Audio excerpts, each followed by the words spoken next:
them.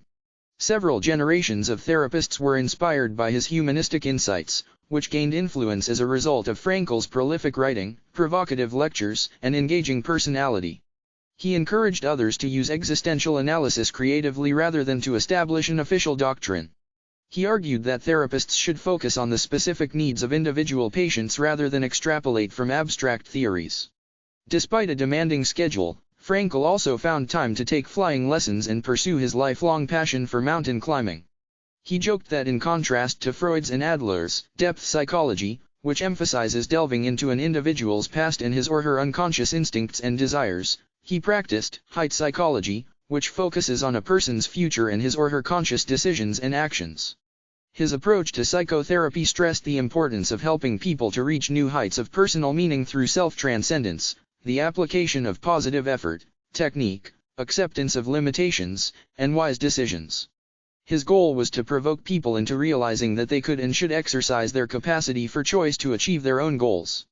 Writing about tragic optimism, he cautioned us that, the world is in a bad state, but everything will become still worse unless each of us does his best. Frankl was once asked to express in one sentence the meaning of his own life. He wrote the response on paper and asked his students to guess what he had written. After some moments of quiet reflection, a student surprised Frankl by saying, "The meaning of your life is to help others find the meaning of theirs." "That was it, exactly," Frankl said. "Those are the very words I had written." William J. Winslade William J. Winslade is a philosopher, lawyer, and psychoanalyst who teaches psychiatry, medical ethics, and medical jurisprudence at the University of Texas Medical Branch in Galveston and the University of Houston Law Center. Preface to the 1992 edition. This book has now lived to see nearly 100 printings in English in addition to having been published in 21 other languages. And the English editions alone have sold more than 3 million copies. These are the dry facts, and they may well be the reason why reporters of American newspapers and particularly of American TV stations more often than not start their interviews, after listing these facts, by exclaiming, "Dr. Frankl, your book has become a true bestseller. How do you feel about such a success?"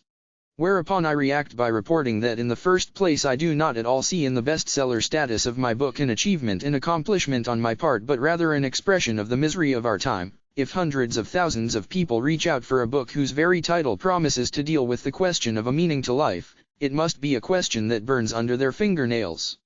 To be sure, something else may have contributed to the impact of the book. Its second, theoretical part, logotherapy in a nutshell, boils down, as it were, to the lesson one may distill from the first part, the autobiographical account, experiences in a concentration camp, whereas part 1 serves as the existential validation of my theories. Thus, both parts mutually support their credibility. I had none of this in mind when I wrote the book in 1945. And I did so within 9 successive days and with the firm determination that the book should be published anonymously. In fact, the first printing of the original German version does not show my name on the cover, though at the last moment, just before the book's initial publication, I did finally give in to my friends who had urged me to let it be published with my name at least on the title page. At first, however, it had been written with the absolute conviction that, as an anonymous opus, it could never earn its author literary fame. I had wanted simply to convey to the reader by way of a concrete example that life holds a potential meaning under any conditions, even the most miserable ones. And I thought that if the point were demonstrated in a situation as extreme as that in a concentration camp, my book might gain a hearing. I therefore felt responsible for writing down what I had gone through, for I thought it might be helpful to people who are prone to despair. And so it is both strange and remarkable to me that among some dozens of books I have authored precisely this one, which I had intended to be published anonymously so that it could never build up any reputation on the part of the author, did become a success. Again and again I therefore admonish my students both in Europe and in America, don't aim at success. The more you aim at it and make it a target, the more you are going to miss it.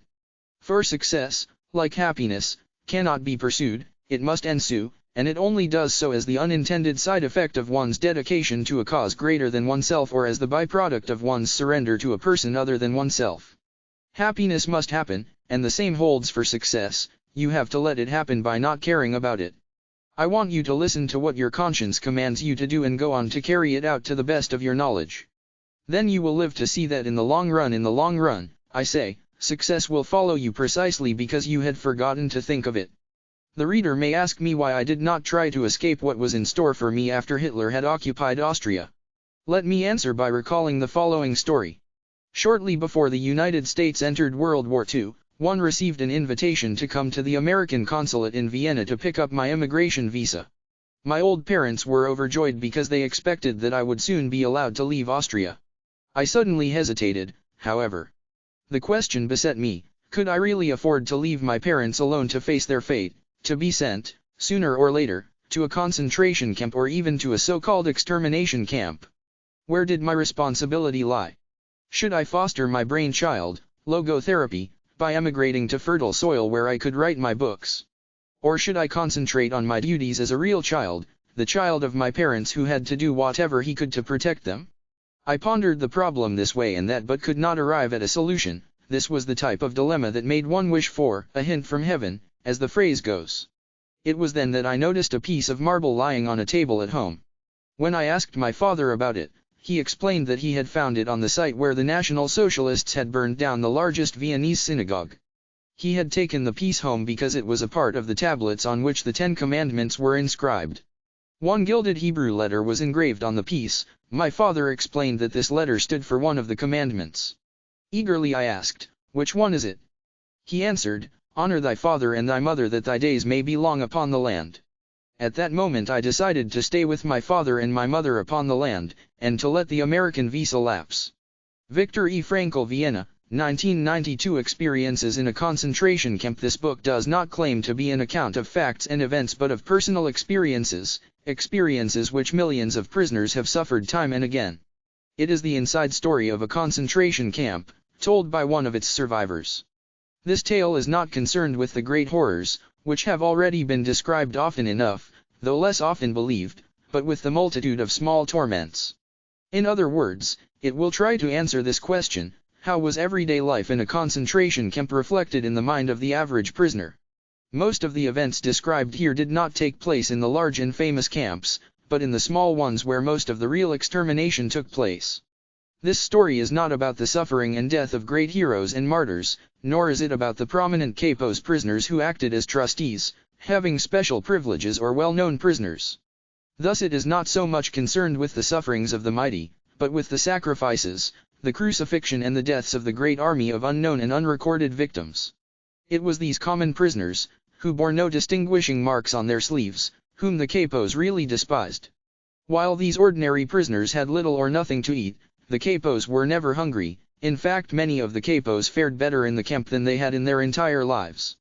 Often they were harder on the prisoners than were the guards, and beat them more cruelly than the SS men did. These capos, of course, were chosen only from those prisoners whose characters promised to make them suitable for such procedures, and if they did not comply with what was expected of them, they were immediately demoted. They soon became much like the SS men and the camp wardens, and may be judged on a similar psychological basis. It is easy for the outsider to get the wrong conception of camp life, a conception mingled with sentiment and pity. Little does he know of the hard fight for existence which raged among the prisoners. This was an unrelenting struggle for daily bread and for life itself, for one's own sake or for that of a good friend.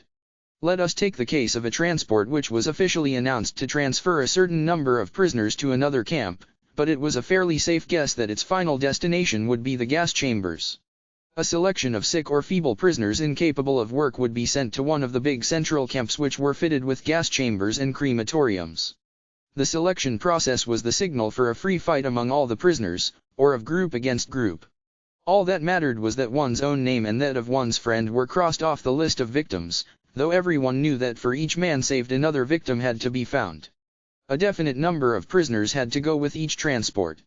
It did not really matter which, since each of them was nothing but a number. On their admission to the camp, at least this was the method in Auschwitz, all their documents had been taken from them, together with their other possessions. Each prisoner, therefore, had had an opportunity to claim a fictitious name or profession, and for various reasons many did this. The authorities were interested only in the captives' numbers. These numbers were often tattooed on their skin, and also had to be sewn to a certain spot on the trousers, jacket, or coat. Any guard who wanted to make a charge against a prisoner just glanced at his number, and how we dreaded such glances. He never asked for his name. To return to the convoy about to depart. There was neither time nor desire to consider moral or ethical issues. Every man was controlled by one thought only, to keep himself alive for the family waiting for him at home, and to save his friends. With no hesitation therefore, he would arrange for another prisoner, another number, to take his place in the transport. As I have already mentioned, the process of selecting capos was a negative one. Only the most brutal of the prisoners were chosen for this job, although there were some happy exceptions. But apart from the selection of capos which was undertaken by the SS, there was a sort of self-selecting process going on the whole time among all of the prisoners. On the average, only those prisoners could keep alive who, after years of trekking from camp to camp, had lost all scruples in their fight for existence. They were prepared to use every means, honest and otherwise, even brutal force, theft, and betrayal of their friends, in order to save themselves. We who have come back, by the aid of many lucky chances or miracles, whatever one may choose to call them, we know, the best of us did not return. Many factual accounts about concentration camps are already on record. Here, facts will be significant only as far as they are part of a man's experiences. It is the exact nature of these experiences that the following essay will attempt to describe. For those who have been inmates in a camp, it will attempt to explain their experiences in the light of present-day knowledge. And for those who have never been inside, it may help them to comprehend, and above all to understand, the experiences of that only too small percentage of prisoners who survived and who now find life very difficult. These former prisoners often say, "We dislike talking about our experiences." No explanations are needed for those who have been inside, and the others will understand neither how we felt then nor how we feel now. To attempt a methodical presentation of the subject is very difficult, as psychology requires a certain scientific detachment. But does a man who makes his observations while he himself is a prisoner possess the necessary detachment? Such detachment is granted to the outsider, but he is too far removed to make any statements of real value. Only the man inside knows. His judgments may not be objective, his evaluations may be out of proportion. This is inevitable. An attempt must be made to avoid any personal bias, and that is the real difficulty of a book of this kind. At times it will be necessary to have the courage to tell of very intimate experiences. I had intended to write this book anonymously, using my prison number only. But when the manuscript was completed, I saw that as an anonymous publication it would lose half its value, and that I must have the courage to state my convictions openly. I therefore refrained from deleting any of the passages, in spite of an intense dislike of exhibitionism. I shall leave it to others to distill the contents of this book into dry theories. These might become a contribution to the psychology of prison life, which was investigated after the First World War, and which acquainted us with the syndrome of barbed wire sickness. We are indebted to the Second World War for enriching our knowledge of the psychopathology of the masses, if one may quote a variation of the well-known phrase and title of a book by L. E. Bone, for the war gave us the war of nerves and it gave us the concentration camp. As this story is about my experiences as an ordinary prisoner, it is important that I mention, not without pride, that I was not employed as a psychiatrist in camp, or even as a doctor, except for the last few weeks. A few of my colleagues were lucky enough to be employed in poorly heated first aid posts applying bandages made of scraps of waste paper. But I was number 119,104, and most of the time I was digging and laying tracks for railway lines. At one time, my job was to dig a tunnel, without help, for a water main under a road. This feat did not go unrewarded. Just before Christmas 1944, I was presented with a gift of so-called premium coupons.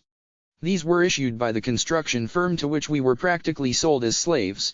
The firm paid the camp authorities a fixed price per day, per prisoner. The coupons cost the firm 50 pfennigs each and could be exchanged for 6 cigarettes, often weeks later, although they sometimes lost their validity. I became the proud owner of a token worth 12 cigarettes. But more important, the cigarettes could be exchanged for 12 soups, and 12 soups were often a very real respite from starvation.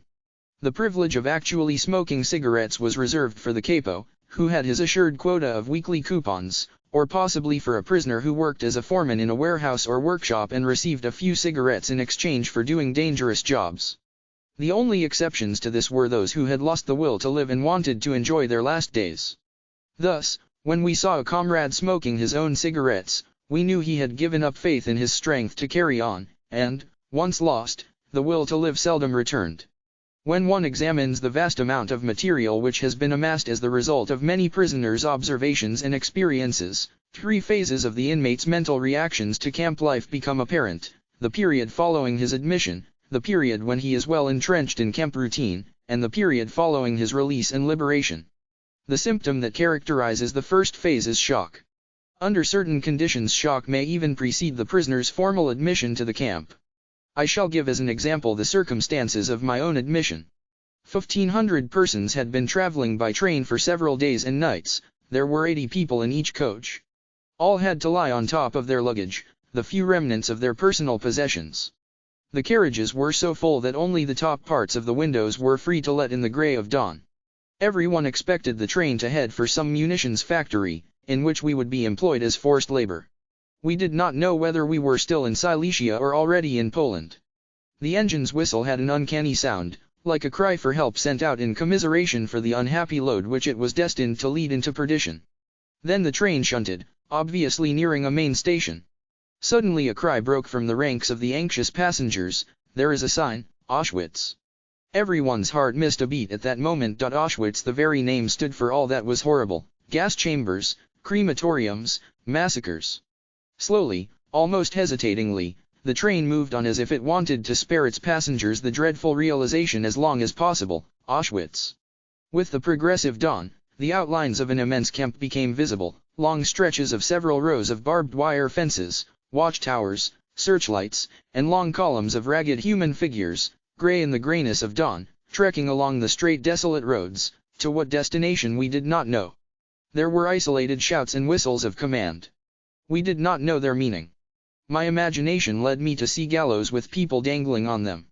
I was horrified, but this was just as well, because step by step we had to become accustomed to a terrible and immense horror. Eventually we moved into the station. The initial silence was interrupted by shouted commands. We were to hear those rough, shrill tones from then on, over and over again in all the camps. Their sound was almost like the last cry of a victim, and yet there was a difference.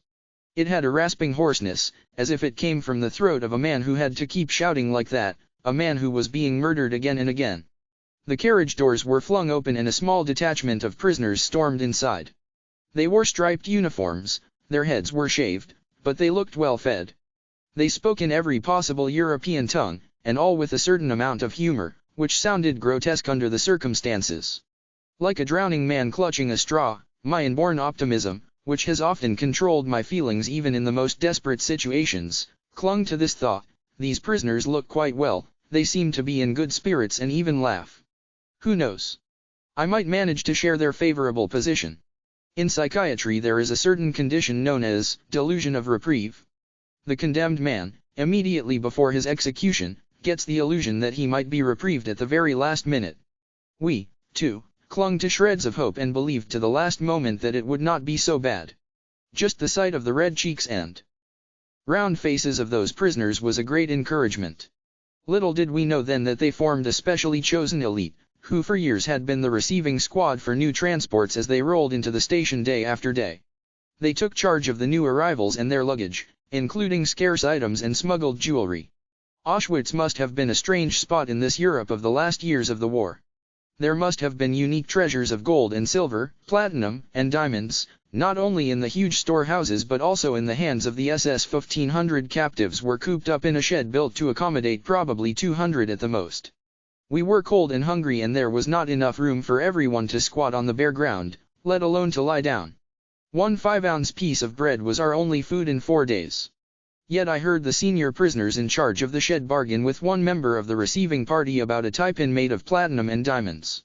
Most of the profits would eventually be traded for liquor schnapps. I do not remember anymore just how many thousands of marks were needed to purchase the quantity of schnapps required for a gay evening, but I do know that those long-term prisoners needed schnapps. Under such conditions, who could blame them for trying to dope themselves? There was another group of prisoners who got liquor supplied in almost unlimited quantities by the SS. These were the men who were employed in the gas chambers and crematoriums, and who knew very well that one day they would be relieved by a new shift of men, and that they would have to leave their enforced role of executioner and become victims themselves.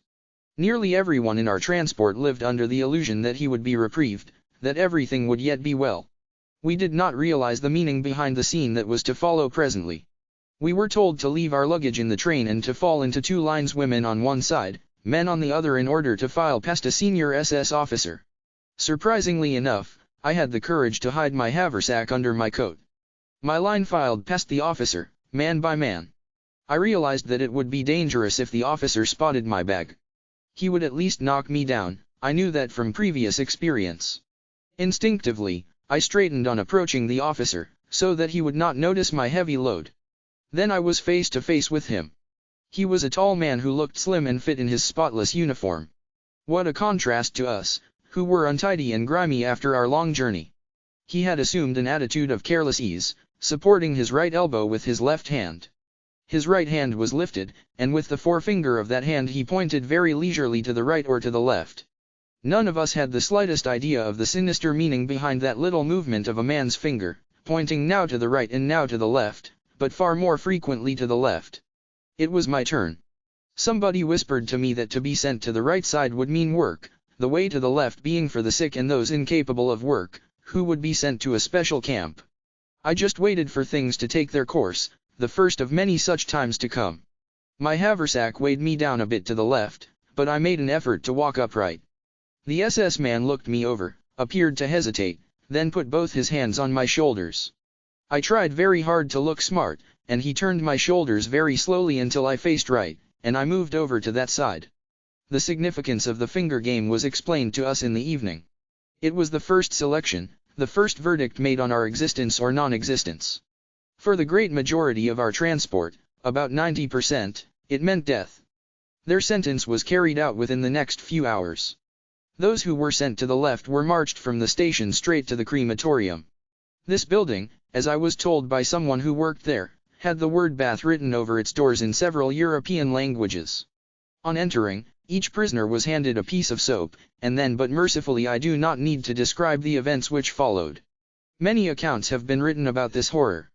We who were saved, the minority of our transport, found out the truth in the evening. I inquired from prisoners who had been there for some time where my colleague and friend P had been sent. Was he sent to the left side? Yes, I replied. Then you can see him there, I was told. Where?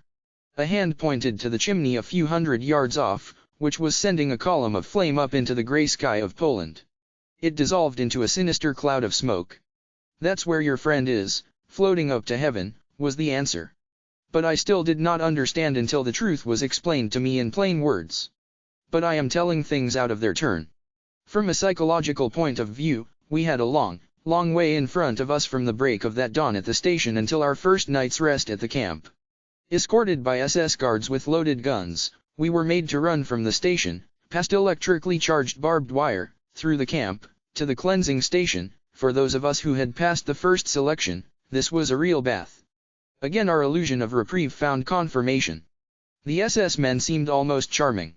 Soon we found out their reason. They were nice to us as long as they saw watches on our wrists and could persuade us in tones to hand them over. Would we not have to hand over all our possessions anyway, and why should not that relatively nice person have the watch? Maybe one day he would do one a good turn. We waited in a shed which seemed to be the anteroom to the disinfecting chamber. SS men appeared and spread out blankets into which we had to throw all our possessions, all our watches and jewelry. There were still naive prisoners among us who asked, to the amusement of the more seasoned ones who were there as helpers, if they could not keep a wedding ring, a medal, or a good luck piece. No one could yet grasp the fact that everything would be taken away. I tried to take one of the old prisoners into my confidence. Approaching him furtively, I pointed to the roll of paper in the inner pocket of my coat and said, "Look, this is the manuscript of a scientific book. I know what you will say, that I should be grateful to escape with my life, that should be all I can expect of fate. But I cannot help myself. I must keep this manuscript at all costs, it contains my life's work. Do you understand that?" Yes, he was beginning to understand. A grin spread slowly over his face, first piteous, then more amused, mocking, insulting, until he bellowed one word at me in answer to my question, a word that was ever present in the vocabulary of the camp inmates: shit. At that moment I saw the plain truth and did what marked the culminating point of the first phase of my psychological reaction. I struck out my whole former life. Suddenly there was a stir among my fellow travelers, who had been standing about with pale, frightened faces, helplessly debating. Again we heard the hoarsely shouted commands. We were driven with blows into the immediate anteroom of the bath. There we assembled around an SS man who waited until we had all arrived. Then he said, "I will give you 2 minutes, and I shall time you by my watch. In these 2 minutes you will get fully undressed and drop everything on the floor where you are standing. You will take nothing with you except your shoes, your belt, or suspenders, and possibly a truss. I am starting to count now." With unthinkable haste, people tore off their clothes. As the time grew shorter, they became increasingly nervous and pulled clumsily at their underwear, belts, and shoelaces. Then we heard the first sounds of whipping, leather straps beating down on naked bodies. Next we were herded into another room to be shaved. Not only our heads were shorn, but not a hair was left on our entire bodies. Then on to the showers, where we lined up again. We hardly recognized each other, but with great relief some people noted that real water dripped from the sprays. While we were waiting for the shower, our nakedness was brought home to us. We really had nothing now except our bare bodies, even minus hair. All we possessed, literally, was our naked existence. What else remained for us as a material link with our former lives? For me there were my glasses and my belt, the latter I had to exchange later on for a piece of bread. There was an extra bit of excitement in store for the owners of trusses. In the evening these Nair prisoner in charge of our hut welcomed us with a speech in which he gave us his word of honor that he would hang, personally, from that beam he pointed to it, any person who had sown money or precious stones into his truss. Proudly he explained that as a senior inhabitant the Kemp laws entitled him to do so. Where our shoes were concerned, matters were not so simple. Although we were supposed to keep them, those who had fairly decent pairs had to give them up after all and were given in exchange shoes that did not fit. In for real trouble were those prisoners who had followed the apparently well-meant advice, given in the anteroom, of the senior prisoners and had shortened their jack boots by cutting the tops off, then smearing soap on the cut edges to hide the sabotage. The SS men seemed to have waited for just that. All suspected of this crime had to go into a small adjoining room. After a time we again heard the lashings of the strap, and the screams of tortured men. This time it lasted for quite a while. Thus the illusions some of us still held were destroyed one by one, and then, quite unexpectedly, most of us were overcome by a grim sense of humor. We knew that we had nothing to lose except our so ridiculously naked lives. When the showers started to run, we all tried very hard to make fun, both about ourselves and about each other. After all, real water did flow from the sprays. Apart from that strange kind of humor, another sensation seized us: curiosity. I have experienced this kind of curiosity before, as a fundamental reaction toward certain strange circumstances.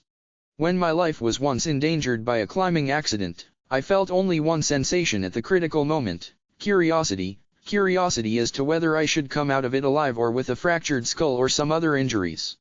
Cold curiosity predominated even in Auschwitz, somehow detaching the mind from its surroundings, which came to be regarded with a kind of objectivity. At that time one cultivated this state of mind as a means of protection. We were anxious to know what would happen next, and what would be the consequence, for example, of our standing in the open air, in the chill of late autumn. Stark naked, and still wet from the showers.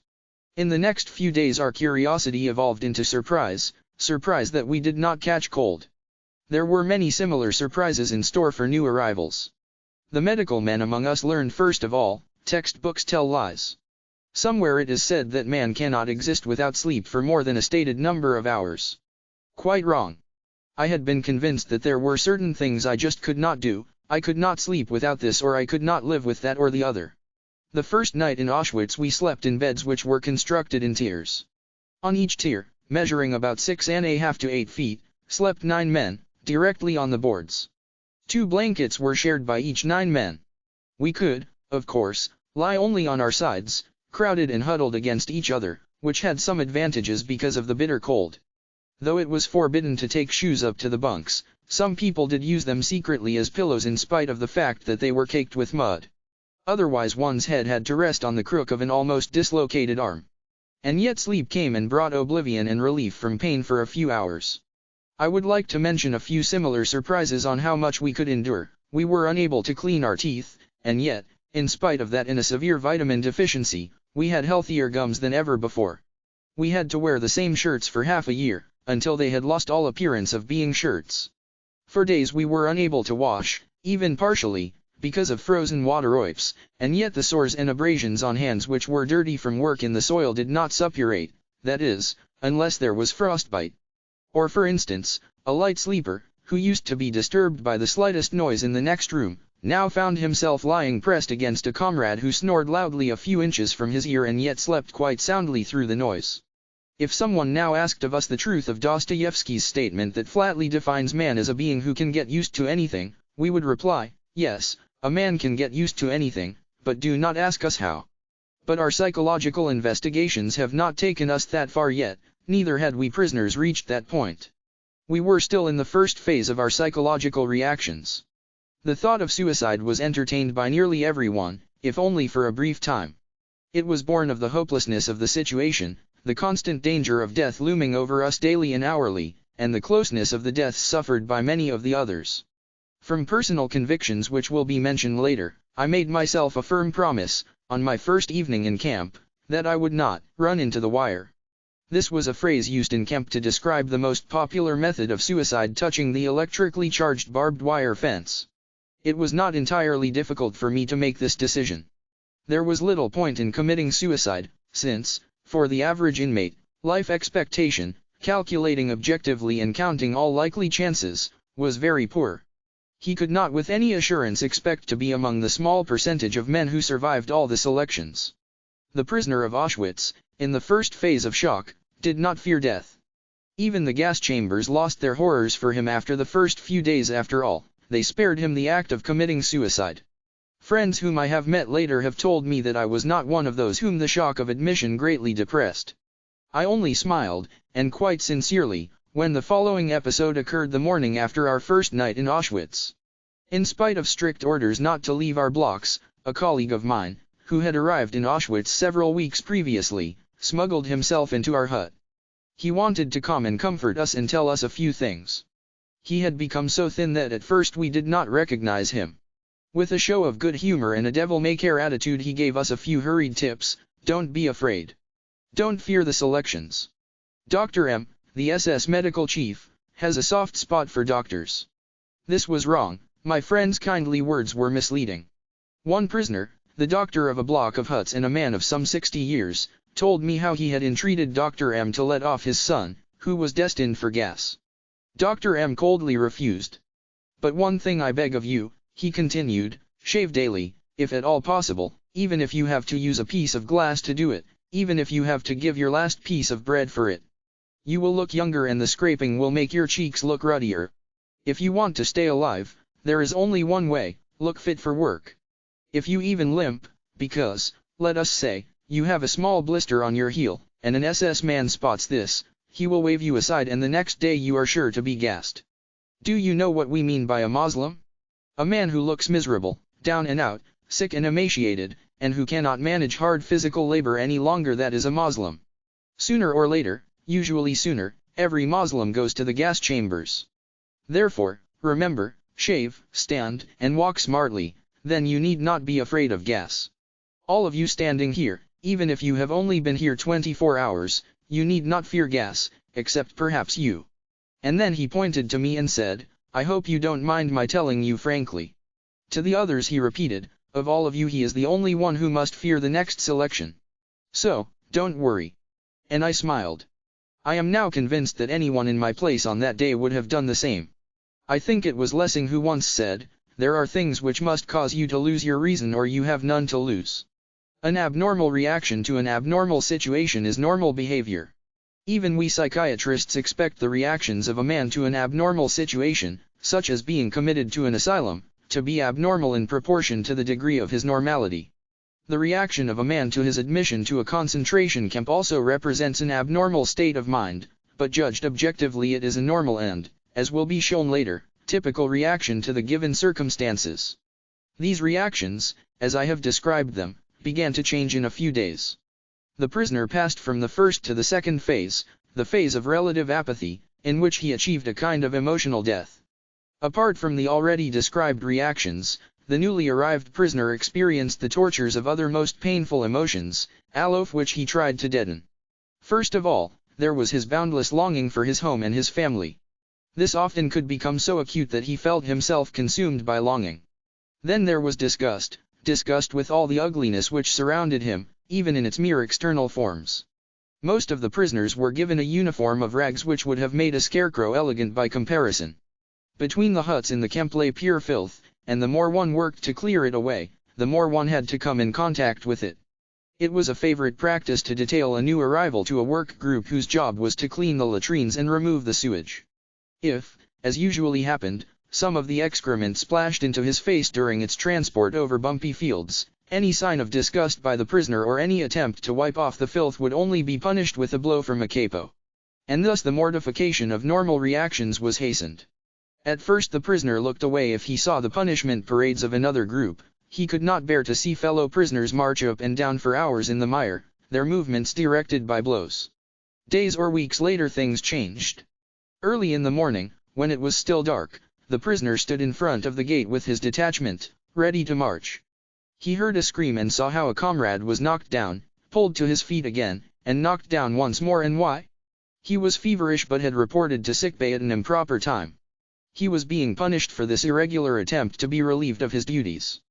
But the prisoner who had passed into the second stage of his psychological reactions did not avert his eyes anymore.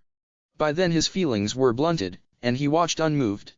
Another example, he found himself waiting at sickbay, hoping to be granted 2 days of light work inside the camp because of injuries or perhaps edema or fever. He stood unmoved while a 12-year-old boy was carried in who had been forced to stand at attention for hours in the snow or to work outside with bare feet because there were no shoes for him in the camp. His toes had become frostbitten, and the doctor on duty picked off the black gangrenous stumps with tweezers, one by one. Disgust, horror, and pity are emotions that our spectator could not really feel anymore. The sufferers, the dying, and the dead, became such commonplace sights to him after a few weeks of camp life that they could not move him anymore. I spent some time in a hut for typhus patients who ran very high temperatures and were often delirious, many of them moribund. After one of them had just died, I watched without any emotional upset the scene that followed, which was repeated over and over again with each death. One by one the prisoners approached the still warm body. One grabbed the remains of a messy meal of potatoes, another decided that the corpse's wooden shoes were an improvement on his own, and exchanged them. A third man did the same with the dead man's coat, and another was glad to be able to secure some, just imagine, genuine string. All this I watched with unconcern. Eventually I asked the nurse to remove the body. When he decided to do so, he took the corpse by its legs, allowing it to drop into the small corridor between the 2 rows of boards which were the beds for the 50 typhus patients, and dragged it across the bumpy earthen floor toward the door. The 2 steps which led up into the open air always constituted a problem for us, since we were exhausted from a chronic lack of food. After a few months' stay in the camp we could not walk up those steps, which were each about 6 inches high, without putting our hands on the door jambs to pull ourselves up. The man with the corpse approached the steps. Wearily he dragged himself up. Then the body, first the feet, then the trunk, and finally with an uncanny rattling noise the head of the corpse bumped up the 2 steps. My place was on the opposite side of the hut, next to the small, sole window, which was built near the floor. While my cold hands clasped a bowl of hot soup from which I sipped greedily, I happened to look out the window. The corpse, which had just been removed, stared in at me with glazed eyes. 2 hours before I had spoken to that man. Now I continued sipping my soup. If my lack of emotion had not surprised me from the standpoint of professional interest, I would not remember this incident now, because there was so little feeling involved in it. Apathy, the blunting of the emotions and the feeling that one could not care anymore, were the symptoms arising during the second stage of the prisoner's psychological reactions, and which eventually made him insensitive to daily and hourly beatings. By means of this insensibility the prisoner soon surrounded himself with a very necessary protective shell. Beatings occurred on the slightest provocation, sometimes for no reason at all. For example, bread was rationed out at our work site and we had to line up for it. Once, the man behind me stood off a little to one side and that lack of symmetry displeased the SS guard. I did not know what was going on in the line behind me, nor in the mind of the SS guard, but suddenly I received 2 sharp blows on my head. Only then did I spot the guard at my side who was using his stick. At such a moment it is not the physical pain which hurts the most, and this applies to adults as much as to punished children, it is the mental agony caused by the injustice, the unreasonableness of it all. Strangely enough, A blow which does not even find its mark can, under certain circumstances, hurt more than one that finds its mark. Once I was standing on a railway track in a snowstorm. In spite of the weather, our party had to keep on working. I worked quite hard at mending the track with gravel, since that was the only way to keep warm. For only one moment I paused to get my breath and to lean on my shovel. Unfortunately, the guard turned around just then and thought I was loafing. The pain he caused me was not from any insults or any blows. That guard did not think it worth his while to say anything, not even a swear word, to the ragged, emaciated figure standing before him, which probably reminded him only vaguely of a human form. Instead, he playfully picked up a stony and threw it at me. That, to me, seemed the way to attract the attention of a beast, to call a domestic animal back to its job, a creature with which you have so little in common that you do not even punish it. The most painful part of beatings is the insult which they imply. At one time we had to carry some long, heavy girders over icy tracks. If one man slipped, he endangered not only himself but all the others who carried the same girder. An old friend of mine had a congenitally dislocated hip. He was glad to be capable of working in spite of it, since the physically disabled were almost certainly sent to death when a selection took place.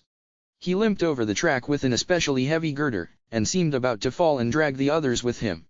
As yet, I was not carrying a girder, so I jumped to his assistance without stopping to think. I was immediately hit on the back, rudely reprimanded and ordered to return to my place. A few minutes previously the same guard who struck me had told us deprecatingly that we pigs lacked the spirit of comradeship. Another time, in a forest, with the temperature at 20 F, we began to dig up the topsoil, which was frozen hard, in order to lay water pipes. By then I had grown rather weak physically. Along came a foreman with chubby rosy cheeks. His face definitely reminded me of a pig's head. I noticed that he wore lovely warm gloves in that bitter cold. For a time he watched me silently. I felt that trouble was brewing, for in front of me lay the mound of earth which showed exactly how much I had dug. Then he began, "You pig, I have been watching you the whole time. I'll teach you to work, yet. Wait till you dig dirt with your teeth, you'll die like an animal. In 2 days I'll finish you off. You've never done a stroke of work in your life. What were you, swine? A businessman?" I was past caring. But I had to take his threat of killing me seriously, so I straightened up and looked him directly in the eye. "I was a doctor, a specialist." "What? A doctor? I bet you got a lot of money out of people." "As it happens, I did most of my work for no money at all, in clinics for the poor."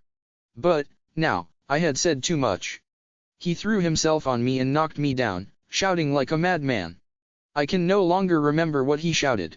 I want to show with this apparently trivial story that there are moments when indignation can rouse even a seemingly hardened prisoner. Indignation not about cruelty or pain, but about the insult connected with it. That time blood rushed to my head because I had to listen to a man judge my life who had so little idea of it, a man, I must confess. The following remark, which I made to my fellow prisoners after the scene, afforded me childish relief, who looked so vulgar and brutal that the nurse in the outpatient ward in my hospital would not even have admitted him to the waiting room. Fortunately the capo in my working party was obligated to me. He had taken a liking to me because I listened to his love stories and matrimonial troubles, which he poured out during the long marches to our work site. I had made an impression on him with my diagnosis of his character and with my psychotherapeutic advice. After that he was grateful, and this had already been of value to me. On several previous occasions he had reserved a place for me next to him in one of the first 5 rows of our detachment, which usually consisted of 280 men. That favor was important. We had to line up early in the morning while it was still dark. Everybody was afraid of being late and of having to stand in the back rows. If men were required for an unpleasant and disliked job, the senior capo appeared and usually collected the men he needed from the back rows. These men had to march away to another, a specially dreaded kind of work under the command of strange guards. Occasionally the senior capo chose men from the first 5 rows, just to catch those who tried to be clever. All protests and entreaties were silenced by a few well-aimed kicks, and the chosen victims were chased to the meeting place with shouts and blows. However, as long as my capo felt the need of pouring out his heart, this could not happen to me. I had a guaranteed place off honor next to him. But there was another advantage, too. Like nearly all the camp inmates, I was suffering from edema. My legs were so swollen and the skin on them so tightly stretched that I could scarcely bend my knees. I had to leave my shoes unlaced in order to make them fit my swollen feet. There would not have been space for socks even if I had had any. So my partly bare feet were always wet and my shoes always full of snow. This, of course, caused frostbite and chilblains. Every single step became real torture. Clumps of ice formed on our shoes during our marches over snow-covered fields. Over and again men slipped and those following behind stumbled on top of them. Then the column would stop for a moment, but not for long. One of the guards soon took action and worked over the men with the butt of his rifle to make them get up quickly. The more to the front of the column you were, the less often you were disturbed by having to stop and then to make up for lost time by running on your painful feet. I was very happy to be the personally appointed physician to His Honor the Capo, and to march in the first row at an even pace. As an additional payment for my services, I could be sure that as long as soup was being dealt out at lunchtime at our work site, he would, when my turn came, dip the ladle right to the bottom of the vat and fish out a few peas. This capo, a former army officer, even had the courage to whisper to the foreman, whom I had quarreled with, that he knew me to be an unusually good worker.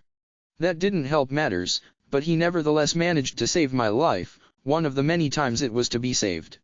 The day after the episode with the foreman he smuggled me into another work party. There were foremen who felt sorry for us and who did their best to ease our situation, at least at the building site. But even they kept on reminding us that an ordinary laborer did several times as much work as we did, and in a shorter time.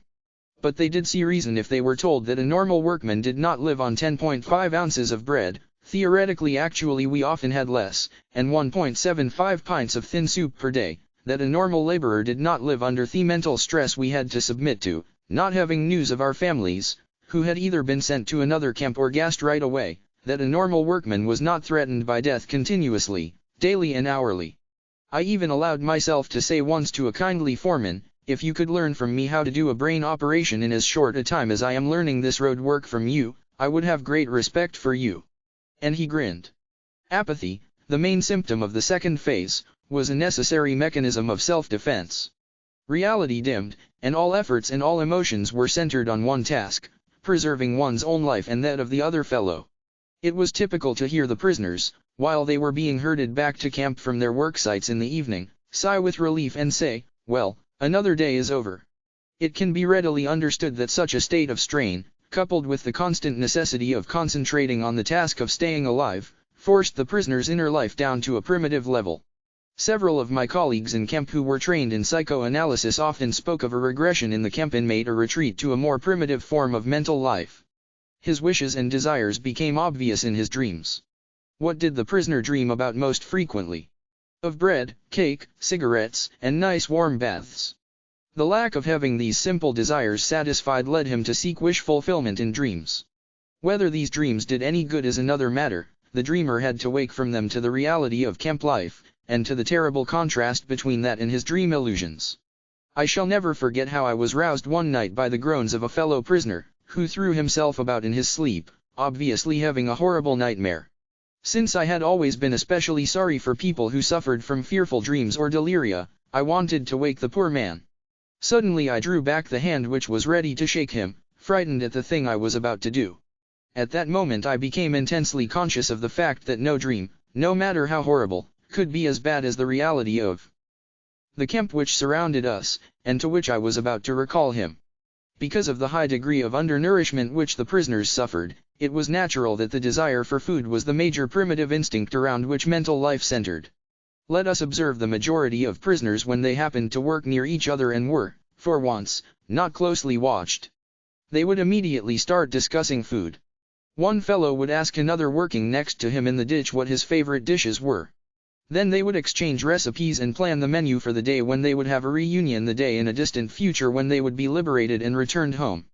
They would go on, picturing it all in detail, until suddenly a warning was passed down the trench, usually in the form of a special password or number: "The guard is coming." I always regarded the discussions about food as dangerous. Is it not wrong to provoke the organism with such detailed and effective pictures of delicacies when it has somehow managed to adapt itself to extremely small rations and low calories? Though it may afford momentary psychological relief, it is an illusion which physiologically, surely, must not be without danger. During the latter part of our imprisonment, the daily ration consisted of very watery soup given out once daily, and the usual small bread ration. In addition to that, there was the so-called extra allowance, consisting of 3/4 of an ounce of margarine, or of a slice of poor quality sausage, or of a little piece of cheese, or a bit of synthetic honey, or a spoonful of watery jam, varying daily. In calories, this diet was absolutely inadequate, especially taking into consideration our heavy manual work and our constant exposure to the cold and inadequate clothing. The sick who were under special care, that is, those who were allowed to lie in the huts instead of leaving the camp for work, were even worse off. When the last layers of subcutaneous fat had vanished, and we looked like skeletons disguised with skin and rags, we could watch our bodies beginning to devour themselves. The organism digested its own protein, and the muscles disappeared. Then the body had no powers of resistance left. One after another the members of the little community in our hut died. Each of us could calculate with fair accuracy whose turn would be next, and when his own would come. After many observations we knew the symptoms well, which made the correctness of our prognosis quite certain. "He won't last long," or, "This is the next one," we whispered to each other, and when, during our daily search for lice, we saw our own naked bodies in the evening, we thought alike, "This body here, my body, is really a corpse already. What has become of me? I am but a small portion of a great mass of human flesh, of a mass behind barbed wire, crowded into a few earthen huts, a mass of which daily a certain portion begins to rot because it has become lifeless." I mentioned above how unavoidable were the thoughts about food and favorite dishes which forced themselves into the consciousness of the prisoner, whenever he had a moment to spare.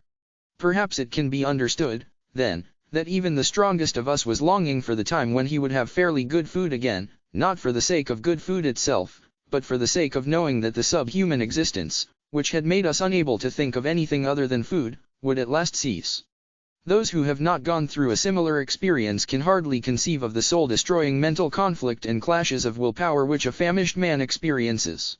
They can hardly grasp what it means to stand digging in a trench, listening only for the siren to announce 9:30 or 10 o'clock a.m. the half-hour lunch interval when bread would be rationed out, as long as it was still available, repeatedly asking the foreman if he wasn't a disagreeable fellow what the time was, and tenderly touching a piece of bread in one's coat pocket, first stroking it with frozen gloveless fingers, then breaking off a crumb and putting it in one's mouth, and finally, with the last bit of willpower, pocketing it again, having promised oneself that morning to hold out till afternoon. We could hold endless debates on the sense or nonsense of certain methods of dealing with the small bread ration, which was given out only once daily during the latter part of our confinement.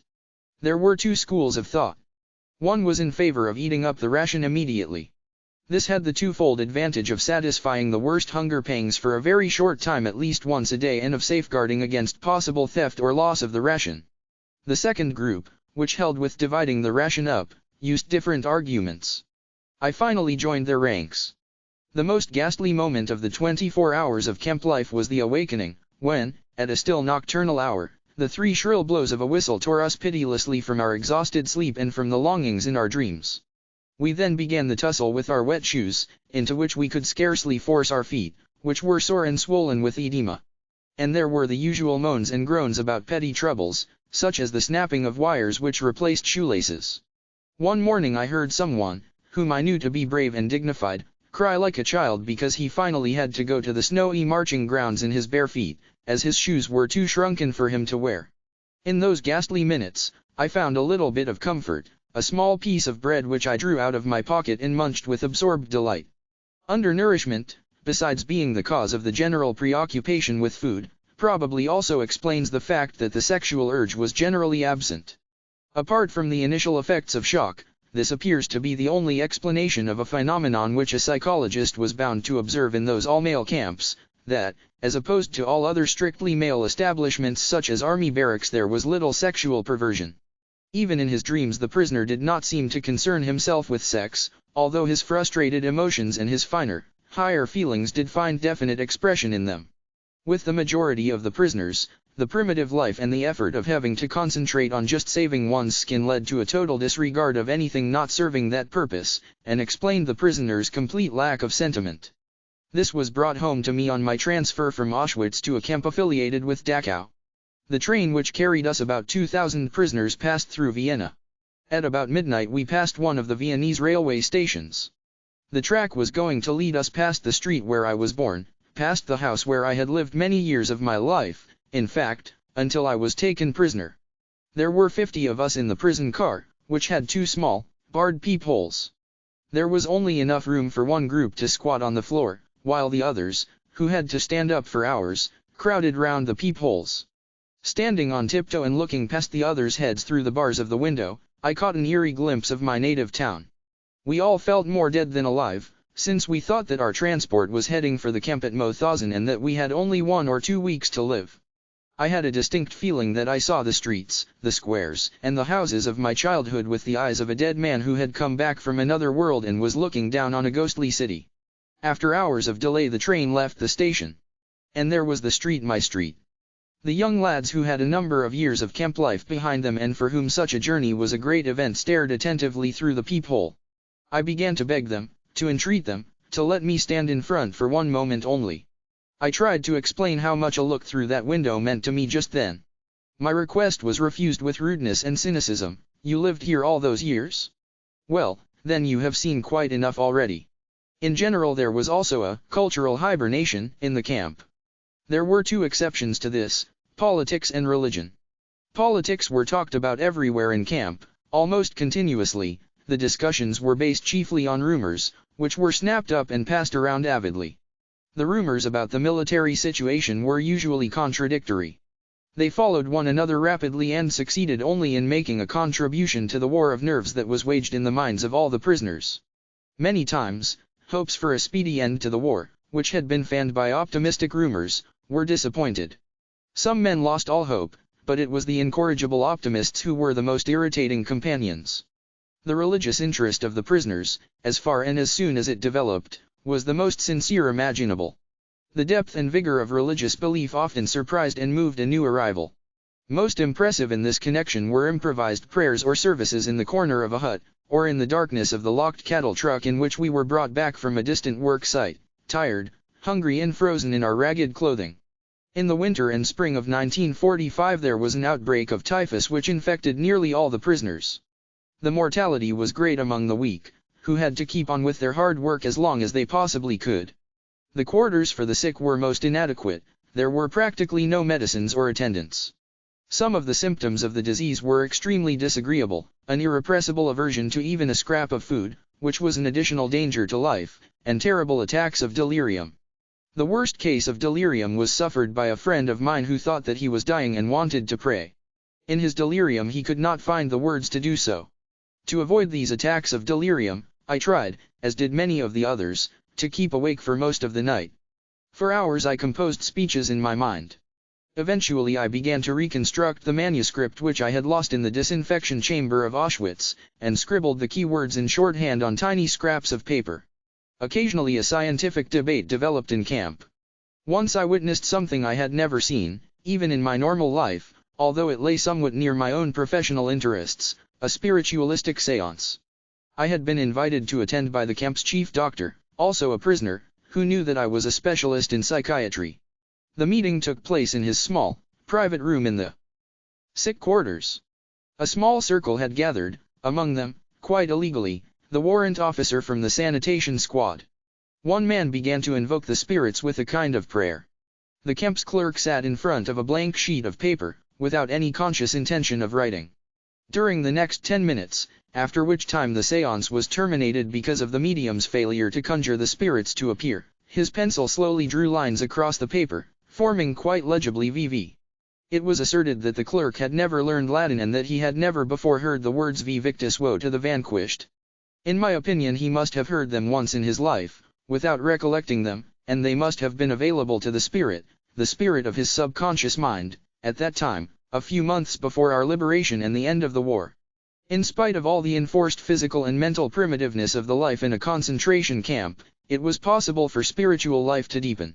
Sensitive people who were used to a rich intellectual life may have suffered much pain. They were often of a delicate constitution, but the damage to their inner selves was less. They were able to retreat from their terrible surroundings to a life of inner riches and spiritual freedom. Only in this way can one explain the apparent paradox that some prisoners of a less hardy makeup often seemed to survive camp life better than did those of a robust nature. In order to make myself clear, I am forced to fall back on personal experience.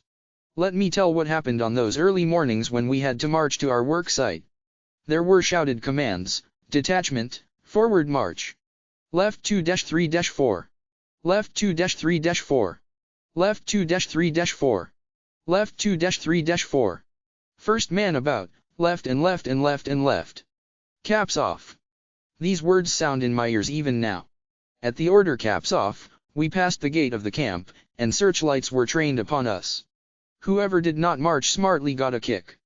And worse off was the man who, because of the cold, had pulled his cap back over his ears before permission was given. We stumbled on in the darkness, over big stones and through large puddles, along the one road leading from the camp. The accompanying guards kept shouting at us and driving us with the butts of their rifles. Anyone with very sore feet supported himself on his neighbor's arm.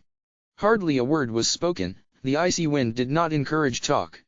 Hiding his mouth behind his upturned collar, the man marching next to me whispered suddenly, "If our wives could see us now. I do hope they are better off in their camps and don't know what is happening to us." That brought thoughts of my own wife to mind.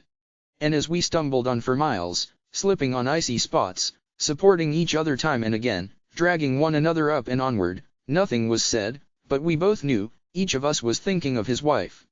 Occasionally I looked at the sky, where the stars were fading and the pink light of the morning was beginning to spread behind a dark bank of clouds. But my mind clung to my wife's image, imagining it with an uncanny acuteness. I heard her answering me, saw her smile, her frank and encouraging look. Real or not, her look was then more luminous than the sun which was beginning to rise. A thought transfixed me. For the first time in my life I saw the truth as it is set into song by so many poets, proclaimed as the final wisdom by so many thinkers. The truth that love is the ultimate and the highest goal to which man can aspire. Then I grasped the meaning of the greatest secret that human poetry and human thought and belief have to impart: the salvation of man is through love and in love. I understood how a man who has nothing left in this world still may know bliss, be it only for a brief moment, in the contemplation of his beloved. In a position of utter desolation, when man cannot express himself in positive action, when his only achievement may consist in enduring his sufferings in the right way and honorable way, in such a position man can, through loving contemplation of the image he carries of his beloved, achieve fulfillment. For the first time in my life I was able to understand the meaning of the words, "The angels are lost in perpetual contemplation of an infinite glory." In front of me a man stumbled and those following him fell on top of him. The guard rushed over and used his whip on them all. Thus my thoughts were interrupted for a few minutes. But soon my soul found its way back from the prisoner's existence to another world, and I resumed talk with my loved one. I asked her questions, and she answered. She questioned me in return, and I answered. Stop. We had arrived at our work site. Everybody rushed into the dark hut in the hope of getting a fairly decent tool. Each prisoner got a spade or a pickaxe. "Can't you hurry up, you pigs?" Soon we had resumed the previous day's positions in the ditch. The frozen ground cracked under the point of the pickaxes, and sparks flew. The men were silent, their brains numb. My mind still clung to the image of my wife. A thought crossed my mind: I didn't even know if she were still alive. I knew only one thing which I have learned well by now: love goes very far beyond the physical person of the beloved. It finds its deepest meaning in his spiritual being, his inner self. Whether or not he is actually present, whether or not he is still alive at all, ceases somehow to be of importance. I did not know whether my wife was alive, and I had no means of finding out. During all my prison life there was no outgoing or incoming mail, but at that moment it ceased to matter. There was no need for me to know. Nothing could touch the strength of my love, my thoughts, and the image of my beloved. Had I known then that my wife was dead, I think that I would still have given myself, undisturbed by that knowledge, to the contemplation of her image, and that my mental conversation with her would have been just as vivid and just as satisfying. Set me like a seal upon thy heart, love is as strong as death. This intensification of inner life helped the prisoner find a refuge from the emptiness, desolation, and spiritual poverty of his existence, by letting him escape into the past. When given free rein, his imagination played with past events, often not important ones but minor happenings and trifling things. His nostalgic memory glorified them and they assumed a strange character. Their world and their existence seemed very distant and the spirit reached out for them longingly. In my mind I took bus rides, unlocked the front door of my apartment, answered my telephone, switched on the electric lights. Our thoughts often centered on such details, and these memories could move one to tears. As the inner life of the prisoner tended to become more intense, he also experienced the beauty of art and nature as never before. Under their influence he sometimes even forgot his own frightful circumstances. If someone had seen our faces on the journey from Auschwitz to a Bavarian camp as we beheld the mountains of Salzburg with their summits glowing in the sunset, through the little barred windows of the prison carriage, he would never have believed that those were the faces of men who had given up all hope of life and liberty. Despite that factor, or maybe because of it, we were carried away by nature's beauty, which we had missed for so long. In camp, too, a man might draw the attention of a comrade working next to him to a nice view of the setting sun shining through the tall trees of the Bavarian woods, as in the famous watercolor by Dyer, the same woods in which we had built an enormous, hidden munitions plant. One evening, when we were already resting on the floor of our hut, dead tired, soup bowls in hand, a fellow prisoner rushed in and asked us to run out to the assembly grounds and see the wonderful sunset. Standing outside, we saw sinister clouds glowing in the west and the whole sky alive with clouds of ever-changing shapes and colors, from steel blue to blood red. The desolate gray mud huts provided a sharp contrast, while the puddles on the muddy ground reflected the glowing sky. Then, after minutes of moving silence, one prisoner said to another, "How beautiful the world could be." Another time we were at work in a trench. The dawn was gray around us, gray was the sky above, gray the snow in the pale light of dawn, gray the rags in which my fellow prisoners were clad, and gray their faces. I was again conversing silently with my wife, or perhaps I was struggling to find the reason for my sufferings, my slow dying. In a last violent protest against the hopelessness of imminent death, I sensed my spirit piercing through the enveloping gloom. I felt it transcend that hopeless, meaningless world, and from somewhere I heard a victorious yes in answer to my question of the existence of an ultimate purpose. At that moment a light was lit in a distant farmhouse, which stood on the horizon as if painted there, in the midst of the miserable grey of a dawning morning in Bavaria. Et lux in tenebris lucet, and the light shineth in the darkness. For hours I stood hacking at the icy ground. The guard passed by, insulting me, and once again I communed with my beloved. More and more I felt that she was present, that she was with me. I had the feeling that I was able to touch her, able to stretch out my hand and grasp hers. The feeling was very strong, she was there. Then, at that very moment, a bird flew down silently and perched just in front of me, on the heap of soil which I had dug up from the ditch, and looked steadily at me. Earlier, I mentioned art. Is there such a thing in a concentration camp? It rather depends on what one chooses to call art. A kind of cabaret was improvised from time to time. A hut was cleared temporarily, a few wooden benches were pushed or nailed together and a program was drawn up. In the evening those who had fairly good positions in camp, the capos and the workers who did not have to leave camp on distant marches, assembled there.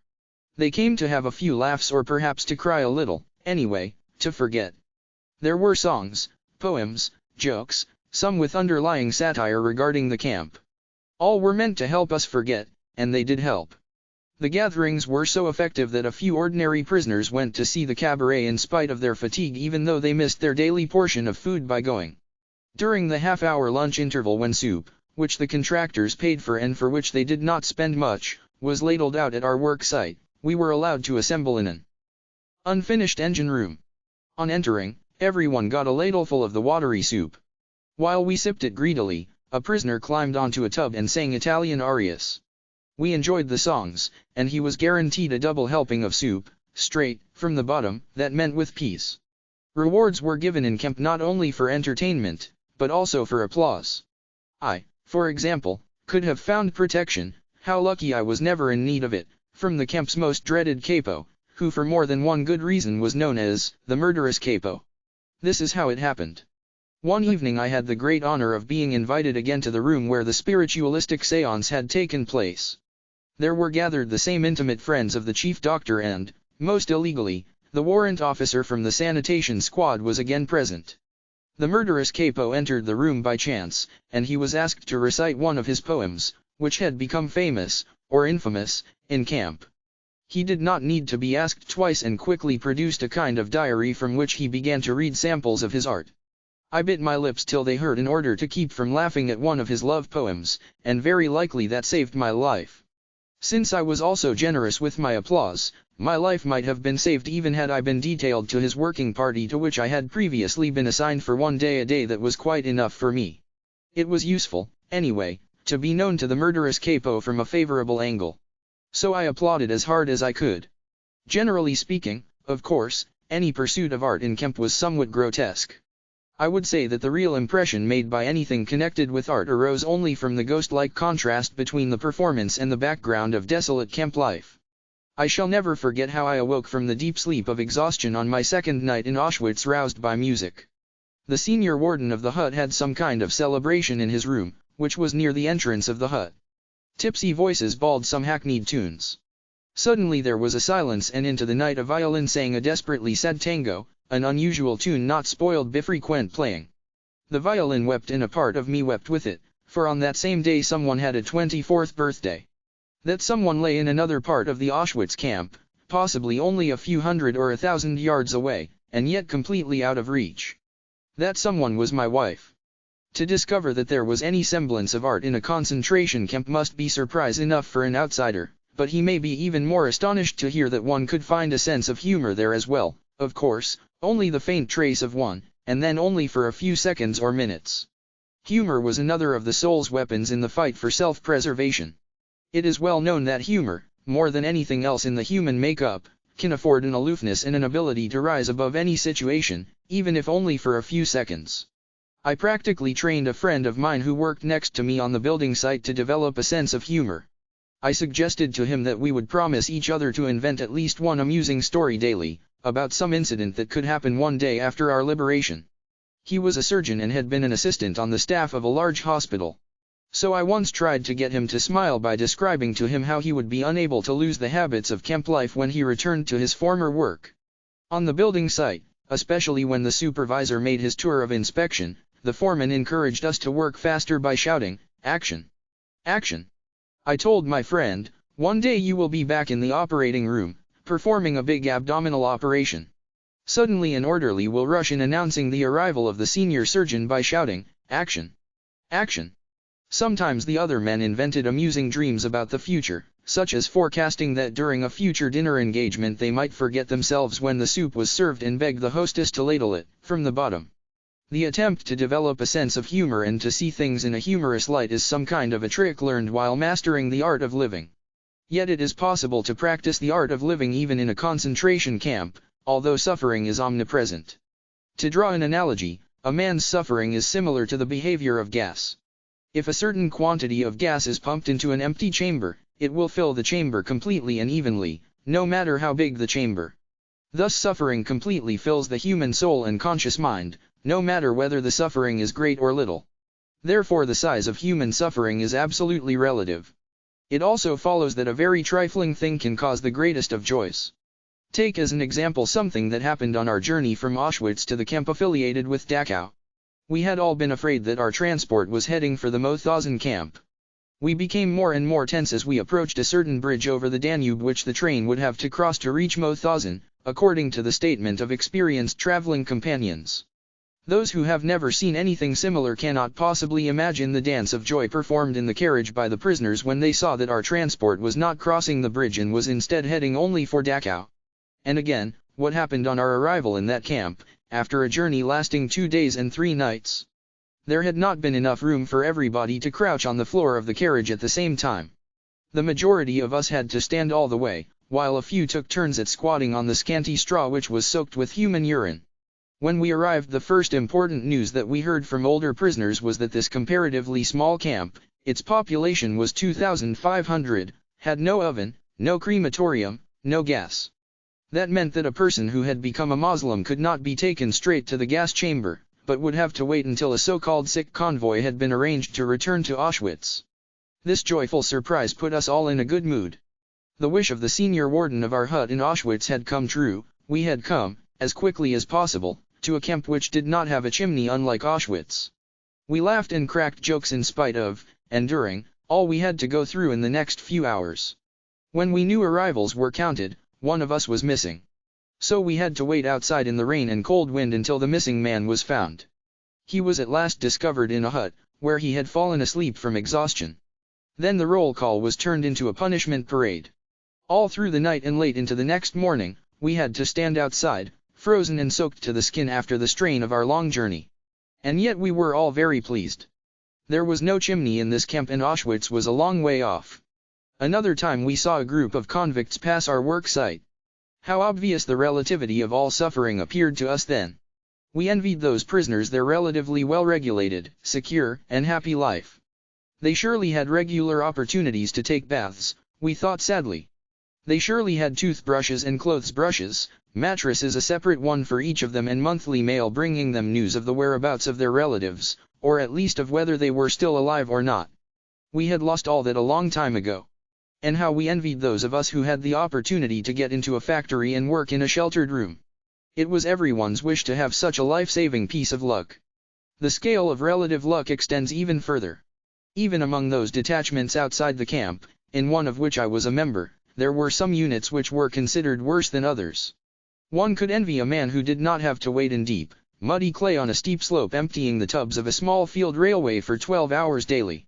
Most of the daily accidents occurred on this job, and they were often fatal. In other work parties the foreman maintained an apparently local tradition of dealing out numerous blows, which made us talk of the relative luck of not being under their command, or perhaps of being under it only temporarily.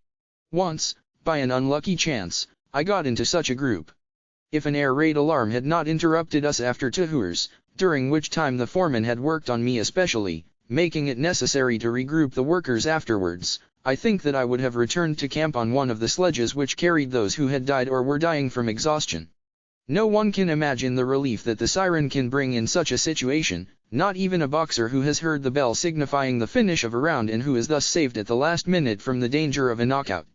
We were grateful for the smallest of mercies. We were glad when there was time to delouse before going to bed, although in itself this was no pleasure, as it meant standing naked in an unheated hut where icicles hung from the ceiling. But we were thankful if there was no air raid alarm during this operation and the lights were not switched off. If we could not do the job properly, we were kept awake half the night. The meager pleasures of camp life provided a kind of negative happiness, freedom from suffering, as Schopenhauer put it, and even that in a relative way only. Real positive pleasures, even small ones, were very few. I remember drawing up a kind of balance sheet of pleasures one day and finding that in many past weeks I had experienced only 2 pleasurable moments. One occurred when, on returning from work, I was admitted to the cookhouse after a long wait and was assigned to the line filing up to prisoner cook F. He stood behind one of the huge pans and ladled soup into the bowls which were held out to him by the prisoners, who hurriedly filed past. He was the only cook who did not look at the men whose bowls he was filling, the only cook who dealt out the soup equally, regardless of recipient, and who did not make favorites of his personal friends or countrymen, picking out the potatoes for them, while the others got watery soup skimmed from the top. But it is not for me to pass judgment on those prisoners who put their own people above everyone else. Who can throw a stone at a man who favors his friends under circumstances when, sooner or later, it is a question of life or death? No man should judge unless he asks himself in absolute honesty whether in a similar situation he might not have done the same. Long after I had resumed normal life again, that means a long time after my release from camp, somebody showed me an illustrated weekly with photographs of prisoners lying crowded on their bunks, staring dully at a visitor. Isn't this terrible? The dreadful staring faces everything about it. Why? I asked, for I genuinely did not understand. For at that moment I saw it all again. At 5 a.m. it was still pitch dark outside. I was lying on the hard boards in an earthen hut where about 70 of us were taken care of. We were sick and did not have to leave camp for work, we did not have to go on parade. We could lie all day in our little corner in the hut and doze and wait for the daily distribution of bread, which, of course, was reduced for the sick, and for the daily helping of soup, watered down and also decreased in quantity. But how content we were, happy in spite of everything. While we cowered against each other to avoid any unnecessary loss of warmth, and were too lazy and disinterested to move a finger unnecessarily, we heard shrill whistles and shouts from the square where the night shift had just returned and was assembling for roll call. The door was flung open, and the snowstorm blew into our hut. An exhausted comrade, covered with snow, stumbled inside to sit down for a few minutes. But the senior warden turned him out again. It was strictly forbidden to admit a stranger to a hut while a checkup on the men was in progress. How sorry I was for that fellow and how glad not to be in his skin at that moment, but instead to be sick and able to doze on in the sick quarters. What a lifesaver it was to have 2 days there, and perhaps even 2 extra days after those. All this came to my mind when I saw the photographs in the magazine. When I explained, my listeners understood why I did not find the photograph so terrible. The people shown on it might not have been so unhappy after all. On my 4th day in the sick quarters, I had just been detailed to the night shift when the chief doctor rushed in and asked me to volunteer for medical duties in another camp containing typhus patients. Against the urgent advice of my friends, and despite the fact that almost none of my colleagues offered their services, I decided to volunteer. I knew that in a working party I would die in a short time. But if I had to die, there might at least be some sense in my death. I thought that it would doubtless be more to the purpose to try and help my comrades as a doctor than to vegetate or finally lose my life as the unproductive laborer that I was then. For me this was simple mathematics, not sacrifice. But secretly, the warrant officer from the sanitation squad had ordered that the 2 doctors who had volunteered for the typhus camp should be taken care of till they left. We looked so weak that he feared that he might have 2 additional corpses on his hands, rather than 2 doctors. I mentioned earlier how everything that was not connected with the immediate task of keeping oneself and one's closest friends alive lost its value. Everything was sacrificed to this end. A man's character became involved to the point that he was caught in a mental turmoil which threatened all the values he held and threw them into doubt. Under the influence of a world which no longer recognized the value of human life and human dignity, which had robbed man of his will and had made him an object to be exterminated, having planned, however, to make full use of him first to the last ounce of his physical resources, under this influence the personal ego finally suffered a loss of values. If the man in the concentration camp did not struggle against this in a last effort to save his self-respect, he lost the feeling of being an individual, a being with a mind, with inner freedom and personal value. He thought of himself then as only a part of an enormous mass of people. His existence descended to the level of animal life. The men were herded sometimes to one place then to another, sometimes driven together, then apart like a flock of sheep without a thought or a will of their own. A small but dangerous pack watched them from all sides, well versed in methods of torture and sadism. They drove the herd incessantly, backwards and forwards, with shouts, kicks and blows. And we, the sheep, thought of 2 things only: how to evade the bad dogs and how to get a little food. Just like sheep that crowd timidly into the center of a herd, each of us tried to get into the middle of our formations. That gave one a better chance of avoiding the blows of the guards who were marching on either side and to the front and rear of our column. The central position had the added advantage of affording protection against the bitter winds. It was, therefore, in an attempt to save one's own skin that one literally tried to submerge into the crowd.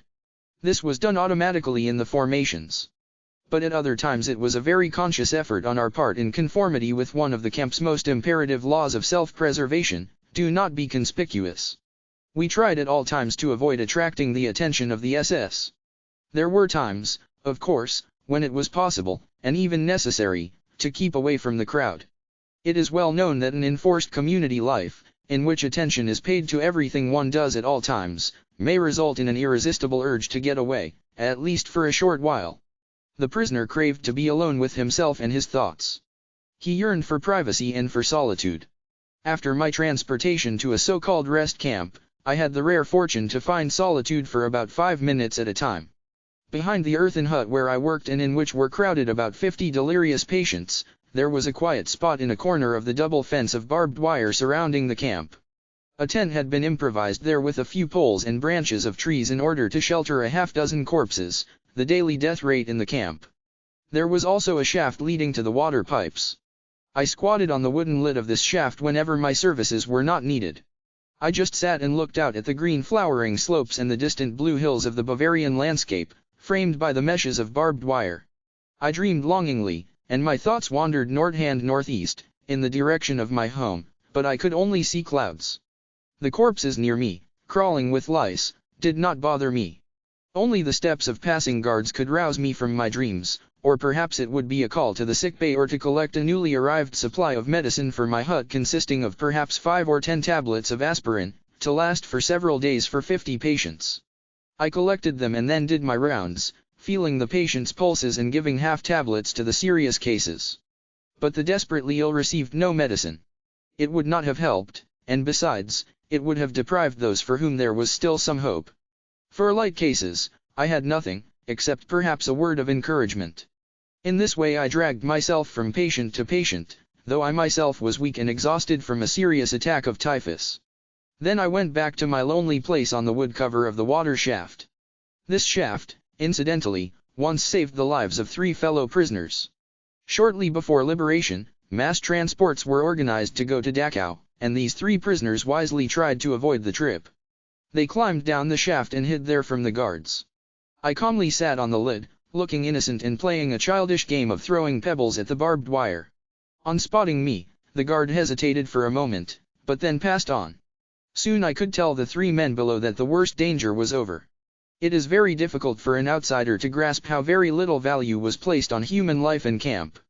The camp inmate was hardened, but possibly became more conscious of this complete disregard of human existence when a convoy of sick men was arranged. The emaciated bodies of the sick were thrown on 2-wheeled carts which were drawn by prisoners for many miles, often through snowstorms, to the next camp. If one of the sick men had died before the cart left, he was thrown on anyway. The list had to be correct. The list was the only thing that mattered. A man counted only because he had a prison number. One literally became a number, dead or alive. That was unimportant. The life of a number was completely irrelevant. What stood behind that number and that life mattered even less: the fate, the history, the name of the man. In the transport of sick patients that I, in my capacity as a doctor, had to accompany from one camp in Bavaria to another, there was a young prisoner whose brother was not on the list and therefore would have to be left behind. The young man begged so long that the camp warden decided to work an exchange, and the brother took the place of a man who, at the moment, preferred to stay behind. But the list had to be correct. That was easy. The brother just exchanged numbers with the other prisoner.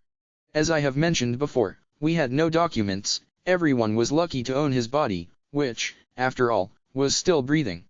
All else about us, i.e., the rags hanging from our gaunt skeletons, was only of interest if we were assigned to a transport of sick patients.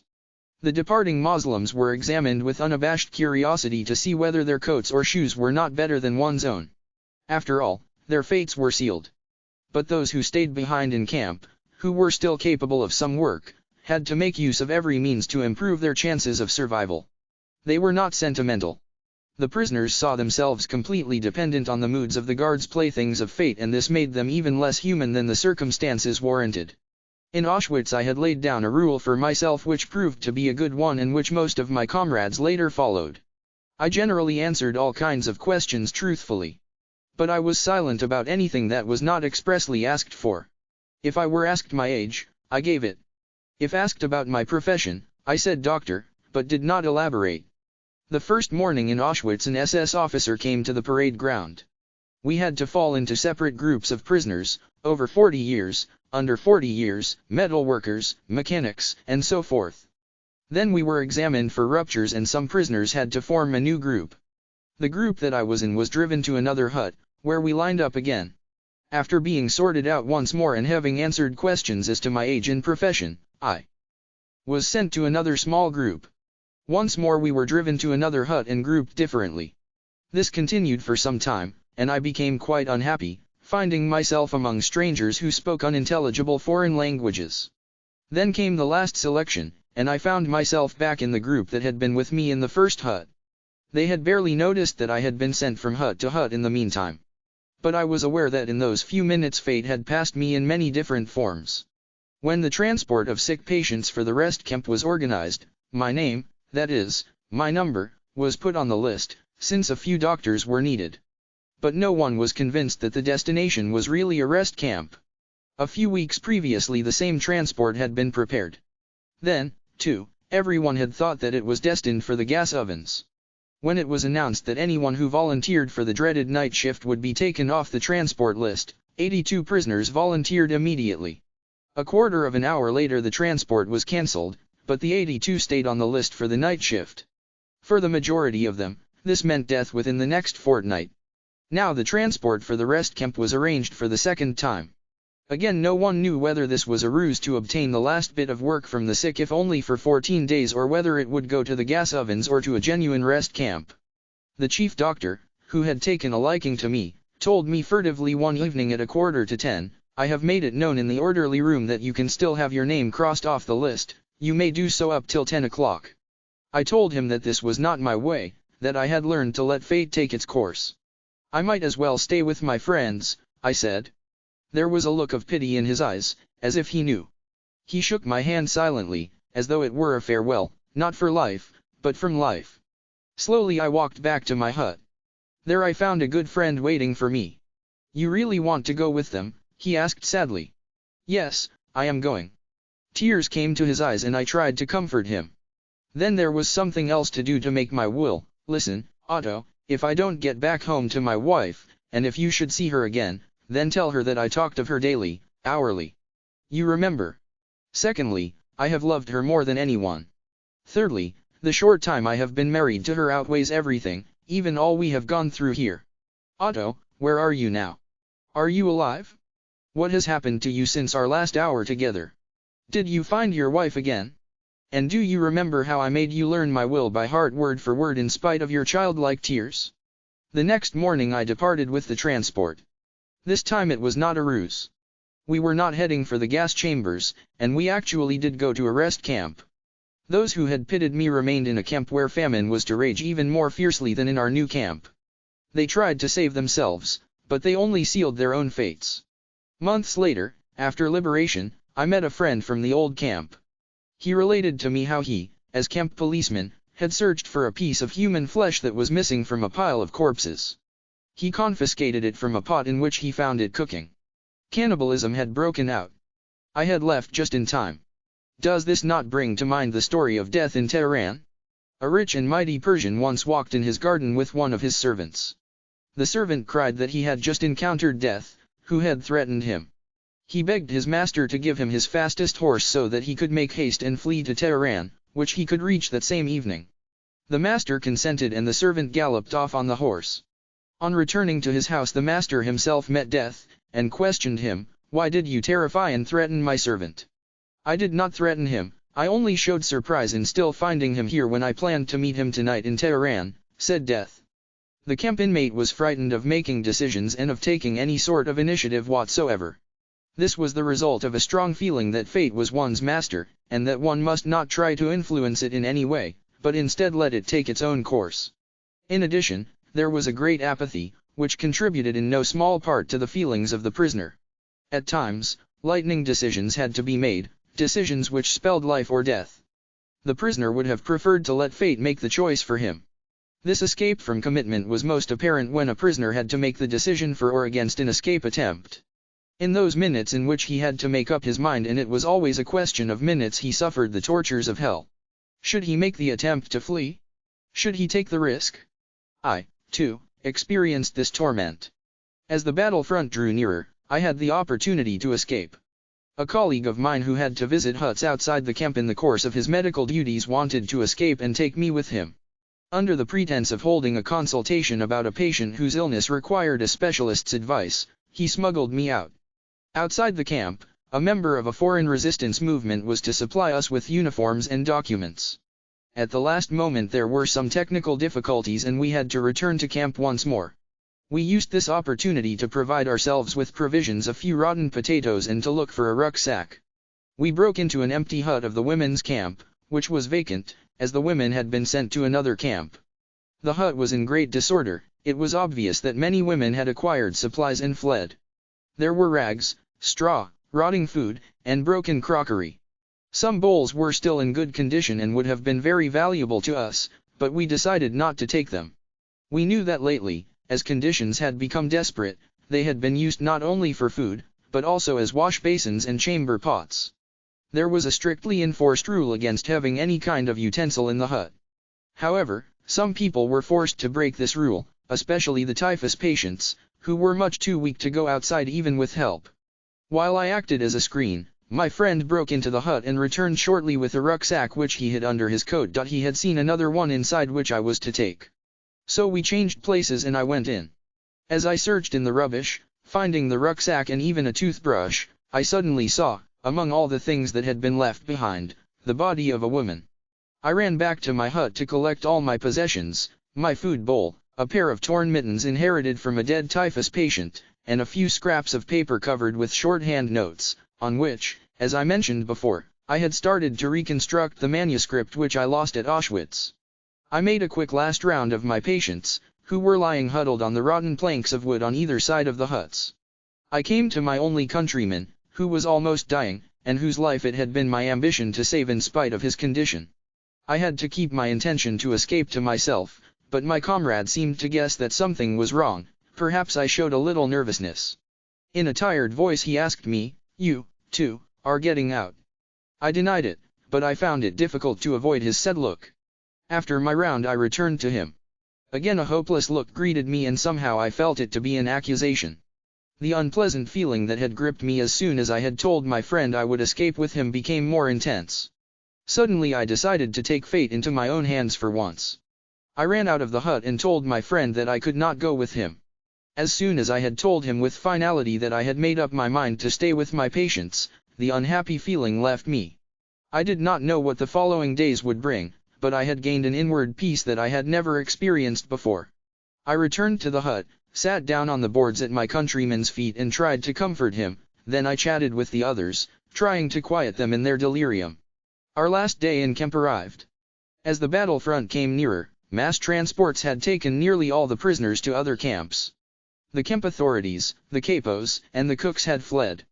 On this day an order was given that the camp must be evacuated completely by sunset. Even the few remaining prisoners, the sick, a few doctors, and some nurses, would have to leave. At night, the camp was to be set on fire. In the afternoon the trucks which were to collect the sick had not yet appeared. Instead the camp gates were suddenly closed and the barbed wire closely watched, so that no one could attempt an escape.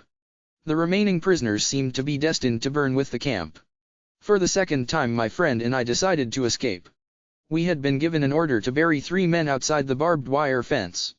We were the only 2 in camp who had strength enough to do the job. Nearly all the others lay in the few huts which were still in use, prostrate with fever and delirium.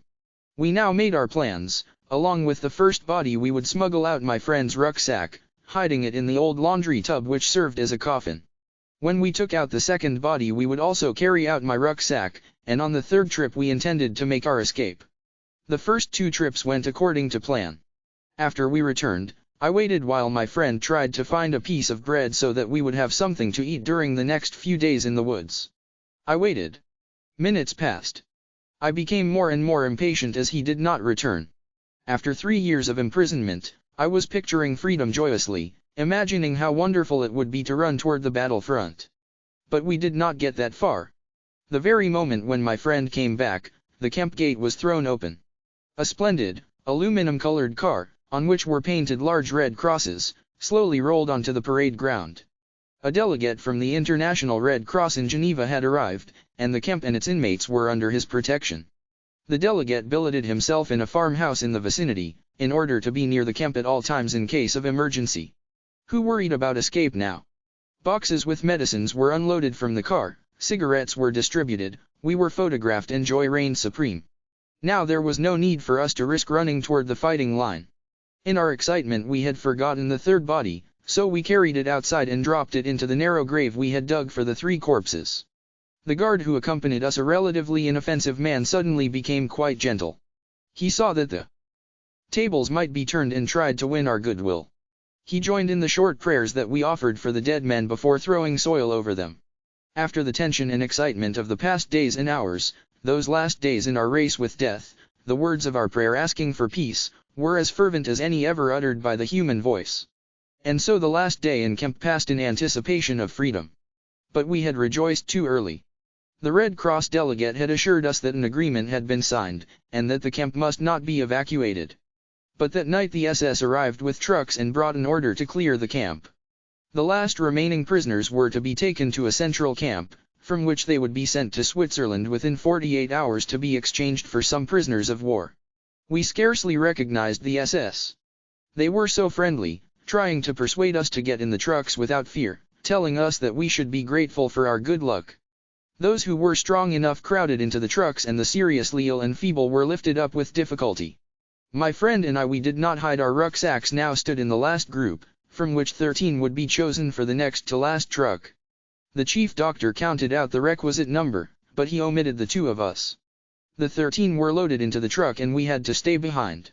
Surprised, very annoyed, and disappointed, we blamed the chief doctor, who excused himself by saying that he had been tired and distracted. He said that he had thought we still intended to escape. Impatiently we sat down, keeping our rucksacks on our backs, and waited with the few remaining prisoners for the last truck. We had to wait a long time. Finally we lay down on the mattresses of the deserted guardroom, exhausted by the excitement of the last few hours and days, during which we had fluctuated continually between hope and despair. We slept in our clothes and shoes, ready for the journey. The noise of rifles and cannons woke us, the flashes of tracer bullets and gunshots entered the hut. The chief doctor dashed in and ordered us to take cover on the floor. One prisoner jumped on me stomach from the bed above me and with his shoes on. That awakened me all right. Then we grasped what was happening, the battlefront had reached us. The shooting decreased and morning dawned. Outside on the pole at the camp gate a white flag floated in the wind. Many weeks later we found out that even in those last hours fate had toyed with us few remaining prisoners.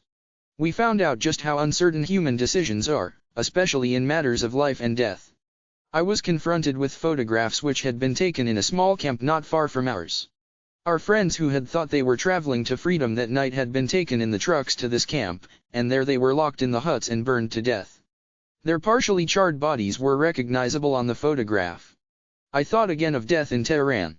Apart from its role as a defensive mechanism, the prisoners' apathy was also the result of other factors. Hunger and lack of sleep contributed to it, as they do in normal life, also, and to the general irritability which was another characteristic of the prisoners' mental state. The lack of sleep was due partly to the pestering of vermin which infested the terribly overcrowded huts because of the general lack of hygiene and sanitation. The fact that we had neither nicotine nor caffeine also contributed to the state of apathy and irritability. Besides these physical causes, there were mental ones, in the form of certain complexes. The majority of prisoners suffered from a kind of inferiority complex. We all had once been or had fancied ourselves to be somebody. Now we were treated like complete non-entities. The consciousness of one's inner value is anchored in higher, more spiritual things, and cannot be shaken by camp life. But how many free men, let alone prisoners, possess it? Without consciously thinking about it, the average prisoner felt himself utterly degraded. This became obvious when one observed the contrasts offered by the singular sociological structure of the camp. The more prominent prisoners, the capos, the cooks, the storekeepers and the camp policemen, did not, as a rule, feel degraded at all, like the majority of prisoners, but on the contrary promoted. Some even developed miniature delusions of grandeur. The mental reaction of the envious and grumbling majority toward this favored minority found expression in several ways, sometimes in jokes. For instance, I heard one prisoner talk to another about a capo, saying, "Imagine. I knew that man when he was only the president of a large bank. Isn't it fortunate that he has risen so far in the world?" Whenever the degraded majority and the promoted minority came into conflict, and there were plenty of opportunities for this, starting with the distribution of food, the results were explosive. Therefore, the general irritability, whose physical causes were discussed above, became most intense when these mental tensions were added. It is not surprising that this tension often ended in a general fight. Since the prisoner continually witnessed scenes of beatings, the impulse toward violence was increased. I myself felt my fists clench when anger came over me while I was famished and tired. I was usually very tired, since we had to stoke our stove which we were allowed to keep in our hut for the typhus patients throughout the nights. However, some of the most idyllic hours I have ever spent were in the middle of the night when all the others were delirious or sleeping. I could lie stretched out in front of the stove and roast a few pilfered potatoes in a fire made from stolen charcoal. But the following day I always felt even more tired, insensitive, and irritable.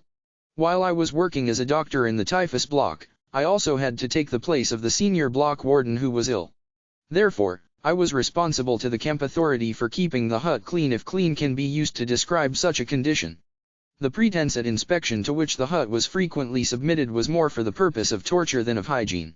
More food and a few drugs would have helped, but the only concern of the inspectors was whether a piece of straw was left in the center corridor, or whether dirty, ragged, and verminous blankets of the patients were tucked in neatly at their feet. As to the fate of the inmates, they were quite unconcerned. If I reported smartly, whipping my prison cap from my shorn head and clicking my heels, hut number 6/9, 52 patients, 2 nursing orderlies, and 1 doctor, they were satisfied. And then they would leave. But until they arrived, often they were hours later than announced, and sometimes did not come at all. I was forced to keep straightening blankets, picking up bits of straw which fell from the bunks, and shouting at the poor devils who tossed in their beds and threatened to upset all my efforts at tidiness and cleanliness. Apathy was particularly increased among the feverish patients, so that they did not react at all unless they were shouted at. Even this failed at times, and then it took tremendous self-control not to strike them. For one's own irritability took on enormous proportions in the face of the other's apathy, and especially in the face of the danger, i.e., the approaching inspection, which was caused by it. In attempting this psychological presentation and a psychopathological explanation of the typical characteristics of a concentration camp inmate, I may give the impression that the human being is completely and unavoidably influenced by his surroundings. In this case, the surroundings being the unique structure of camp life, which forced the prisoner to conform his conduct to a certain set pattern. But what about human liberty? Is there no spiritual freedom in regard to behavior and reaction to any given surroundings? Is that theory true which would have us believe that man is no more than a product of many conditional and environmental factors, be they of a biological, psychological, or sociological nature? Is man but an accidental product of these? Most important, do the prisoner's reactions to the singular world of the concentration camp prove that man cannot escape the influences of his surroundings? Does man have no choice of action in the face of such circumstances? We can answer these questions from experience as well as on principle. The experiences of camp life show that man does have a choice of action. There were enough examples, often of a heroic nature, which proved that apathy could be overcome, irritability suppressed. Man can preserve a vestige of spiritual freedom, of independence of mind, even in such terrible conditions of psychic and physical stress. We who lived in concentration camps can remember the men who walked through the huts comforting others, giving away their last piece of bread. They may have been few in number, but they offer sufficient proof that everything can be taken from a man but one thing, the last of the human freedoms, to choose one's attitude in any given set of circumstances, to choose one's own way. And there were always choices to make. Every day, every hour, offered the opportunity to make a decision which determined whether you would or would not submit to those powers which threatened to rob you of your very self, your inner freedom, which determined whether or not you would become the plaything of circumstance, renouncing freedom and dignity to become molded into the form of the typical inmate. Seen from this point of view, the mental reactions of the inmates of a concentration camp must seem more to us than the mere expression of certain physical and sociological conditions. Even though conditions such as lack of sleep, insufficient food, and various mental stresses may suggest that the inmates were bound to react in certain ways, in the final analysis it becomes clear that the sort of person the prisoner became was the result of an inner decision, and not the result of camp influences alone. Fundamentally, therefore, any man can, even under such circumstances, decide what shall become of him mentally and spiritually. He may retain his human dignity even in a concentration camp. Dostoevsky said once, "There is only one thing that I dread, not to be worthy of my sufferings." These words frequently came to my mind after I became acquainted with those martyrs whose behavior in camp, whose suffering and death, bore witness to the fact that the last inner freedom cannot be lost. It can be said that they were worthy of their sufferings. The way they bore their suffering was a genuine inner achievement. It is this spiritual freedom which cannot be taken away that makes life meaningful and purposeful. An active life serves the purpose of giving man the opportunity to realize values in creative work, while a passive life of enjoyment affords him the opportunity to obtain fulfillment in experiencing beauty, art, or nature. But there is also purpose in that life which is almost barren of both creation and enjoyment, and which admits of but one possibility of high moral behavior, namely, in man's attitude to his existence, an existence restricted by external forces. A creative life and a life of enjoyment are banned to him. But not only creativeness and enjoyment are meaningful. If there is a meaning in life at all, then there must be a meaning in suffering. Suffering is an ineradicable part of life, even as fate and death. Without suffering and death, human life cannot be complete. The way in which a man accepts his fate and all the suffering it entails, the way in which he takes up his cross, gives him ample opportunity even under the most difficult circumstances to add a deeper meaning to his life. It may remain brave, dignified, and unselfish. Or in the bitter fight for self-preservation he may forget his human dignity and become no more than an animal. Here lies the chance for a man either to make use of or to forego the opportunities of attaining the moral values that a difficult situation may afford him. and this decides whether he is worthy of his sufferings or not. Do not think that these considerations are unworldly and too far removed from real life. It is true that only a few people are capable of reaching such high moral standards. Of the prisoners, only a few kept their full inner liberty and obtained those values which their suffering afforded, but even one such example is sufficient proof that man's inner strength may raise him above his outward fate. Such men are not only in concentration camps. Everywhere man is confronted with fate, with the chance of achieving something through his own suffering. Take the fate of the sick, especially those who are incurable. I once read a letter written by a young invalid, in which he told a friend that he had just found out he would not live for long, that even an operation would be of no help. He wrote further that he remembered a film he had seen in which a man was portrayed who waited for death in a courageous and dignified way. The boy had thought it a great accomplishment to meet death so well. Now he wrote fate was offering him a similar chance. Those of us who saw the film called Resurrection, taken from a book by Tolstoy years ago, may have had similar thoughts. Here were great destinies and great men. For us, at that time, there was no great fate, there was no chance to achieve such greatness.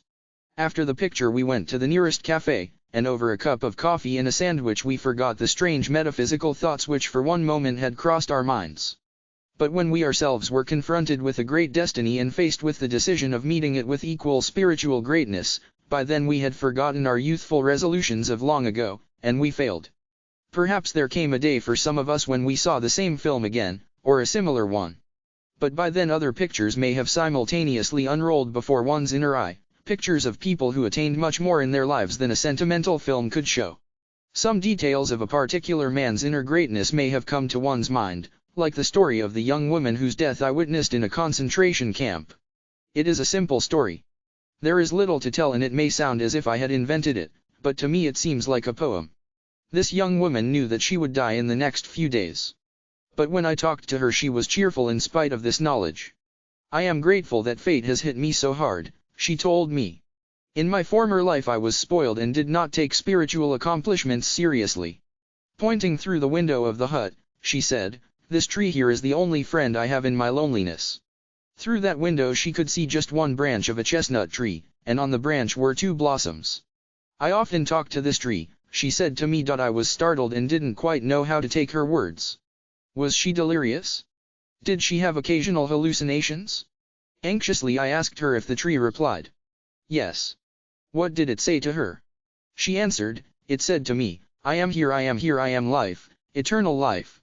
We have stated that that which was ultimately responsible for the state of the prisoner's inner self was not so much the enumerated psychophysical causes as it was the result of a free decision. Psychological observations of the prisoners have shown that only the men who allowed their inner hold on their moral and spiritual selves to subside eventually fell victim to the camp's degenerating influences.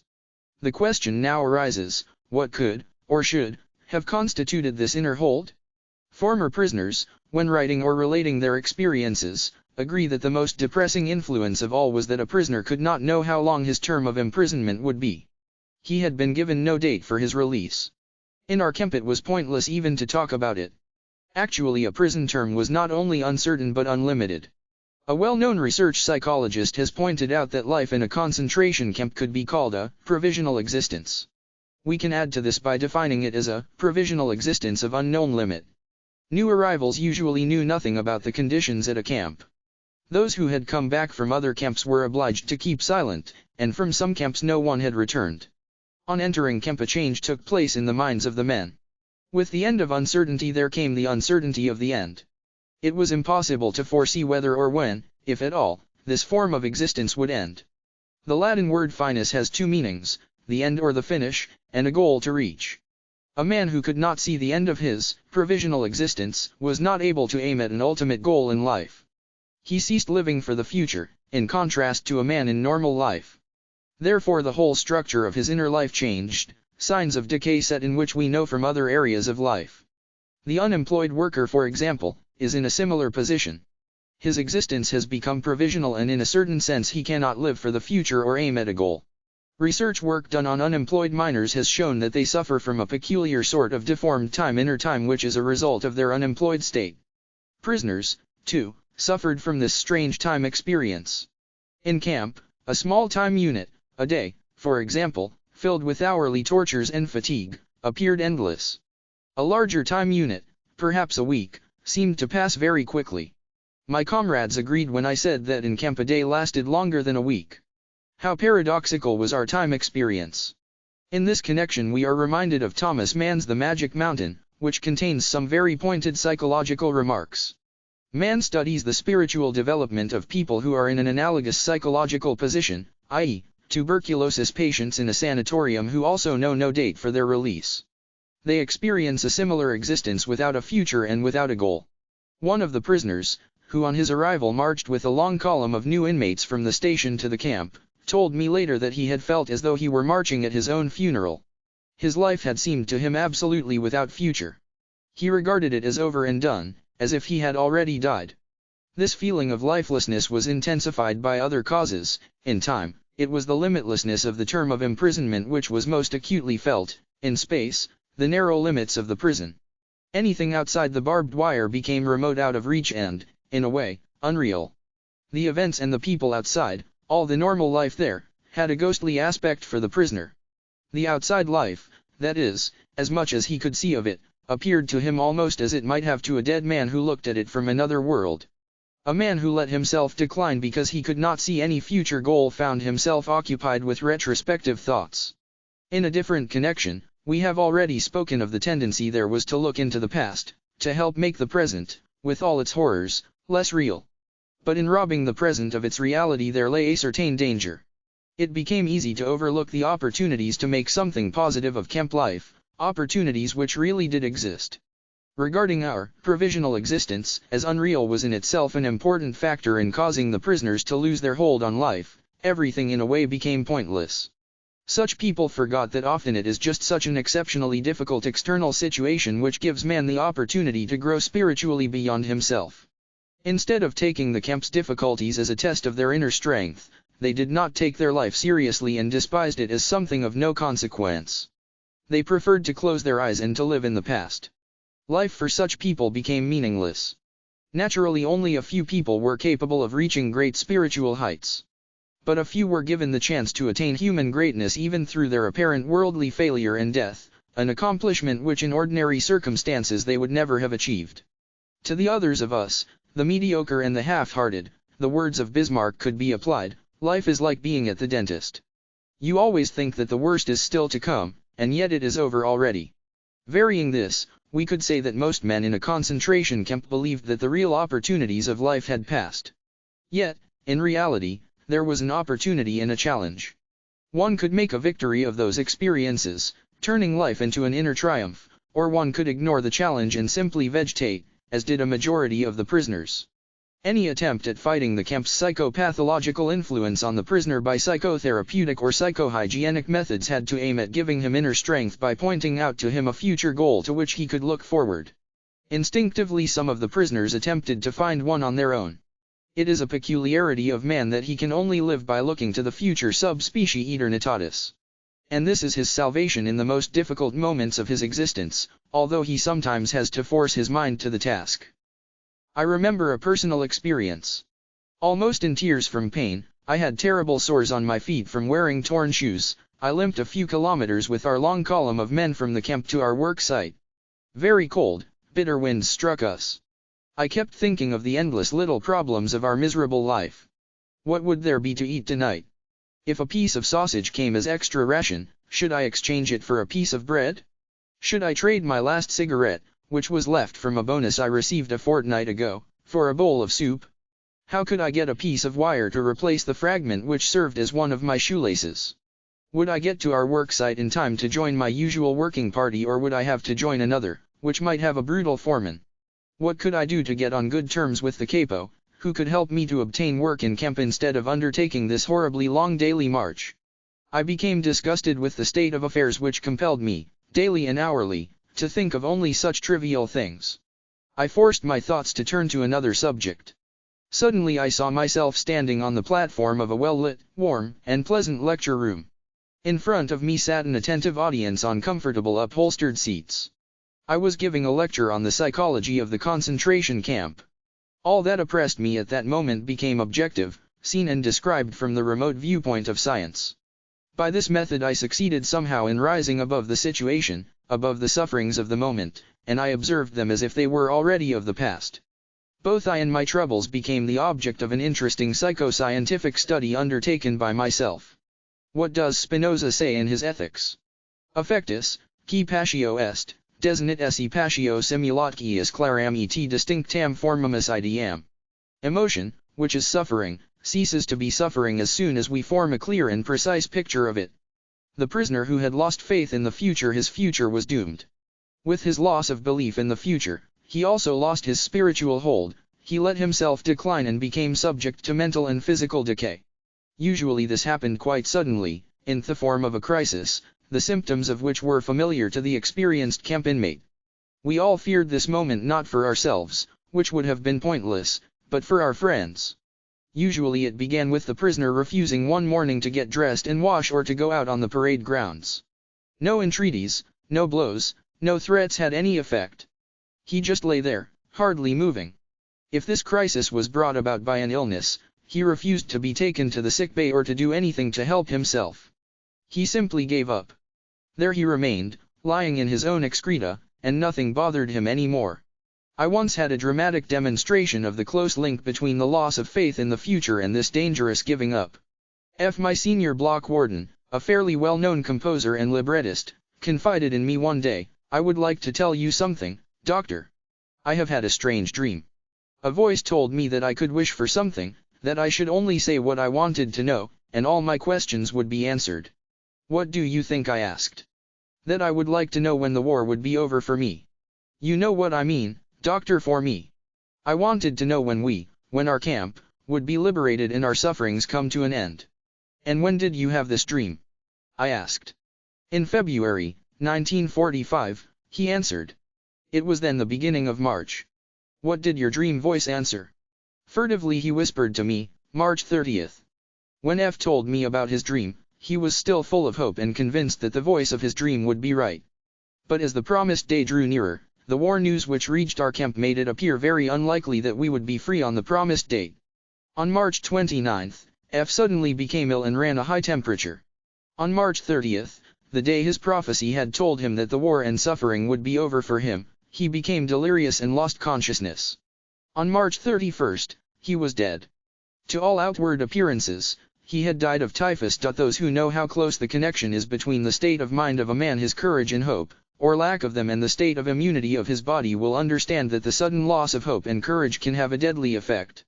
The ultimate cause of my friend's death was that the expected liberation did not come, and he was severely disappointed. This suddenly lowered his body's resistance against the latent typhus infection. His faith in the future and his will to live had become paralyzed, and his body fell victim to illness, and thus the voice of his dream was right after all. The observations of this one case and the conclusion drawn from them are in accordance with something that was drawn to my attention by the chief doctor of our concentration camp. The death rate in the week between Christmas, 1944, and New Year's, 1945, increased in camp beyond all previous experience. In his opinion, the explanation for this increase did not lie in the harder working conditions or the deterioration of our food supplies or a change of weather or new epidemics. It was simply that the majority of the prisoners had lived in the naive hope that they would be home again by Christmas. As the time drew near and there was no encouraging news, the prisoners lost courage and disappointment overcame them. This had a dangerous influence on their powers of resistance, and a great number of them died. As we said before, any attempt to restore a man's inner strength in the camp had first to succeed in showing him some future goal. Nietzsche's words, "He who has a why to live for can bear with almost any how," could be the guiding motto for all psychotherapeutic and psychohygienic efforts regarding prisoners.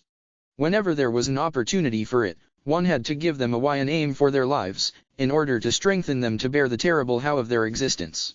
Woe to him who saw no more sense in his life, no aim, no purpose, and therefore no point in carrying on. He was soon lost. The typical reply with which such a man rejected all encouraging arguments was, "I have nothing to expect from life anymore." What sort of answer can one give to that? What was really needed was a fundamental change in our attitude toward life.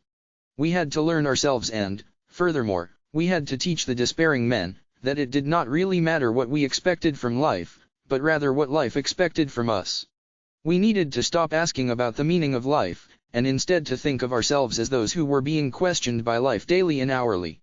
Our answer must consist, not in talk and meditation, but in right action and in right conduct.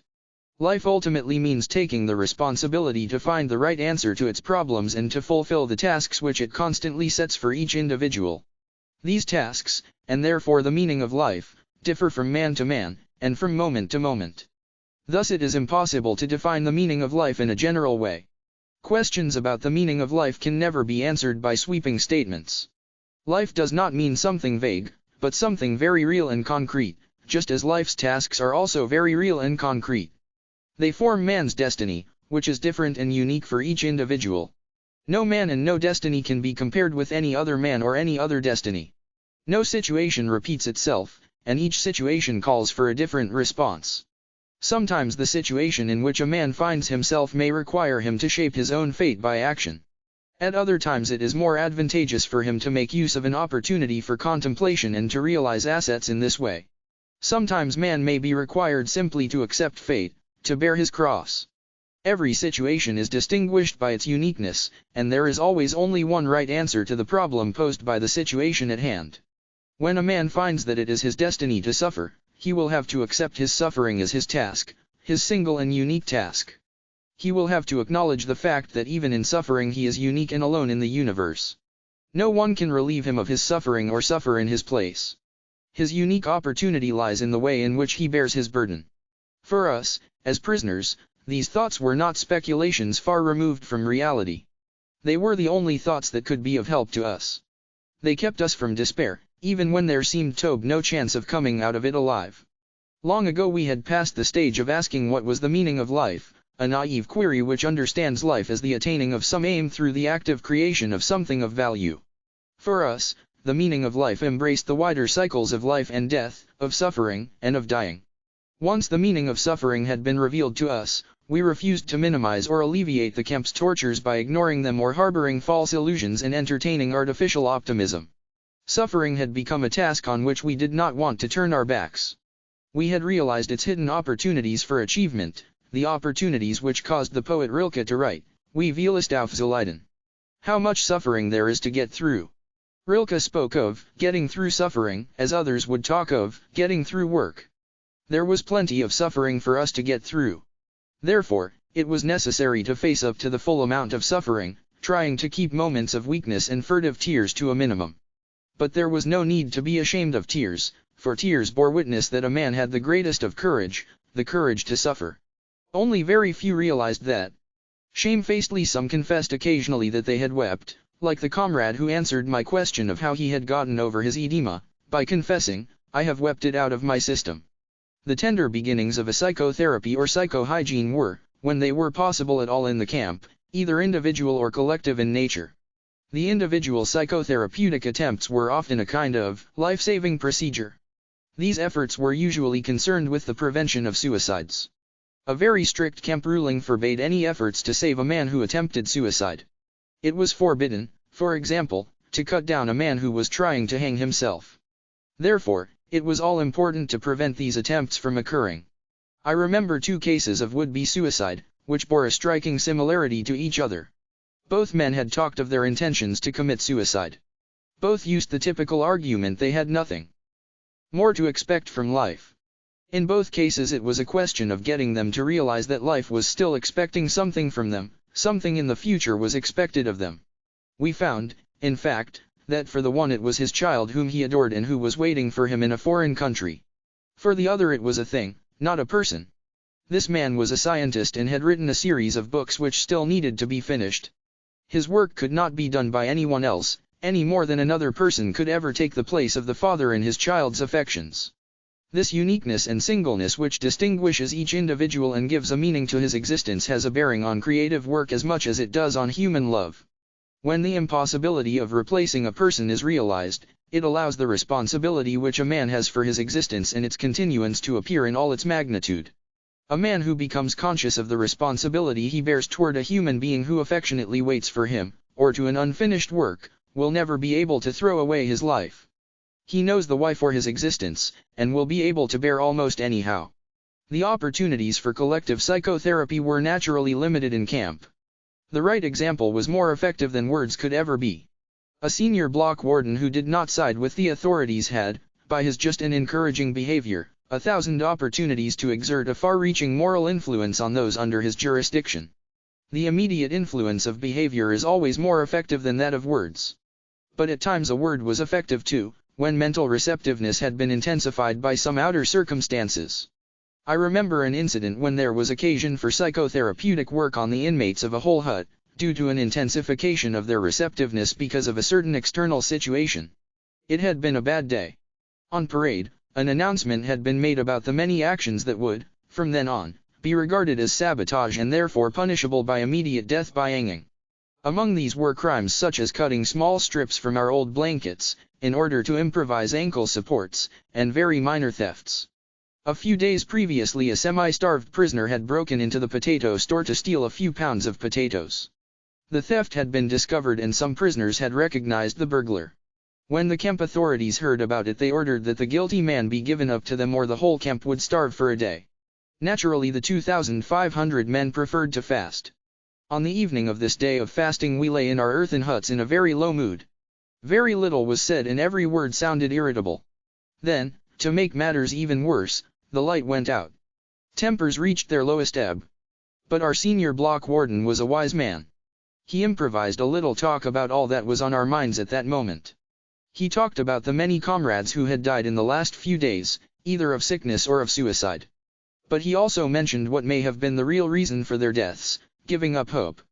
He maintained that there should be some way of preventing possible future victims from reaching this extreme state. And it was to me that the warden pointed to give this advice. God knows, I was not in the mood to give psychological explanations or to preach any sermons to offer my comrades a kind of medical care of their souls. I was cold and hungry, irritable, and tired, but I had to make the effort and use this unique opportunity. Encouragement was now more necessary than ever. So I began by mentioning the most trivial of comforts first. I said that even in this Europe in the 6th winter of the Second World War, our situation was not the most terrible we could think of. I said that each of us had to ask himself what irreplaceable losses he had suffered up to then. I speculated that for most of them these losses had really been few. Whoever was still alive had reason for hope. Health, family, happiness, professional abilities, fortune, position in society, all these were things that could be achieved again or restored. After all, we still had all our bones intact. Whatever we had gone through could still be an asset to us in the future. And he quoted from Nietzsche, was mich nicht umbringt, macht mich starker. That which does not kill me, makes me stronger. Then I spoke about the future. I said that to the impartial the future must seem hopeless. I agreed that each of us could guess for himself how small were his chances of survival. I told them that although there was still no typhus epidemic in the camp, I estimated my own chances at about 1 in 20. But I also told them that, in spite of this, I had no intention of losing hope and giving up. For no man knew what the future would bring, much less the next hour. Even if we could not expect any sensational military events in the next few days, who knew better than we, with our experience of camps, how great chances sometimes opened up, quite suddenly, at least for the individual. For instance, one might be attached unexpectedly to a special group with exceptionally good working conditions, for this was the kind of thing which constituted the luck of the prisoner. But I did not only talk of the future and the veil which was drawn over it. I also mentioned the past, all its joys, and how its light shone even in the present darkness. Again I quoted a poet to avoid sounding like a preacher myself, who had written, was du Oorlebst, kan geen macht der Welt dir rauben. What you have experienced, no power on earth can take from you.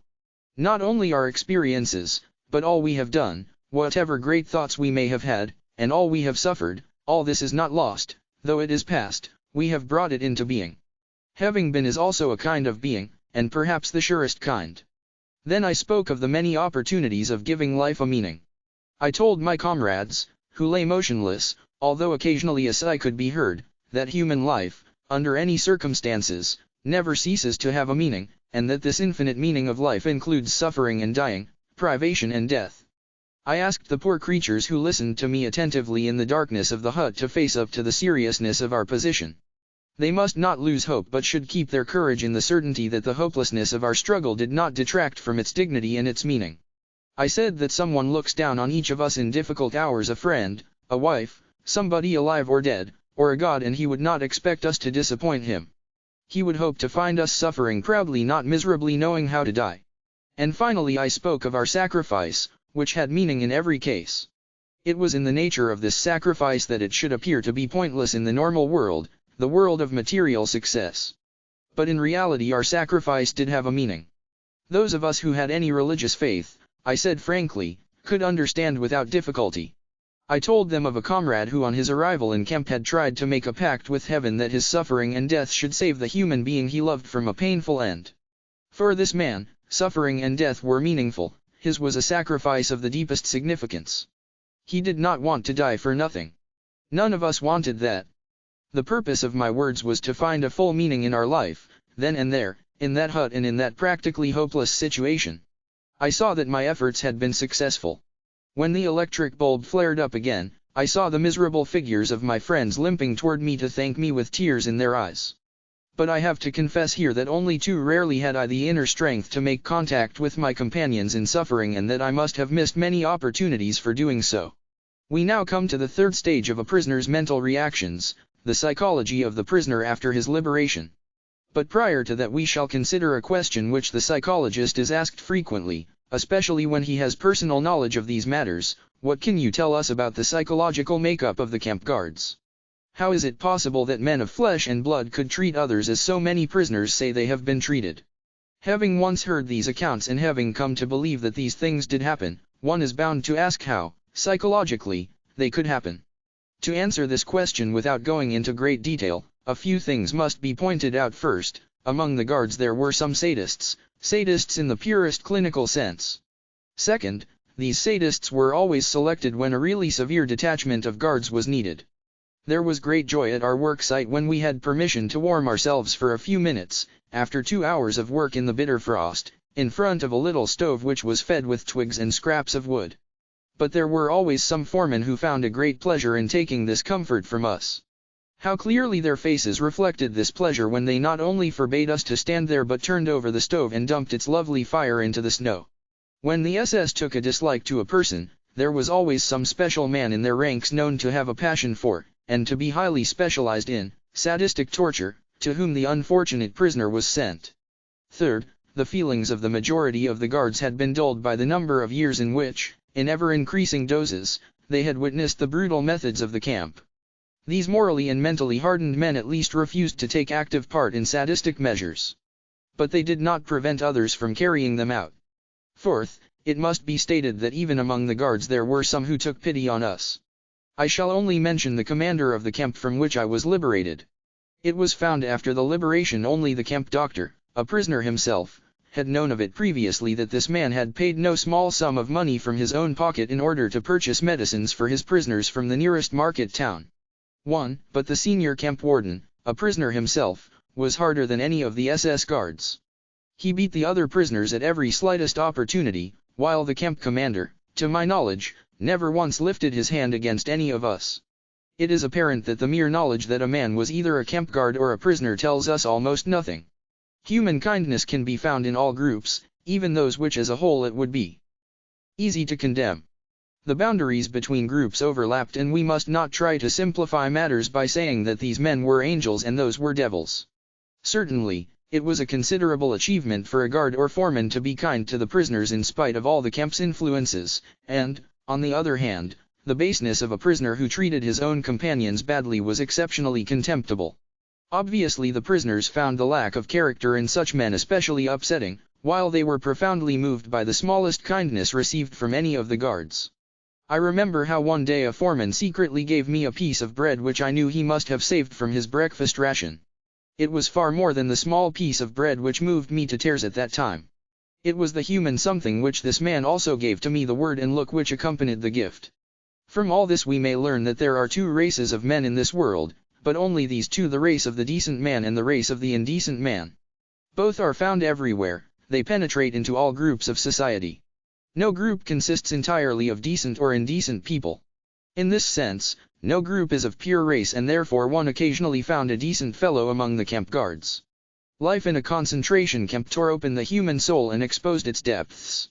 Is it surprising that in those depths we again found only human qualities which in their very nature were a mixture of good and evil? The rift dividing good from evil, which goes through all human beings, reaches into the lowest depths and becomes apparent even on the bottom of the abyss which is laid open by the concentration camp. And now to the last chapter in the psychology of a concentration camp, the psychology of the prisoner who has been released. In describing the experiences of liberation, which naturally must be personal, we shall pick up the threads of that part of our narrative which told of the morning when the white flag was hoisted above the camp gates after days of high tension. This state of inner suspense was followed by total relaxation. But it would be quite wrong to think that we went mad with joy. What, then, did happen? With tired steps we prisoners dragged ourselves to the camp gates. Timidly we looked around and glanced at each other questioningly. Then we ventured a few steps out of camp. This time no orders were shouted at us, nor was there any need to duck quickly to avoid a blow or kick. Oh no! This time the guards offered us cigarettes. We hardly recognized them at first, they had hurriedly changed into civilian clothes. We walked slowly along the road leading from the camp. Soon our legs hurt and threatened to buckle. But we limped on, we wanted to see the camp's surroundings for the first time with the eyes of free men. Freedom, we repeated to ourselves, and yet we could not grasp it. We had said this word so often during all the years we dreamed about it, that it had lost its meaning. Its reality did not penetrate into our consciousness, we could not grasp the fact that freedom was ours. We came to meadows full of flowers. We saw and realized that they were there, but we had no feelings about them. The first spark of joy came when we saw a rooster with a tail of multicolored feathers. But it remained only a spark, we did not yet belong to this world. In the evening when we all met again in our hut, one said secretly to the other, "Tell me, were you pleased today?" And the other replied, feeling ashamed as he did not know that we all felt similarly, truthfully, no. We had literally lost the ability to feel pleased and had to relearn it slowly.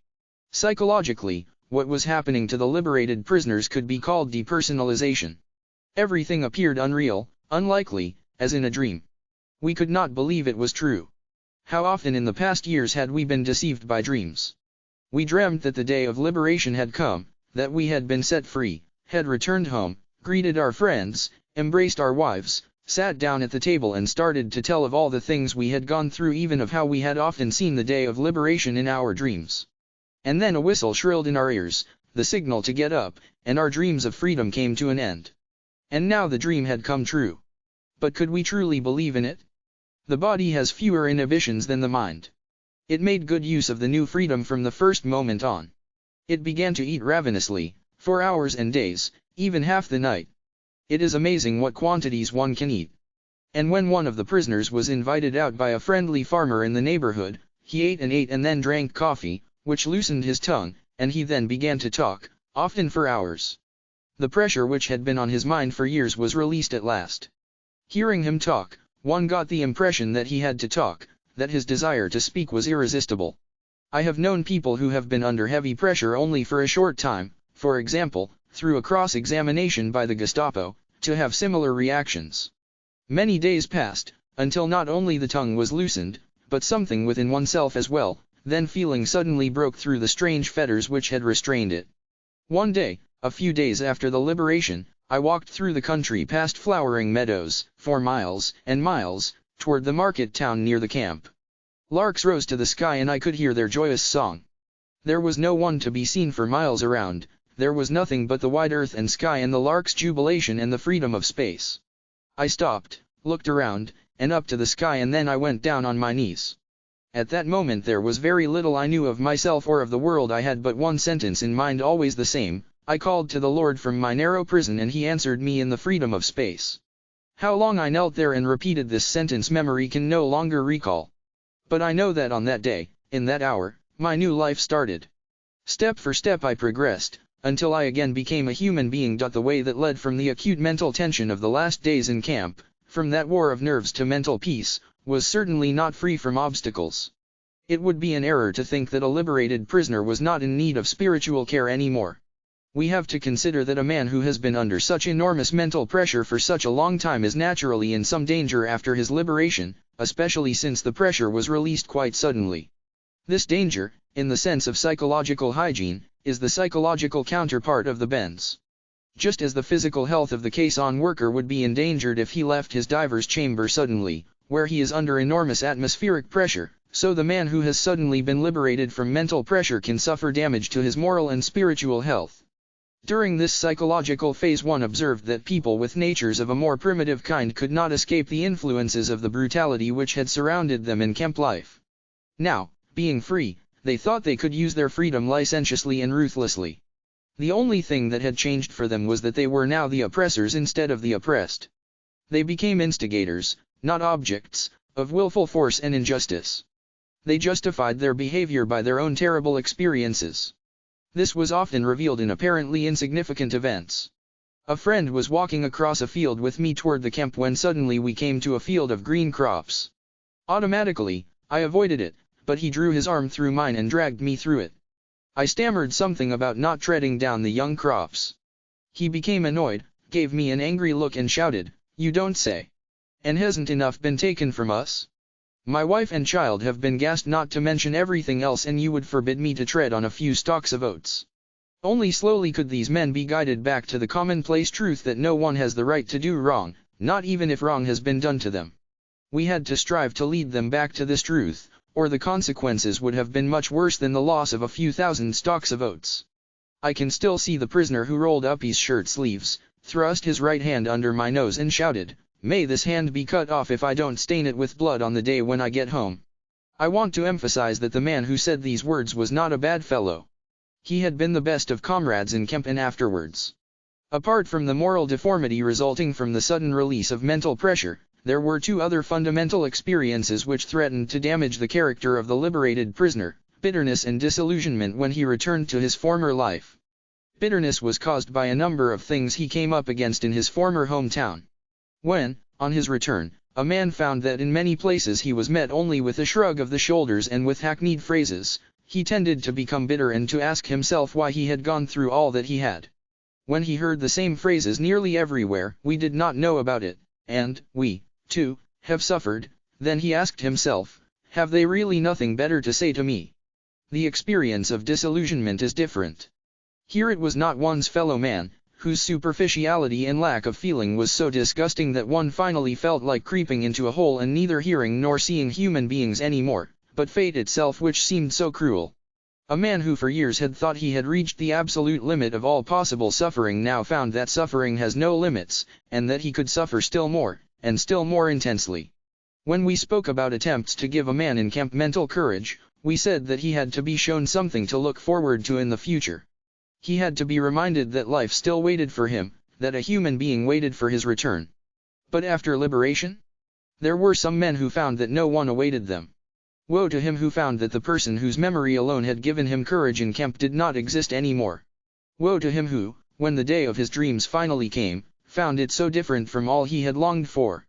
Perhaps he boarded a trolley, traveled out to the home which he had seen for years in his mind, and only in his mind, and pressed the bell, just as he has longed to do in thousands of dreams, only to find that the person who should open the door was not there, and would never be there again. We all said to each other in camp that there could be no earthly happiness which could compensate for all we had suffered. We were not hoping for happiness, it was not that which gave us courage and gave meaning to our suffering, our sacrifices and our dying. And yet we were not prepared for unhappiness. This disillusionment, which awaited not a small number of prisoners, was an experience which these men have found very hard to get over and which, for a psychiatrist, is also very difficult to help them overcome. But this must not be a discouragement to him, on the contrary, it should provide an added stimulus. But for every one of the liberated prisoners, the day comes when, looking back on his camp experiences, he can no longer understand how he endured it all. As the day of his liberation eventually came, when everything seemed to him like a beautiful dream, so also the day comes when all his camp experiences seem to him nothing but a nightmare. The crowning experience of all, for the homecoming man, is the wonderful feeling that, after all he has suffered, there is nothing he need fear any more except his God. An interesting incident with reference to this SS commander is in regard to the attitude toward him of some of his Jewish prisoners. At the end of the war, when the American troops liberated the prisoners from our camp, 3 young Hungarian Jews hid this commander in the Bavarian woods. Then they went to the commandant of the American forces, who was very eager to capture this SS commander, and they said they would tell him where he was, but only under certain conditions. The American commander must promise that absolutely no harm would come to this man. After a while, the American officer finally promised these young Jews that the SS commander when taken into captivity would be kept safe from harm. Not only did the American officer keep his promise but, as a matter of fact, the former SS commander of this concentration camp was in a sense restored to his command, for he supervised the collection of clothing among the nearby Bavarian villages, and its distribution to all of us who at that time still wore the clothes we had inherited from other inmates of Camp Auschwitz who were not as fortunate as we, having been sent to the gas chamber immediately upon their arrival at the railway. Station Point 11 Logotherapy. In a nutshell, readers of my short autobiographical story usually ask for a fuller and more direct explanation of my therapeutic doctrine. Accordingly, I added a brief section on logotherapy to the original edition of From Death Camp to Existentialism. But that was not enough, and I have been besieged by requests for a more extended treatment. Therefore, in the present edition I have completely rewritten and considerably expanded my account. The assignment was not easy. To convey to the reader within a short space all the material which required 20 volumes in German is an almost hopeless task. I am reminded of the American doctor who once turned up in my office in Vienna and asked me, "Now, doctor, are you a psychoanalyst?" Whereupon I replied, "Not exactly a psychoanalyst, let's say a psychotherapist." Then he continued questioning me, "What school do you stand for?" I answered, "It is my own theory, it is called logotherapy." "Can you tell me in one sentence what is meant by logotherapy?" he asked. "At least, what is the difference between psychoanalysis and logotherapy?" "Yes," I said, "but in the first place, can you tell me in one sentence what you think the essence of psychoanalysis is?" This was his answer: "During psychoanalysis, the patient must lie down on a couch and tell you things which sometimes are very disagreeable to tell." Whereupon I immediately retorted with the following improvisation: "Now, in logotherapy the patient may remain sitting erect but he must hear things which sometimes are very disagreeable to hear." Of course, this was meant facetiously and not as a capsule version of logotherapy. However, there is something in it, inasmuch as logotherapy, in comparison with psychoanalysis, is a method less retrospective and less introspective. Logotherapy focuses rather on the future, that is to say, on the meanings to be fulfilled by the patient in his future. Logotherapy, indeed, is a meaning-centered psychotherapy. At the same time, logotherapy defocuses all the vicious circle formations and feedback mechanisms which play such a great role in the development of neuroses. Thus, the typical self-centeredness of the neurotic is broken up instead of being continually fostered and reinforced. To be sure, this kind of statement is an oversimplification, yet in logotherapy the patient is actually confronted with and reoriented toward the meaning of his life. And to make him aware of this meaning can contribute much to his ability to overcome his neurosis. Let me explain why I have employed the term logotherapy as the name for my theory. Logos is a Greek word which denotes meaning. Logotherapy, or, as it has been called by some authors, the Third Viennese school of psychotherapy, focuses on the meaning of human existence as well as on man's search for such a meaning. According to logotherapy, this striving to find a meaning in one's life is the primary motivational force in man. That is why I speak of a will to meaning in contrast to the pleasure principle, or, as we could also term it, the will to pleasure, on which Freudian psychoanalysis is centered, as well as in contrast to the will to power on which Adlerian psychology, using the term striving for superiority, is focused. The will to meaning, man's search for meaning, is the primary motivation in his life and not a secondary rationalization of instinctual drives. This meaning is unique and specific in that it must and can be fulfilled by him alone. Only then does it achieve a significance which will satisfy his own will to meaning. There are some authors who contend that meanings and values are nothing but defense mechanisms, reaction formations and sublimations. But as for myself, I would not be willing to live merely for the sake of my defense mechanisms, nor would I be ready to die merely for the sake of my reaction formations. Man, however, is able to live and even to die for the sake of his ideals and values. A public opinion poll was conducted a few years ago in France. The results showed that 89% of the people polled admitted that man needs something for the sake of which to live. Moreover, 61% conceded that there was something, or someone, in their own lives for whose sake they were even ready to die. I repeated this poll at my hospital department in Vienna among both the patients and the personnel, and the outcome was practically the same as among the thousands of people screened in France. The difference was only 2%. Another statistical survey, of 7,948 students at 48 colleges, was conducted by social scientists from Johns Hopkins University. Their preliminary report is part of a 2-year study sponsored by the National Institute of Mental Health. Asked what they considered very important to them now, 16% of the students checked making a lot of money, 78% said their first goal was finding a purpose and meaning to my life. Of course, there may be some cases in which an individual's concern with values is really a camouflage of hidden inner conflicts, but, if so, they represent the exceptions from the rule rather than the rule itself. In these cases we have actually to deal with pseudo-values, and as such they have to be unmasked. Unmasking, however, should stop as soon as one is confronted with what is authentic and genuine in man, example man's desire for a life that is as meaningful as possible. If it does not stop then, the only thing that the unmasking psychologist really unmasks is his own hidden motive, namely, his unconscious need to debase and depreciate what is genuine, what is genuinely human, in man. Existential frustration. Man's will to meaning can also be frustrated, in which case logotherapy speaks of existential frustration. The term existential may be used in 3 ways, to refer to, 1. Existence itself, i.e., the specifically human mode of being, 2. The meaning of existence, and 3. The striving to find a concrete meaning in personal existence, that is to say, the will to meaning. Existential frustration can also result in neuroses.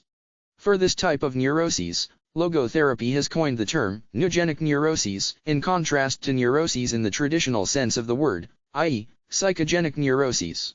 Neogenic neuroses have their origin not in the psychological but rather in the noological, from the Greek noos meaning mind, dimension of human existence. This is another logotherapeutic term which denotes anything pertaining to the specifically human dimension. Neogenic neuroses do not emerge from conflicts between drives and instincts but rather from existential problems. Among such problems, the frustration of the will to meaning plays a large role. It is obvious that in neogenic cases the appropriate and adequate therapy is not psychotherapy in general but rather logotherapy, a therapy, that is, which dares to enter the specifically human dimension. Let me quote the following instance. A high-ranking American diplomat came to my office in Vienna in order to continue psychoanalytic treatment which he had begun 5 years previously with an analyst in New York. At the outset I asked him why he thought he should be analyzed, why his analysis had been started in the first place. It turned out that the patient was discontented with his career and found it most difficult to comply with American foreign policy. His analyst, however, had told him again and again that he should try to reconcile himself with his father, because the government of the US as well as his superiors were nothing but father images and, consequently, his dissatisfaction with his job washed out to the hatred he unconsciously harbored toward his father. Through an analysis lasting 5 years, the patient had been prompted more and more to accept his analyst's interpretations until he finally was unable to see the forest of reality for the trees of symbols and images. After a few interviews, it was clear that his will to meaning was frustrated by his vocation, and he actually longed to be engaged in some other kind of work. As there was no reason for not giving up his profession and embarking on a different one, he did so, with most gratifying results. He has remained contented in this new occupation for over 5 years, as he recently reported. I doubt that, in this case, I was dealing with a neurotic condition at all, and that is why I thought that he did not need any psychotherapy, nor even logotherapy, for the simple reason that he was not actually a patient. Not every conflict is necessarily neurotic, some amount of conflict is normal and healthy. In a similar sense, suffering is not always a pathological phenomenon. Rather than being a symptom of neurosis, suffering may well be a human achievement, especially if the suffering grows out of existential frustration. I would strictly deny that one's search for a meaning to his existence, or even his doubt of it, in every case is derived from, or results in, any disease. Existential frustration is in itself neither pathological nor pathogenic. A man's concern, even his despair, over the worthwhileness of life is an existential distress but by no means a mental disease. It may well be that interpreting the first in terms of the latter motivates a doctor to bury his patient's existential despair under a heap of tranquilizing drugs. It is his task, rather, to pilot the patient through his existential crises of growth and development. Logotherapy regards its assignment as that of assisting the patient to find meaning in his life. Inasmuch as logotherapy makes him aware of the hidden logos of his existence, it is an analytical process. To this extent, logotherapy resembles psychoanalysis. However, In logotherapy's attempt to make something conscious again, it does not restrict its activity to instinctual facts within the individual's unconscious, but also cares for existential realities, such as the potential meaning of his existence to be fulfilled as well as his will to meaning. Any analysis, however, even when it refrains from including the noological dimension in its therapeutic process, tries to make the patient aware of what he actually longs for in the depth of his being. Logotherapy deviates from psychoanalysis insofar as it considers man a being whose main concern consists in fulfilling a meaning, rather than in the mere gratification and satisfaction of drives and instincts, or in merely reconciling the conflicting claims of id, ego, and superego, or in the mere adaptation and adjustment to society and environment. Noodynamics, to be sure, man's search for meaning may arouse inner tension rather than inner equilibrium. However, precisely such tension is an indispensable prerequisite of mental health. There is nothing in the world, I venture to say, that would so effectively help one to survive even the worst conditions as the knowledge that there is a meaning in one's life. There is much wisdom in the words of Nietzsche, "He who has a why to live for can bear almost anyhow." I can see in these words a motto which holds true for any psychotherapy. In the Nazi concentration camps, one could have witnessed that those who knew that there was a task waiting for them to fulfill were most apt to survive. The same conclusion has since been reached by other authors of books on concentration camps, and also by psychiatric investigations into Japanese, North Korean and North Vietnamese prisoner-of war camps. As for myself, when I was taken to the concentration camp of Auschwitz, a manuscript of mine ready for publication was confiscated. Certainly, my deep desire to write this manuscript anew helped me to survive the rigors of the camps I was in. For instance, when in a camp in Bavaria I fell ill with typhus fever, I jotted down on little scraps of paper many notes intended to enable me to rewrite the manuscript, should I live to the day of liberation. I am sure that this reconstruction of my lost manuscript in the dark barracks of a Bavarian concentration camp assisted me in overcoming the danger of cardiovascular collapse. Thus it can be seen that mental health is based on a certain degree of tension, the tension between what one has already achieved and what one still ought to accomplish, or the gap between what one is and what one should become. Such a tension is inherent in the human being and therefore is indispensable to mental well-being. We should not, then, be hesitant about challenging man with a potential meaning for him to fulfill. It is only thus that we evoke his will to meaning from its state of latency. I consider it a dangerous misconception of mental hygiene to assume that what man needs in the first place is equilibrium or, as it is called in biology, homeostasis, i.e., a tensionless state. What man actually needs is not a tensionless state but rather the striving and struggling for a worthwhile goal, a freely chosen task. What he needs is not the discharge of tension at any cost but the call of a potential meaning waiting to be fulfilled by him. What man needs is not homeostasis but what I call noodynamics, i.e., the existential dynamics in a polar field of tension where one pole is represented by a meaning that is to be fulfilled and the other pole by the man who has to fulfill it. And one should not think that this holds true only for normal conditions. In neurotic individuals, it is even more valid. If architects want to strengthen a decrepit arch, they increase the load which is laid upon it, for thereby the parts are joined more firmly together. So if therapists wish to foster their patients' mental health, they should not be afraid to create a sound amount of tension through a reorientation toward the meaning of one's life. Having shown the beneficial impact of meaning orientation, I turn to the detrimental influence of that feeling of which so many patients complain today, namely, the feeling of the total and ultimate meaninglessness of their lives. They lack the awareness of a meaning worth living for. They are haunted by the experience of their inner emptiness, a void within themselves. They are caught in that situation which I have called the existential vacuum. The existential vacuum is a widespread phenomenon of the 20th century. This is understandable. It may be due to a twofold loss which man has had to undergo since he became a truly human being. At the beginning of human history, man lost some of the basic animal instincts in which an animal's behavior is embedded and by which it is secured. Such security, like paradise, is closed to man forever. Man has to make choices. In addition to this, however, man has suffered another loss in his more recent development inasmuch as the traditions which buttressed his behavior are now rapidly diminishing. No instinct tells him what he has to do, and no tradition tells him what he ought to do. Sometimes he does not even know what he wishes to do. Instead, he either wishes to do what other people do, conformism, or he does what other people wish him to do, totalitarianism. A statistical survey recently revealed that among my European students, 25% showed a more or less marked degree of existential vacuum. Among my American students it was not 25 but 60%. The existential vacuum manifests itself mainly in a state of boredom.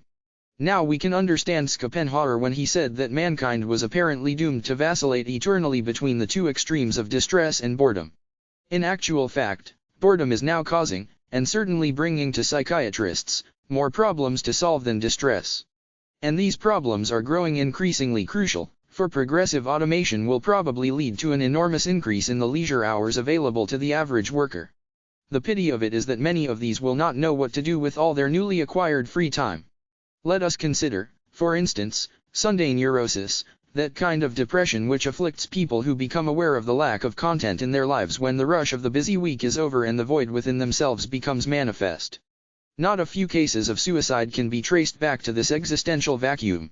Such widespread phenomena as depression, aggression, and addiction are not understandable unless we recognize the existential vacuum underlying them. This is also true of the crises of pensioners and aging people. Moreover, there are various masks and guises under which the existential vacuum appears. Sometimes the frustrated will to meaning is vicariously compensated for by a will to power, including the most primitive form of the will to power, the will to money. In other cases, the place of frustrated will to meaning is taken by the will to pleasure. That is why existential frustration often eventuates in sexual compensation. We can observe in such cases that the sexual libido becomes rampant in the existential vacuum. An analogous event occurs in neurotic cases. There are certain types of feedback mechanisms and vicious circle formations which I will touch upon later. One can observe again and again, however, that this symptomatology has invaded an existential vacuum wherein it then continues to flourish. In such patients, what we have to deal with is not a neogenic neurosis. However, we will never succeed in having the patient overcome his condition if we have not supplemented the psychotherapeutic treatment with logotherapy. For by filling the existential vacuum, the patient will be prevented from suffering further relapses. Therefore, logotherapy is indicated not only in neogenic cases, as pointed out above, but also in psychogenic cases, and sometimes even the somatogenic, pseudo-neuroses. Viewed in this light, a statement once made by Magda B. Arnold is justified: every therapy must in some way, no matter how restricted, also be logotherapy. Let us now consider what we can do if a patient asks what the meaning of his life is. The meaning of life, I doubt whether a doctor can answer this question in general terms. For the meaning of life differs from man to man, from day to day and from hour to hour. What matters, therefore, is not the meaning of life in general but rather the specific meaning of a person's life at a given moment. To put the question in general terms would be comparable to the question posed to a chess champion: tell me, master, what is the best move in the world? There simply is no such thing as the best or even a good move apart from a particular situation in a game and the particular personality of one's opponent. The same holds for human existence. One should not search for an abstract meaning of life. Everyone has his own specific vocation or mission in life to carry out a concrete assignment which demands fulfillment. Therein he cannot be replaced, nor can his life be repeated. Thus, everyone's task is as unique as is his specific opportunity to implement it. As each situation in life represents a challenge to man and presents a problem for him to solve, the question of the meaning of life may actually be reversed. Ultimately, man should not ask what the meaning of his life is, but rather he must recognize that it is he who is asked. In a word, each man is questioned by life, and he can only answer to life by answering for his own life. To life he can only respond by being responsible. Thus, logotherapy sees in responsibleness the very essence of human existence.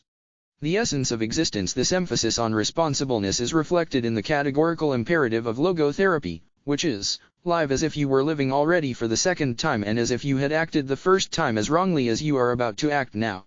It seems to me that there is nothing which would stimulate a man's sense of responsibleness more than this maxim, which invites him to imagine first that the present is past and, second, that the past may yet be changed and amended.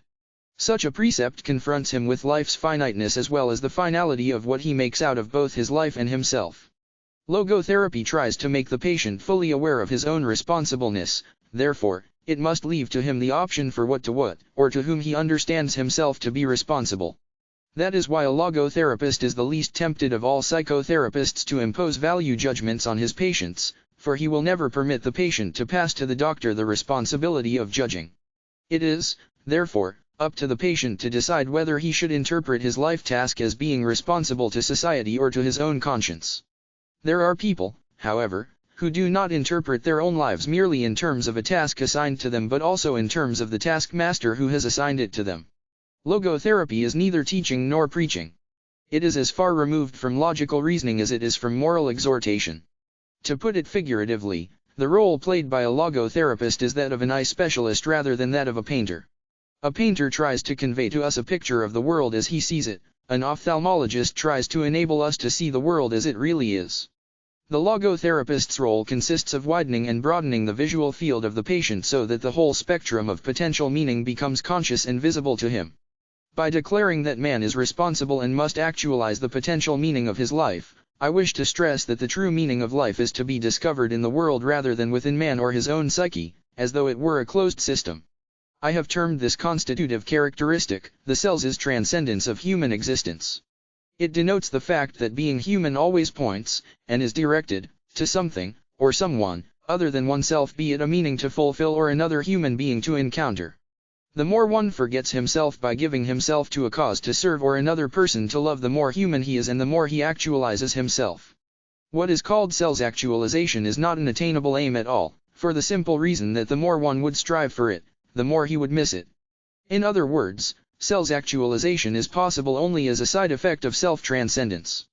Thus far we have shown that the meaning of life always changes, but that it never ceases to be. According to logotherapy, we can discover this meaning in life in 3 different ways: 1. By creating a work or doing a deed; 2. By experiencing something or encountering someone; and 3. By the attitude we take toward unavoidable suffering. The first, the way of achievement or accomplishment, is quite obvious. The second and third need further elaboration. The second way of finding a meaning in life is by experiencing something such as goodness, truth, and beauty, by experiencing nature and culture, or, last but not least, by experiencing another human being in his very uniqueness by loving him. The meaning of love is the only way to grasp another human being in the innermost core of his personality. No one can become fully aware of the very essence of another human being unless he loves him. By his love he is enabled to see the essential traits and features in the beloved person, and even more, he sees that which is potential in him, which is not yet actualized but yet ought to be actualized. Furthermore, by his love, the loving person enables the beloved person to actualize these potentialities. By making him aware of what he can be and of what he should become, he makes these potentialities come true. In logotherapy, love is not interpreted as a mere epiphenomenon 3 of sexual drives and instincts in the sense of a so-called sublimation. Love is as primary a phenomenon as sex. Normally, sex is a mode of expression for love. Sex is justified, even sanctified, as soon as, but only as long as, it is a vehicle of love. Thus love is not understood as a mere side effect of sex, rather, sex is a way of expressing the experience of that ultimate togetherness which is called love. The third way of finding a meaning in life is by suffering. I.e. meaning of suffering. We must never forget that we may also find meaning in life even when confronted with a hopeless situation, when facing a fate that cannot be changed. For what then matters is to bear witness to the uniquely human potential at its best, which is to transform a personal tragedy into a triumph, to turn one's predicament into a human achievement. When we are no longer able to change a situation, just think of an incurable disease such as inoperable cancer, we are challenged to change ourselves. Let me cite a clear-cut example. Once, an elderly general practitioner consulted me because of his severe depression. He could not overcome the loss of his wife who had died 2 years before and whom he had loved above all else. Now, how could I help him? What should I tell him? Well, I refrained from telling him anything but instead confronted him with the question, what would have happened, doctor, if you had died first, and your wife would have had to survive you? Oh, he said, for her this would have been terrible, how she would have suffered. Whereupon I replied, you see, doctor, such a suffering has been spared her, and it was you who have spared her this suffering, to be sure, at the price that now you have to survive and mourn her. He said no word but shook my hand and calmly left my office. In some way, suffering ceases to be suffering at the moment it finds a meaning, such as the meaning of a sacrifice. Of course, this was no therapy in the proper sense since, first, his despair was no disease, and second, I could not change his fate, I could not revive his wife. But in that moment I did succeed in changing his attitude toward his unalterable fate, inasmuch as from that time on he could at least see a meaning in his suffering. It is one of the basic tenets of logotherapy that man's main concern is not to gain pleasure or to avoid pain, but rather to see a meaning in his life. That is why man is even ready to suffer, on the condition, to be sure, that his suffering has a meaning. But let me make it perfectly clear that in no way is suffering necessary to find meaning. I only insist that meaning is possible even in spite of suffering, provided, certainly, that the suffering is soon avoidable. If it were avoidable, however, the meaningful thing to do would be to remove its cause, be it psychological, biological, or political. To suffer unnecessarily is masochistic rather than heroic. Edith Weisskopf Joyson, before her death professor of psychology at the University of Georgia, contended, in her article on logotherapy, that our current mental hygiene philosophy stresses the idea that people ought to be happy, that unhappiness is a symptom of maladjustment. Such a value system might be responsible for the fact that the burden of unavoidable unhappiness is increased by unhappiness about being unhappy.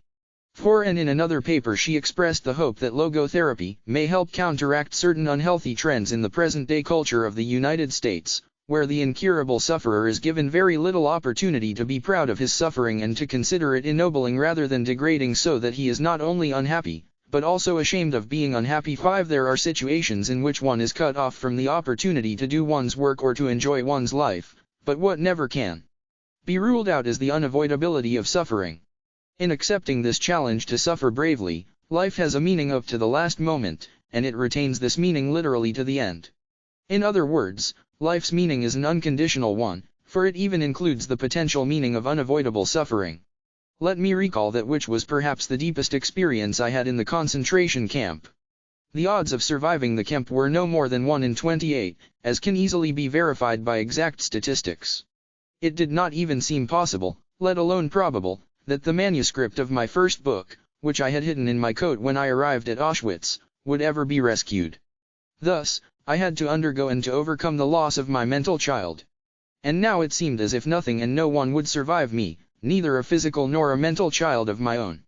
So I found myself confronted with the question whether under such circumstances my life was ultimately void of any meaning. Not yet did I notice that an answer to this question with which I was wrestling so passionately was already in store for me, and that soon thereafter this answer would be given to me.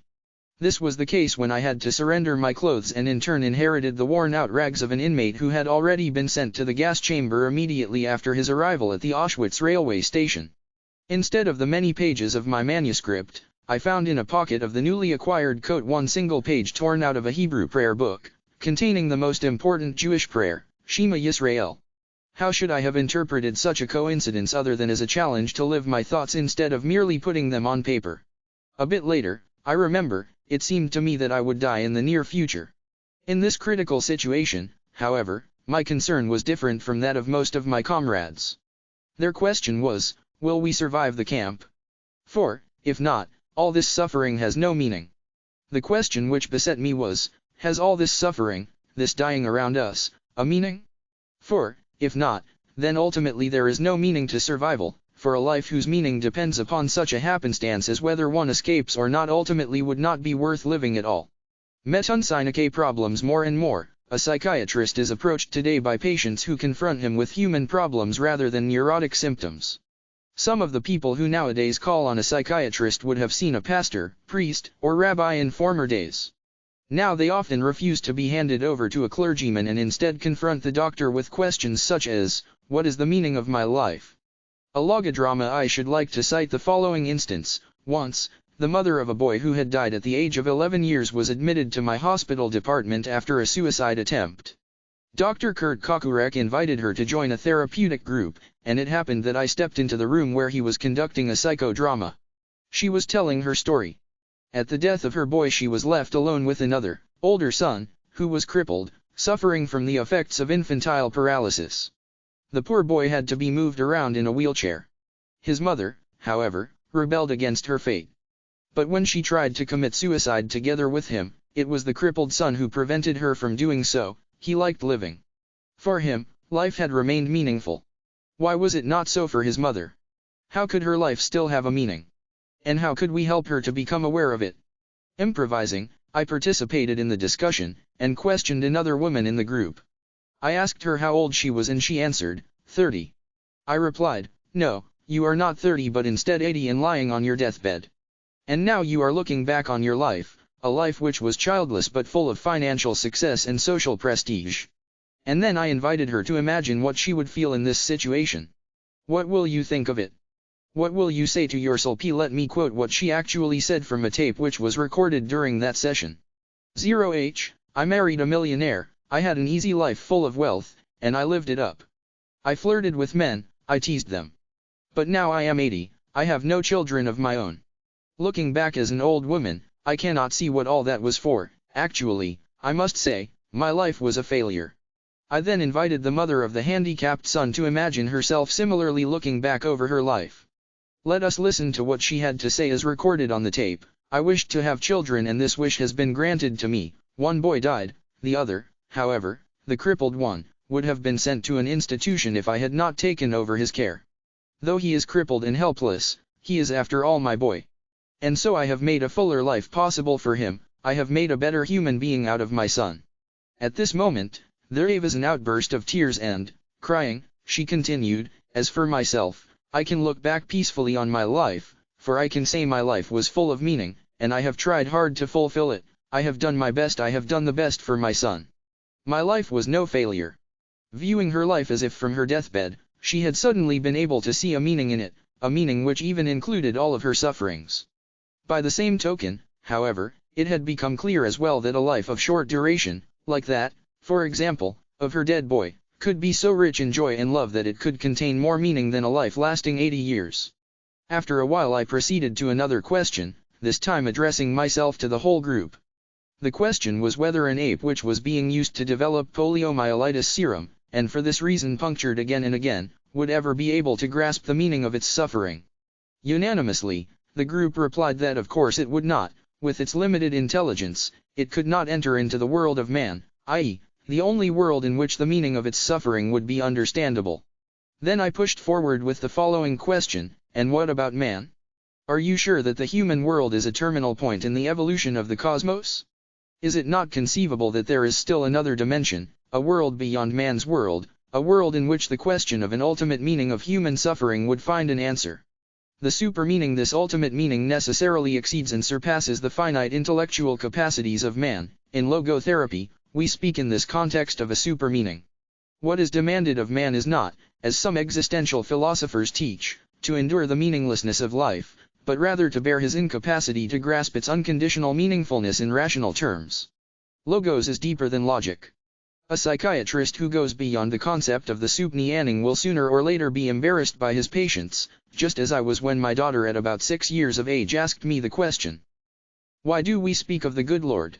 Whereupon I said, "Some weeks ago, you were suffering from measles, and then the good Lord sent you full recovery." However, the little girl was not content. She retorted, "Well, but please, Daddy, do not forget, in the first place, he had sent me the measles." However, when a patient stands on the firm ground of religious belief, there can be no objection to making use of the therapeutic effect of his religious convictions and thereby drawing upon his spiritual resources. In order to do so, the psychiatrist may put himself in the place of the patient. That is exactly what I did once, for instance, when a rabbi from Eastern Europe turned to me and told me his story. He had lost his first wife and their 6 children in the concentration camp of Auschwitz where they were gassed, and now it turned out that his second wife was sterile. I observed that procreation is not the only meaning of life, for then life in itself would become meaningless, and something which in itself is meaningless cannot be rendered meaningful merely by its perpetuation. However, the rabbi evaluated his plight as an Orthodox Jew in terms of despair that there was no son of his own who would ever say Kaddish 6 for him after his death. But I would not give up. I made a last attempt to help him by inquiring whether he did not hope to see his children again in heaven. However, my question was followed by an outburst of tears, and now the true reason for his despair came to the fore. He explained that his children, since they died as innocent martyrs 7 were thus found worthy of the highest place in heaven, but as for himself he could not expect, as an old, sinful man, to be assigned the same place. I did not give up but retorted, "Is it not conceivable, Rabbi, that precisely this was the meaning of your surviving your children, that you may be purified through these years of suffering, so that finally you, too, though not innocent like your children, may become worthy of joining them in heaven? Is it not written in the Psalms that God preserves all your tears? 8 So perhaps none of your sufferings were in vain. For the first time in many years he found relief from his suffering through the new point of view which I was able to open up to him. Life's transitoriness. Those things which seem to take meaning away from human life include not only suffering but dying as well. I never tire of saying that the only really transitory aspects of life are the potentialities, but as soon as they are actualized, they are rendered realities at that very moment. They are saved and delivered into the past, wherein they are rescued and preserved from transitoriness. For, in the past, nothing is irretrievably lost but everything irrevocably stored. Thus, the transitoriness of our existence in no way makes it meaningless. But it does constitute our responsibleness, for everything hinges upon our realizing the essentially transitory possibilities. Man constantly makes his choice concerning the mass of present potentialities, which of these will be condemned to non-being and which will be actualized. Which choice will be made an actuality once and forever, an immortal footprint in the sands of time. At any moment, man must decide, for better or for worse, what will be the monument of his existence. Usually, to be sure, man considers only the stubble field of transitoriness and overlooks the full granaries of the past, wherein he had salvaged once and for all his deeds, his joys, and also his sufferings. Nothing can be undone, and nothing can be done away with. I should say having been is the surest kind of being. Logotherapy, keeping in mind the essential transitoriness of human existence, is not pessimistic but rather activistic. To express this point figuratively we might say, the pessimist resembles a man who observes with fear and sadness that his wall calendar, from which he daily tears a sheet, grows thinner with each passing day. On the other hand, the person who attacks the problems of life actively is like a man who removes each successive leaf from his calendar and files it neatly and carefully away with its predecessors, after first having jotted down a few diary notes on the back. He can reflect with pride and joy on all the richness set down in these notes, on all the life he has already lived to the fullest. What will it matter to him if he notices that he is growing old? Has he any reason to envy the young people whom he sees, or wax nostalgic over his own lost youth? What reasons has he to envy a young person? For the possibilities that a young person has, the future which is in store for him? No, thank you, he will think. Instead of possibilities, I have realities in my past, not only the reality of work done and of love loved, but of sufferings bravely suffered. These sufferings are even the things of which I am most proud, though these are things which cannot inspire envy. Logotherapy is a technique. A realistic fear, like the fear of death, cannot be tranquilized away by its psychodynamic interpretation. On the other hand, a neurotic fear, such as agoraphobia, cannot be cured by philosophical understanding. However, logotherapy has developed a special technique to handle such cases. To understand what is going on whenever this technique is used, we take as a starting point a condition which is frequently observed in neurotic individuals, namely, anticipatory anxiety. It is characteristic of this fear that it produces precisely that of which the patient is afraid. An individual, for example, who is afraid of blushing when he enters a large room and faces many people will actually be more prone to blush under these circumstances. In this context, one might amend the saying, the wish is father to the thought, to, the fear is mother of the event. Ironically enough, in the same way that fear brings to pass what one is afraid of, likewise a forced intention makes impossible what one forcibly wishes.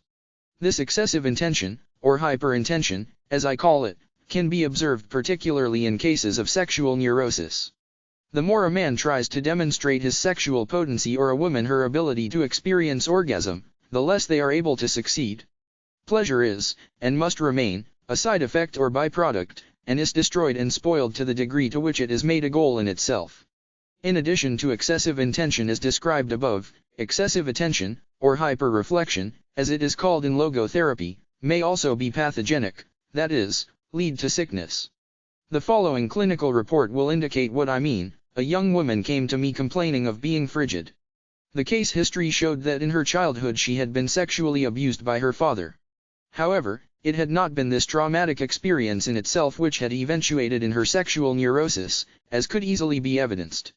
For it turned out that, through reading popular psychoanalytic literature, the patient had lived constantly with the fearful expectation of the toll which her traumatic experience would someday take. This anticipatory anxiety resulted both in excessive intention to confirm her femininity and excessive attention centered upon herself rather than upon her partner. This was enough to incapacitate the patient for the peak experience of sexual pleasure, since the orgasm was made an object of intention, and an object of attention as well, instead of remaining an unintended effect of unreflected dedication and surrender to the partner. After undergoing short-term logotherapy, the patient's excessive attention and intention of her ability to experience orgasm had been dereflected, to introduce another logotherapeutic term.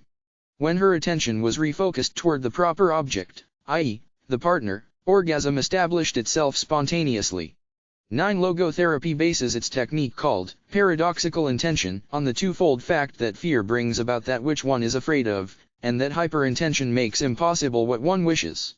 In German I described paradoxical intention as early as 1939.10. In this approach the phobic patient is invited to intend, even if only for a moment, precisely that which he fears. Let me recall a case. A young physician consulted me because of his fear of perspiring. Whenever he expected an outbreak of perspiration, this anticipatory anxiety was enough to precipitate excessive sweating. In order to cut this circle formation I advised the patient, in the event that sweating should recur, to resolve deliberately to show people how much he could sweat. A week later he returned to report that whenever he met anyone who triggered his anticipatory anxiety, he said to himself, "I only sweated out a quart before, but now I'm going to pour at least 10 quarts.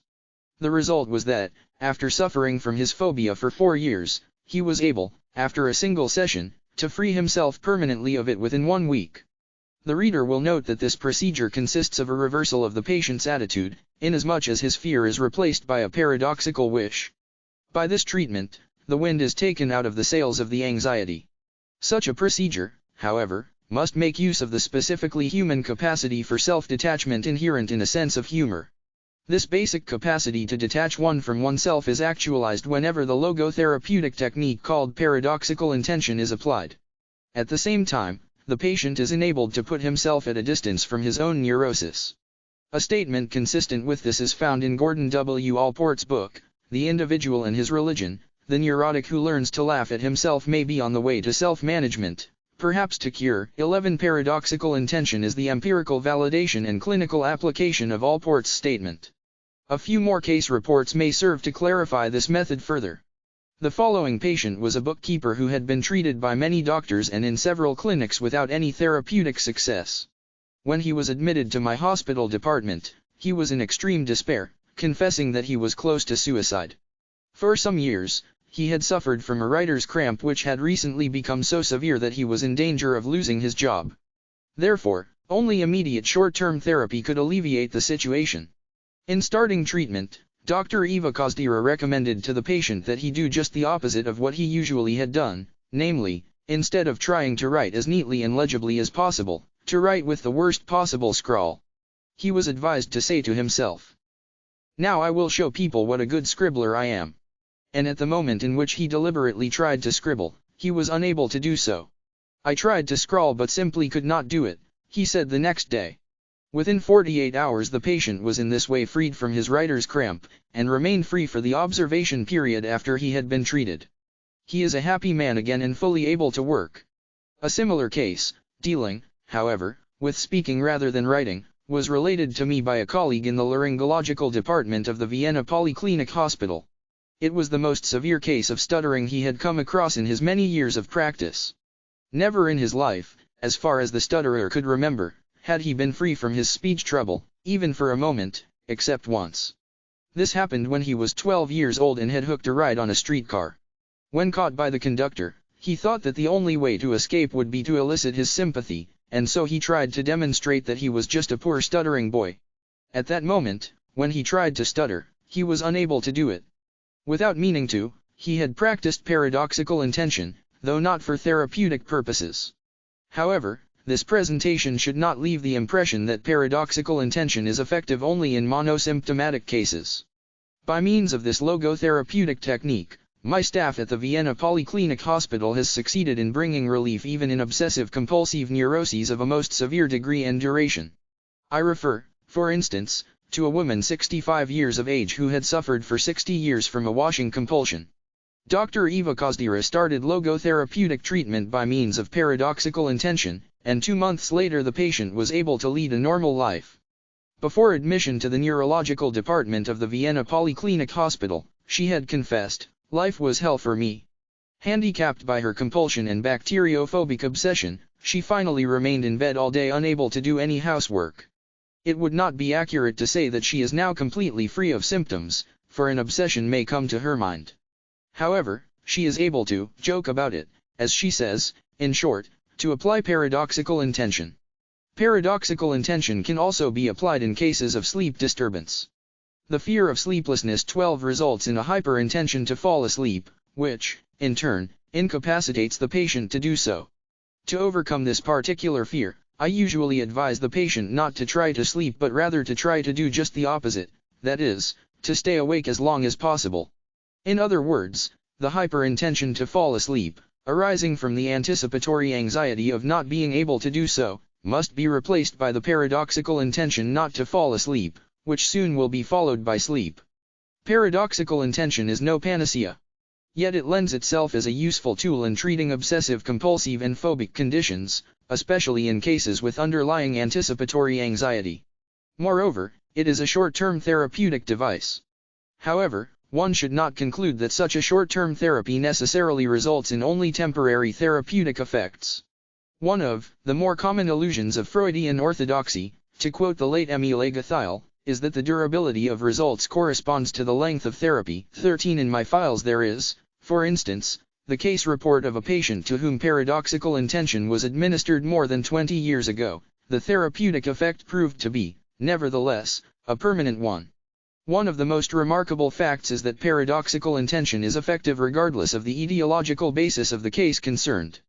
This confirms a statement once made by Edith Weisskopf-Joelson. Although traditional psychotherapy has insisted that therapeutic practices have to be based on findings on etiology, it is possible that certain factors might cause neuroses during early childhood and that entirely different factors might relieve neuroses during adulthood. 14 As for the actual causation of neuroses, apart from constitutional elements, whether somatic or psychic in nature, such feedback mechanisms as anticipatory anxiety seem to be a major pathogenic factor. A given symptom is responded to by a phobia, the phobia triggers the symptom, and the symptom, in turn, reinforces the phobia. A similar chain of events, however, can be observed in obsessive-compulsive cases in which the patient fights the ideas which haunt him. 15 Thereby, however, he increases their power to disturb him, since pressure precipitates counter-pressure. Again the symptom is reinforced.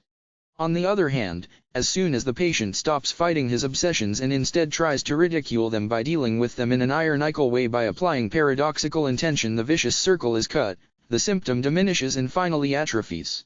In the fortunate case where there is no existential vacuum which invites and elicits the symptom, the patient will not only succeed in ridiculing his neurotic fear but finally will succeed in completely ignoring it. As we see, anticipatory anxiety has to be counteracted by paradoxical intention. Hyperintention as well as hyperreflection have to be counteracted by dereflection. Dereflection, however, ultimately is not possible except by the patient's orientation toward his specific vocation and mission in life. 16 It is not the neurotic cell's concern, whether pity or contempt, which breaks the circle formation. The cue to cure is self-transcendence. The collective neurosis. Every age has its own collective neurosis, and every age needs its own psychotherapy to cope with it. The existential vacuum, which is the mass neurosis of the present time, can be described as a private and personal form of nihilism, for nihilism can be defined as the contention that being has no meaning. As for psychotherapy, however, it will never be able to cope with this state of affairs on a mass scale if it does not keep itself free from the impact and influence of the contemporary trends of a nihilistic philosophy, otherwise it represents a symptom of the mass neurosis rather than its possible cure. Psychotherapy would not only reflect a nihilistic philosophy but also, even though unwillingly and unwittingly, transmit to the patient what is actually a caricature rather than a true picture of man. First of all, there is a danger inherent in the teaching of man's nothing-butness, the theory that man is nothing but the result of biological, psychological, and sociological conditions, or the product of heredity and environment. Such a view of man makes a neurotic believe what he is prone to believe anyway, namely, that he is the pawn and victim of outer influences or inner circumstances. This neurotic fatalism is fostered and strengthened by a psychotherapy which denies that man is free. To be sure, a human being is a finite thing, and his freedom is restricted. It is not freedom from conditions, but it is freedom to take a stand toward the conditions. As I once put it, as a professor in two fields, neurology and psychiatry, I am fully aware of the extent to which man is subject to biological, psychological, and sociological conditions. But in addition to being a professor in two fields, I am a survivor of 4 concentration camps, that is, and as such I also bear witness to the unexpected extent to which man is capable of defying and braving even the worst conditions conceivable. 17. Critique of pandeterminism. Psychoanalysis has often been blamed for its so-called pansexualism. I, for one, doubt whether this reproach has ever been legitimate. However, there is something which seems to me to be an even more erroneous and dangerous assumption, namely, that which I call pandeterminism. By that I mean the view of man which disregards his capacity to take a stand toward any conditions whatsoever. Man is not fully conditioned and determined, but rather determines himself whether he gives in to conditions or stands up to them. In other words, man is ultimately self-determining. Man does not simply exist but always decides what his existence will be, what he will become in the next moment. By the same token, every human being has the freedom to change at any instant. Therefore, we can predict his future only within the large framework of a statistical survey referring to a whole group. The individual personality, however, remains essentially unpredictable. The basis for any predictions would be represented by biological, psychological, or sociological conditions. Yet one of the main features of human existence is the capacity to rise above such conditions, to grow beyond them. Man is capable of changing the world for the better if possible, and of changing himself for the better if necessary. Let me cite the case of Dr. J. He was the only man I ever encountered in my whole life whom I would dare to call a Mephistophelian being, a satanic figure.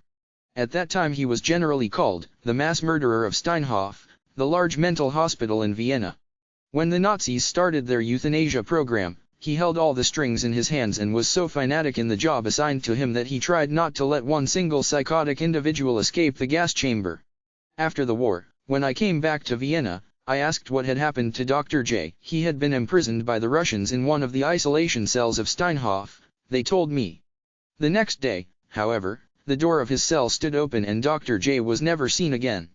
Later I was convinced that, like others, he had with the help of his comrades made his way to South America. More recently, however, I was consulted by a former Austrian diplomat who had been imprisoned behind the Iron Curtain for many years, first in Siberia and then in the famous Lubyanka prison in Moscow. While I was examining him neurologically, he suddenly asked me whether I happened to know Dr. J. After my affirmative reply he continued, I made his acquaintance in Lubyanka. There he died, at about the age of 40, from cancer of the urinary bladder. Before he died, however, he showed himself to be the best comrade you can imagine. He gave consolation to everybody. He lived up to the highest conceivable moral standard. He was the best friend I ever met during my long years in prison. This is the story of Dr. J., the mass murderer of Steinhof. How can we dare to predict the behavior of man? We may predict the movements of a machine, of an automaton. More than this, we may even try to predict the mechanisms or dynamisms of the human psyche as well. But man is more than psyche. Freedom, however, is not the last word. Freedom is only part of the story and half of the truth. Freedom is but the negative aspect of the whole phenomenon whose positive aspect is responsibleness. In fact, freedom is in danger of degenerating into mere arbitrariness unless it is lived in terms of responsibleness. That is why I recommend that the Statue of Liberty on the East Coast be supplemented by a Statue of Responsibility on the West Coast. The psychiatric credo: there is nothing conceivable which would so condition a man as to leave him without the slightest freedom. Therefore, a residue of freedom, however limited it may be, is left to man in neurotic and even psychotic cases. Indeed, the innermost core of the patient's personality is not even touched by a psychosis. An incurably psychotic individual may lose his usefulness but yet retain the dignity of a human being. This is my psychiatric credo. Without it I should not think it worthwhile to be a psychiatrist. For whose sake?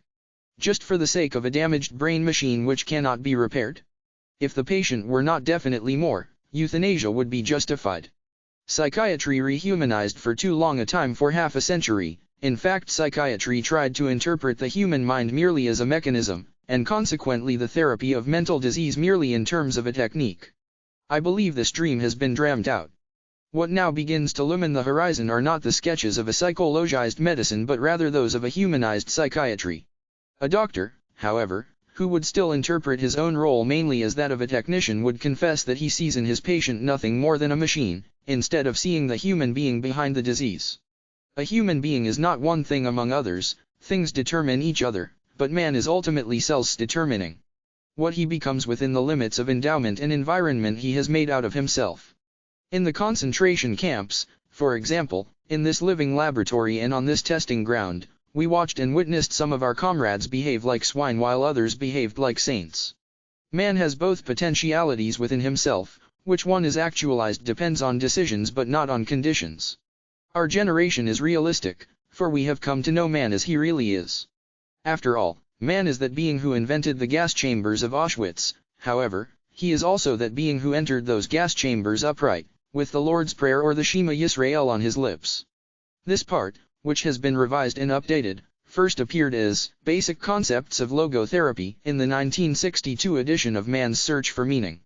It was the first version of my first book, the English translation of which was published by Alfred A. Knopf, New York, in 1955, under the title The Doctor and the Soul, An Introduction to Logotherapy. To Magda B. Arnold and John Egasson, The Human Person, Ronald Press, New York, 1954, p. 618. 3. A phenomenon that occurs as the result of a primary phenomenon. 4. Some comments on a Viennese school of psychiatry, the Journal of Abnormal and Social Psycholo, 51, 1955, pages 701-3. 5. Logotherapy and Existential Analysis, Acta Psychotherapeutica, 6, 1958, pages 193-204. 6. A Prayer for the Dead. 7. El Kiddush Baspam, i.e., for the sanctification of God's name. 8. Thou hast kept count of my tossings, put thou my tears in thy bottle. Are they not in thy book? PS 56, 8. 9. In order to treat cases of sexual, a specific logotherapeutic technique has been developed, based on the theory of hyperintention and hyperreflection as sketched above. Viktor E. Frankl, The Pleasure Principle and Sexual Neurosis, The International Journal of Sexolo, Volume 5, Number 3, 1952, pages 128-30. Of course, this cannot be dealt with in this brief presentation of the principles of logotherapy. 10. Viktor E. Frankl, Zur Medikamentösen Unterstützung der Psychotherapie bei Neurosen und Schweizer Archiv für Neurologie und Psychiatrie, Volume 43, pages 26-31. 11. New York, The Macmillan Co., 1956, p. 92. The fear of sleeplessness is, in the majority of cases, due to the patient's ignorance of 12. The fact that the organism provides itself by itself with the minimum amount of sleep really needed. 13. American Journal of Psychotherapy, 10, 1956, p. 134. 14. Some comments on a Viennese school of psychiatry, the Journal of Abnormal and Social Psycholo, 51, 1955, pages 701-3. 15. This is often motivated by the patient's fear that his obsessions indicate an imminent or even actual psychosis. The patient is not aware of the empirical fact that an obsessive-compulsive neurosis is immunizing him against a formal psychosis rather than endangering him in this direction. This conviction is supported by Alport, who once said, as the focus of striving shifts 16. From the conflict to selfless goals, the life as a whole becomes sounder even though the neurosis may never completely disappear. OPCIT, p. 95. 17. Value Dimensions in Teaching, a color television film produced by Hollywood Animators Incorporated, for the California Junior College Association. Postscript 1984 dedicated to the memory of Edith Weisskopf-Joelson, whose pioneering efforts in logotherapy in the United States began as early as 1955 and whose contributions to the field have been invaluable. The case for a tragic optimism. Let us first ask ourselves what should be understood by a tragic optimism. In brief, it means that one is, and remains, optimistic in spite of the tragic triad, as it is called in logotherapy, a triad which consists of those aspects of human existence which may be circumscribed by I. Pain, 2. Guilt, and 3. Death. This chapter, in fact, raises the question, how is it possible to say yes to life in spite of all that? How, to pose the question differently, can life retain its potential meaning in spite of its tragic aspects? After all, saying yes to life in spite of everything, to use the phrase in which the title of a German book of mine is couched, presupposes that life is potentially meaningful under any conditions, even those which are most miserable. And this in turn presupposes the human capacity to creatively turn life's negative aspects into something positive or constructive. In other words, what matters is to make the best of any given situation. The best, however, is that which in Latin is called optimum, hence the reason I speak of a tragic optimism, that is, an optimism in the face of tragedy and in view of the human potential which at its best always allows for turning suffering into a human achievement and accomplishment, 2. Deriving from guilt the opportunity to change oneself for the better, and 3. Deriving from life's transitoriness an incentive to take responsible action. This chapter is based on a lecture I presented at the Third World Congress of Logotherapy, Regensburg University, West Germany, June 1983. It must be kept in mind, however, that optimism is not anything to be commanded or ordered. One cannot even force oneself to be optimistic indiscriminately, against all odds, against all hope. And what is true for hope is also true for the other two components of the triad, inasmuch as faith and love cannot be commanded or ordered either. To the European, it is a characteristic of the American culture that, again and again, one is commanded and ordered to be happy. But happiness cannot be pursued, it must ensue. One must have a reason to be happy. Once the reason is found, however, one becomes happy automatically. As we see, a human being is not one in pursuit of happiness but rather in search of a reason to become happy, last but not least, through actualizing the potential meaning inherent and dormant in a given situation. This need for a reason is similar in another specifically human phenomenon, laughter. If you want anyone to laugh, you have to provide him with a reason, example, you have to tell him a joke. In no way is it possible to evoke real laughter by urging him, or having him urge himself, to laugh. Doing so would be the same as urging people posed in front of a camera to say cheese, only to find that in the finished photographs their faces are frozen in artificial smiles. In logotherapy, such a behavior pattern is called hyperintention. It plays an important role in the causation of sexual neurosis, be it frigidity or impotence. The more a patient, instead of forgetting himself through giving himself, directly strives for orgasm, i.e., sexual pleasure, the more this pursuit of sexual pleasure becomes self-defeating. Indeed, what is called the pleasure principle is, rather, a fun spoiler. Once an individual's search for a meaning is successful, it not only renders him happy but also gives him the capability to cope with suffering. And what happens if one's groping for a meaning has been in vain? This may well result in a fatal condition. Let us recall, for instance, what sometimes happened in extreme situations such as prisoner-of-war camps or concentration camps. In the first, as I was told by American soldiers, a behavior pattern crystallized to which they referred as give-upitis. In the concentration camps, this behavior was paralleled by those who one morning, at 5, refused to get up and go to work and instead stayed in the hut, on the straw wet with urine and feces. Nothing, neither warnings nor threats, could induce them to change their minds. And then something typical occurred. They took out a cigarette from deep down in a pocket where they had hidden it and started smoking. At that moment we knew that for the next 48 hours or so we would watch them dying. Meaning orientation had subsided, and consequently the seeking of immediate pleasure had taken over. Is this not reminiscent of another parallel, a parallel that confronts us day by day? I think of those youngsters who, on a worldwide scale, refer to themselves as the no future generation. To be sure, it is not just a cigarette to which they resort, it is drugs. In fact, the drug scene is one aspect of a more general mass phenomenon, namely the feeling of meaninglessness resulting from a frustration of our existential needs, which in turn has become a universal phenomenon in our industrial societies. Today it is not only logotherapists who claim that the feeling of meaninglessness plays an ever-increasing role in the etiology of neurosis. As Irvin D. Yalom of Stanford University states in Existential Psychotherapy, of 40 consecutive patients applying for therapy at a psychiatric outpatient clinic, 30% had some major problem involving meaning, as adjudged from self-ratings, therapists, or independent judges. 1,000s of miles east of Palo Alto, the situation differs only by %. The most recent pertinent statistics indicate that in Vienna, 29% of the population complain that meaning is missing from their lives. As to the causation of the feeling of meaninglessness, one may say, albeit in an oversimplifying vein, that people have enough to live by but nothing to live for, they have the means but no meaning. To be sure, some do not even have the means.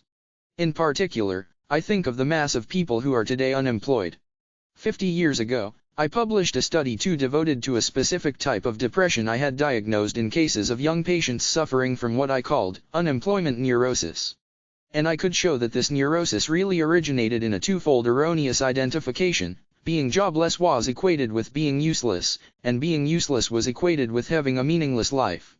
Consequently, whenever I succeeded in persuading the patients to volunteer in youth organizations, adult education, public libraries, and the like, in other words, as soon as they could fill their abundant free time with some sort of unpaid but meaningful activity, their depression disappeared, although their economic situation had not changed and their hunger was the same. The truth is that man does not live by welfare alone. Along with unemployment neurosis, which is triggered by an individual's socio-economic situation, there are other types of depression which are traceable back to psychodynamic or biochemical conditions, whichever the case may be. Accordingly, psychotherapy and pharmacotherapy are indicated respectively. Insofar as the feeling of meaninglessness is concerned, however, we should not overlook and forget that, per se, it is not a matter of pathology, rather than being the sign and symptom of a neurosis, it is, I would say, the proof of one's humanness. But although it is not caused by anything pathological, it may well cause a pathological reaction. In other words, it is potentially pathogenic. Just consider the mass neurotic syndrome so pervasive in the young generation. There is ample empirical evidence that the three facets of this syndrome, depression, aggression, addiction, are due to what is called in logotherapy the existential vacuum, a feeling of emptiness and meaninglessness. It goes without saying that not each and every case of depression is to be traced back to a feeling of meaninglessness, nor does suicide, in which depression sometimes eventuates, always result from an existential vacuum. But even if each and every case of suicide had not been undertaken out of a feeling of meaninglessness, it may well be that an individual's impulse to take his life would have been overcome had he been aware of some meaning and purpose worth living for. If, thus, a strong meaning orientation plays a decisive role in the prevention of suicide, what about intervention in cases in which there is a suicide risk?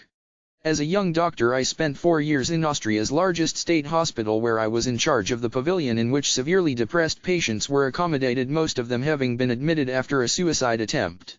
I once calculated that I must have explored 12,000 patients during those 4 years. What accumulated was quite a store of experience from which I still draw whenever I am confronted with someone who is prone to suicide. I explained to such a person that patients have repeatedly told me how happy they were that the suicide attempt had not been successful. Weeks, months, years later, they told me, it turned out that there was a solution to their problem, an answer to their question, a meaning to their life. Even if things only take such a good turn in 1 of 1,000 cases, my explanation continues, who can guarantee that in your case it will not happen one day, sooner or later? But in the first place, you have to live to see the day on which it may happen. So you have to survive in order to see that day dawn, and from now on the responsibility for survival does not leave you. Regarding the second facet of the mass neurotic syndrome, aggression, let me cite an experiment once conducted by Carolyn Wood Sharif. She had succeeded in artificially building up mutual aggressions between groups of Boy Scouts, and observed that the aggressions only subsided when the youngsters dedicated themselves to a collective purpose, that is, the joint task of dragging out of the mud a carriage in which food had to be brought to their camp.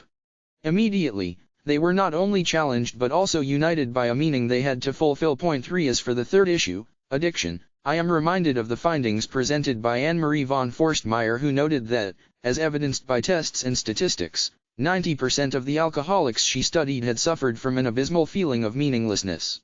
Of the drug addicts studied by Stanley Krippner, 100% believed that things seemed meaningless. For now, let us turn to the question of meaning itself. To begin with, I would like to clarify that, in the first place, the logotherapist is concerned with the potential meaning inherent and dormant in all single situations one has to face throughout his or her life. Therefore, I will not be elaborating here on the meaning of one's life as a whole, although I do not deny that such a Lanvang meaning does exist.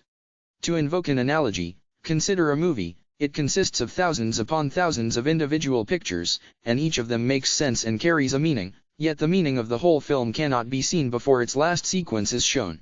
However, we cannot understand the whole film without having first understood each of its components, each of the individual pictures. Isn't it the same with life? Doesn't the final meaning of life, too, reveal itself, if at all, only at its end, on the verge of death? And doesn't this final meaning, too, depend on whether or not the potential meaning of each single situation has been actualized to the best of the respective individual's knowledge and belief? The fact remains that meaning, and its perception, as seen from the logotherapeutic angle, is completely down to earth rather than afloat in the air or resident in an ivory tower. Sweepingly, I would locate the cognition of meaning of the personal meaning of a concrete situation midway between an aha experience along the lines of Karl Bueller's concept and a Gestalt perception, say, along the lines of Max Wertheimer's theory. The perception of meaning differs from the classical concept of Gestalt perception insofar as the latter implies the sudden awareness of a figure on a ground, whereas the perception of meaning, as I see it, more specifically boils down to becoming aware of a possibility against the background of reality, or, to express it in plain words, to becoming aware of what can be done about a given situation. And how does a human being go about finding meaning?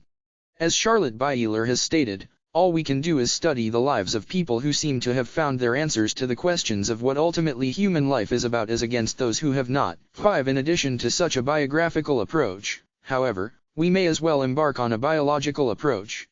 Logotherapy conceives of conscience as a prompter which, if need be, indicates the direction in which we have to move in a given life situation. In order to carry out such a task, conscience must apply a measuring stick to the situation one is confronted with, and this situation has to be evaluated in the light of a set of criteria, in the light of a hierarchy of values.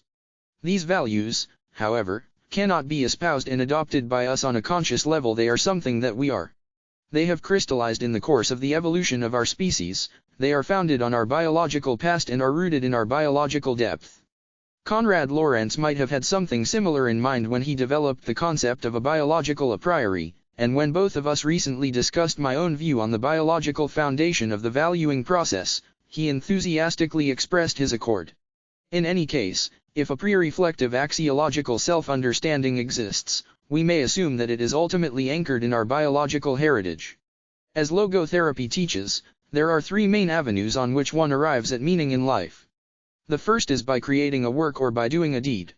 The second is by experiencing something or encountering someone. In other words, meaning can be found not only in work but also in love.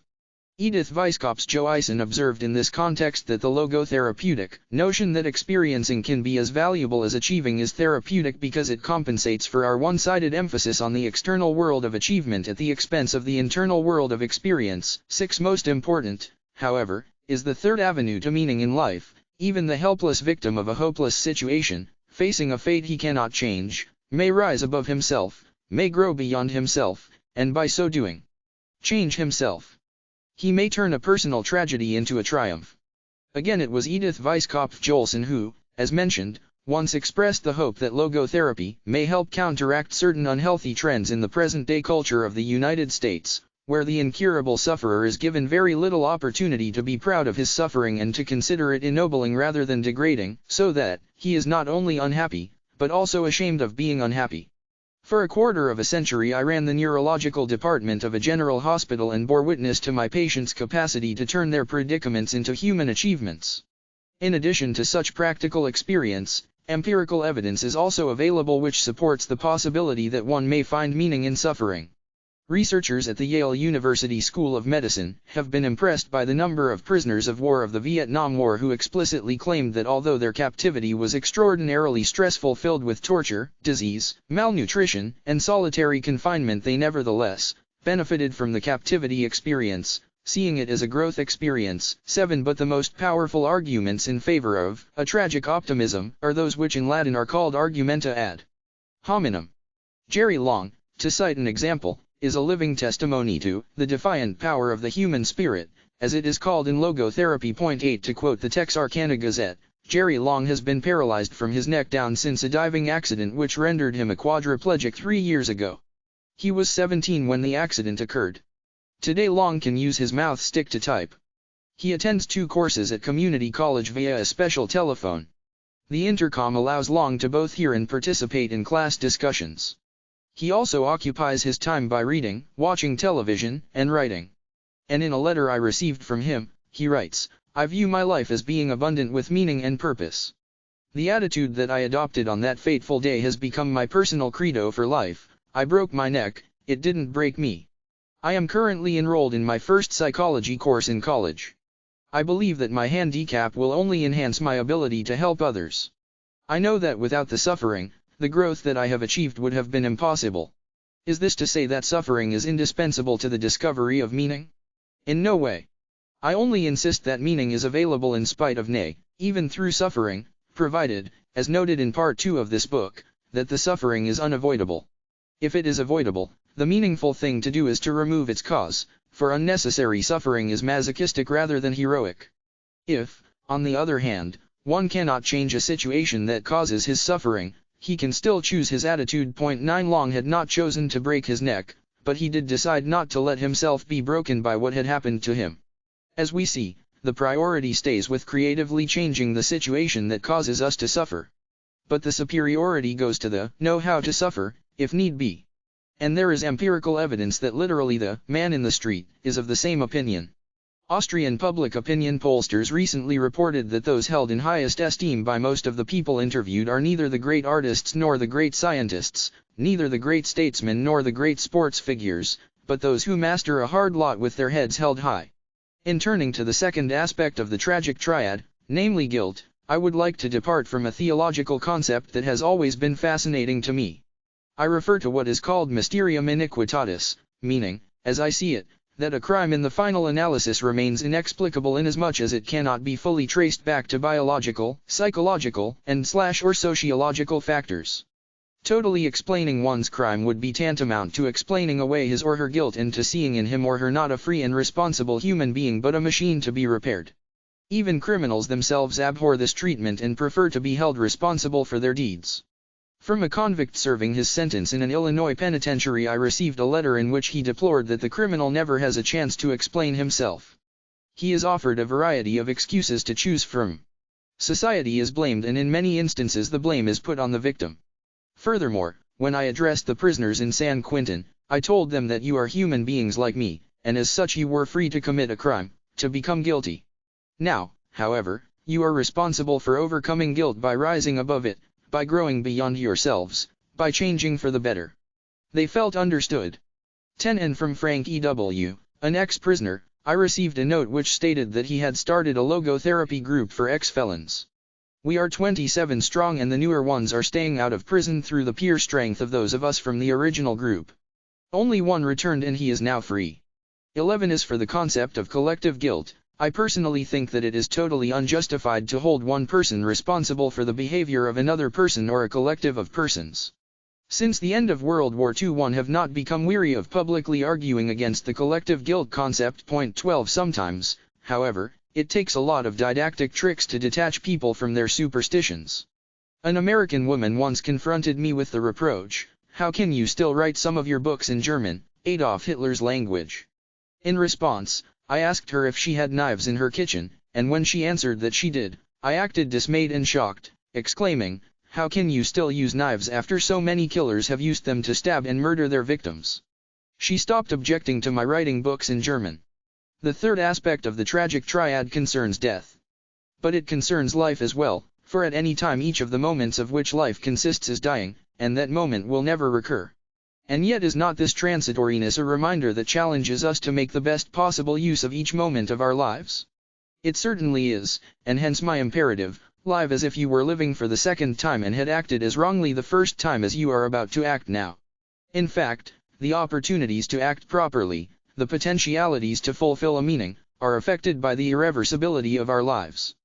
But also the potentialities alone are so affected. For as soon as we have used an opportunity and have actualized a potential meaning, we have done so once and for all. We have rescued it into the past wherein it has been safely delivered and deposited. In the past, nothing is irretrievably lost, but rather, on the contrary, everything is irrevocably stored and treasured. To be sure, people tend to see only the stubble fields of transitoriness but overlook and forget the full granaries of the past into which they have brought the harvest off their lives, the deeds done, the loves loved, and last but not least, the sufferings they have gone through with courage and dignity. From this one may see that there is no reason to pity old people. Instead, young people should envy them. It is true that the old have no opportunities, no possibilities in the future. But they have more than that. Instead of possibilities in the future, they have realities in the past, the potentialities they have actualized, the meanings they have fulfilled, the values they have realized, and nothing and nobody can ever remove these assets from the past. In view of the possibility of finding meaning in suffering, life's meaning is an unconditional one, at least potentially. That unconditional meaning, however, is paralleled by the unconditional value of each and every person. It is that which warrants the indelible quality of the dignity of man. Just as life remains potentially meaningful under any conditions, even those which are most miserable, so too does the value of each and every person stay with him or her, and it does so because it is based on the values that he or she has realized in the past, and is not contingent on the usefulness that he or she may or may not retain in the present. More specifically, this usefulness is usually defined in terms of functioning for the benefit of society.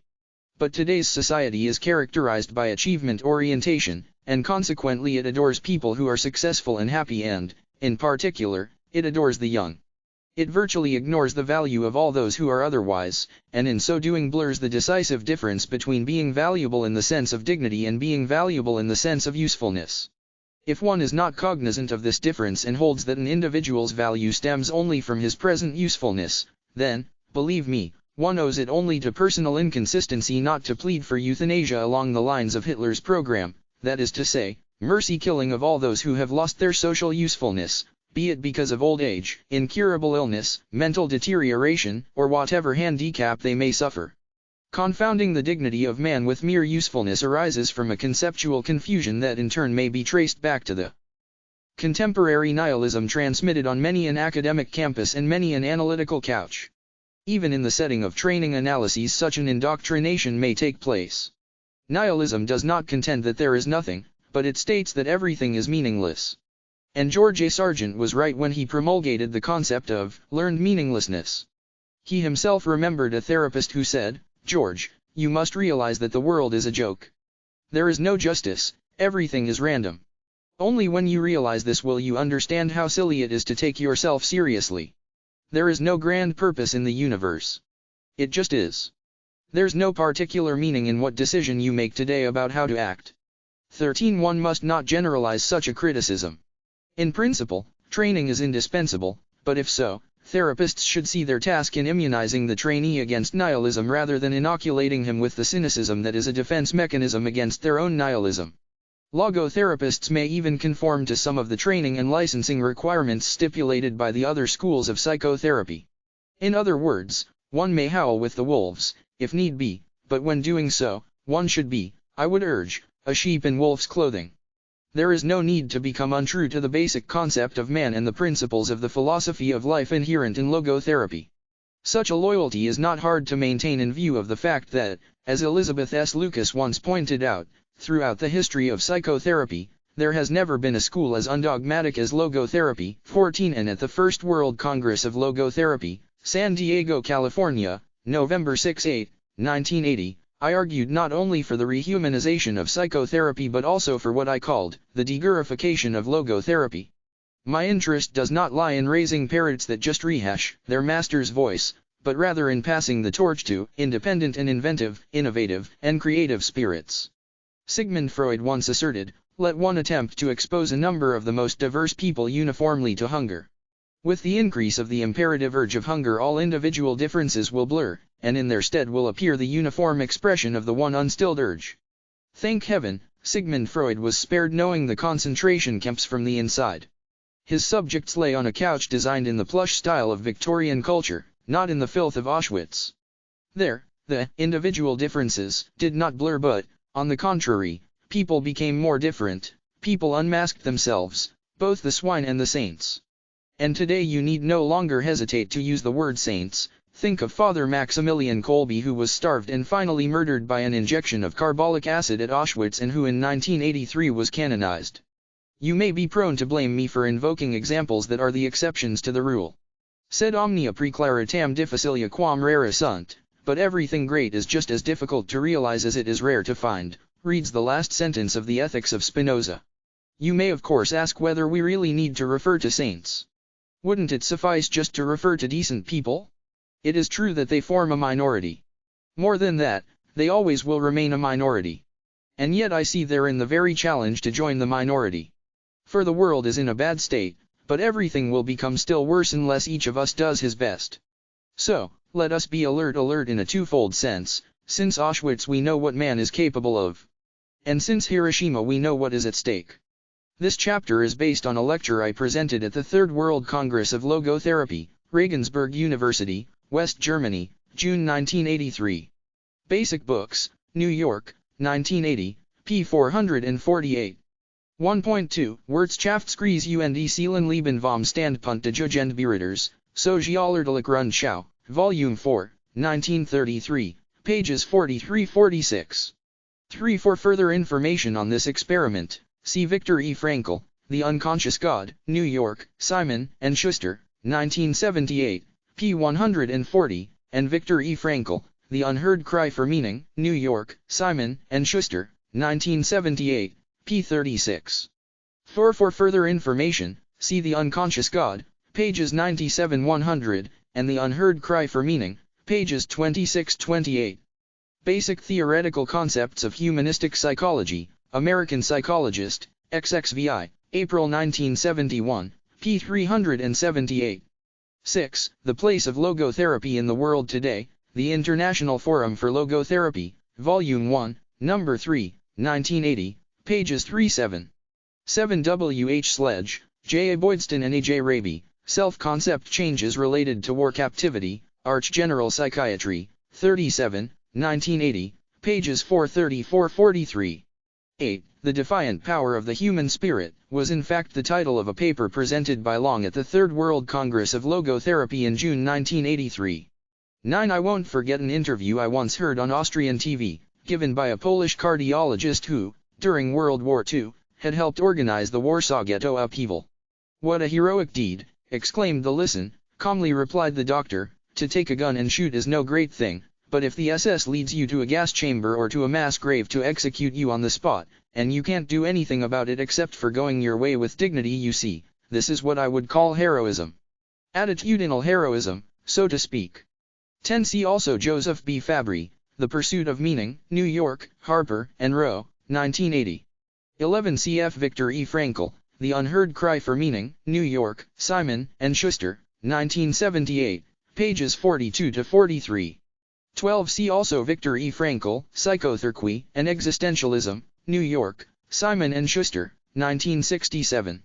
13. Transference and Countertransference in Logotherapy, The International Forum for Logotherapy, Volume 5, Number 2, Fall/Winter 1982, pages 115-18.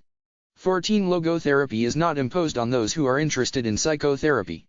It is not comparable to an Oriental bazaar but rather to a supermarket.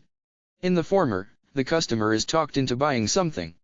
In the latter, he is shown, and offered, various things from which he may pick what he deems usable and valuable. Afterward, on January 27, 2006, the 61st anniversary of the liberation of the Auschwitz death camp, where 1.5 million people died, nations around the world observed the first International Holocaust Remembrance Day. A few months later, they might well have celebrated the anniversary of one of the most abiding pieces of writing from that horrendous time.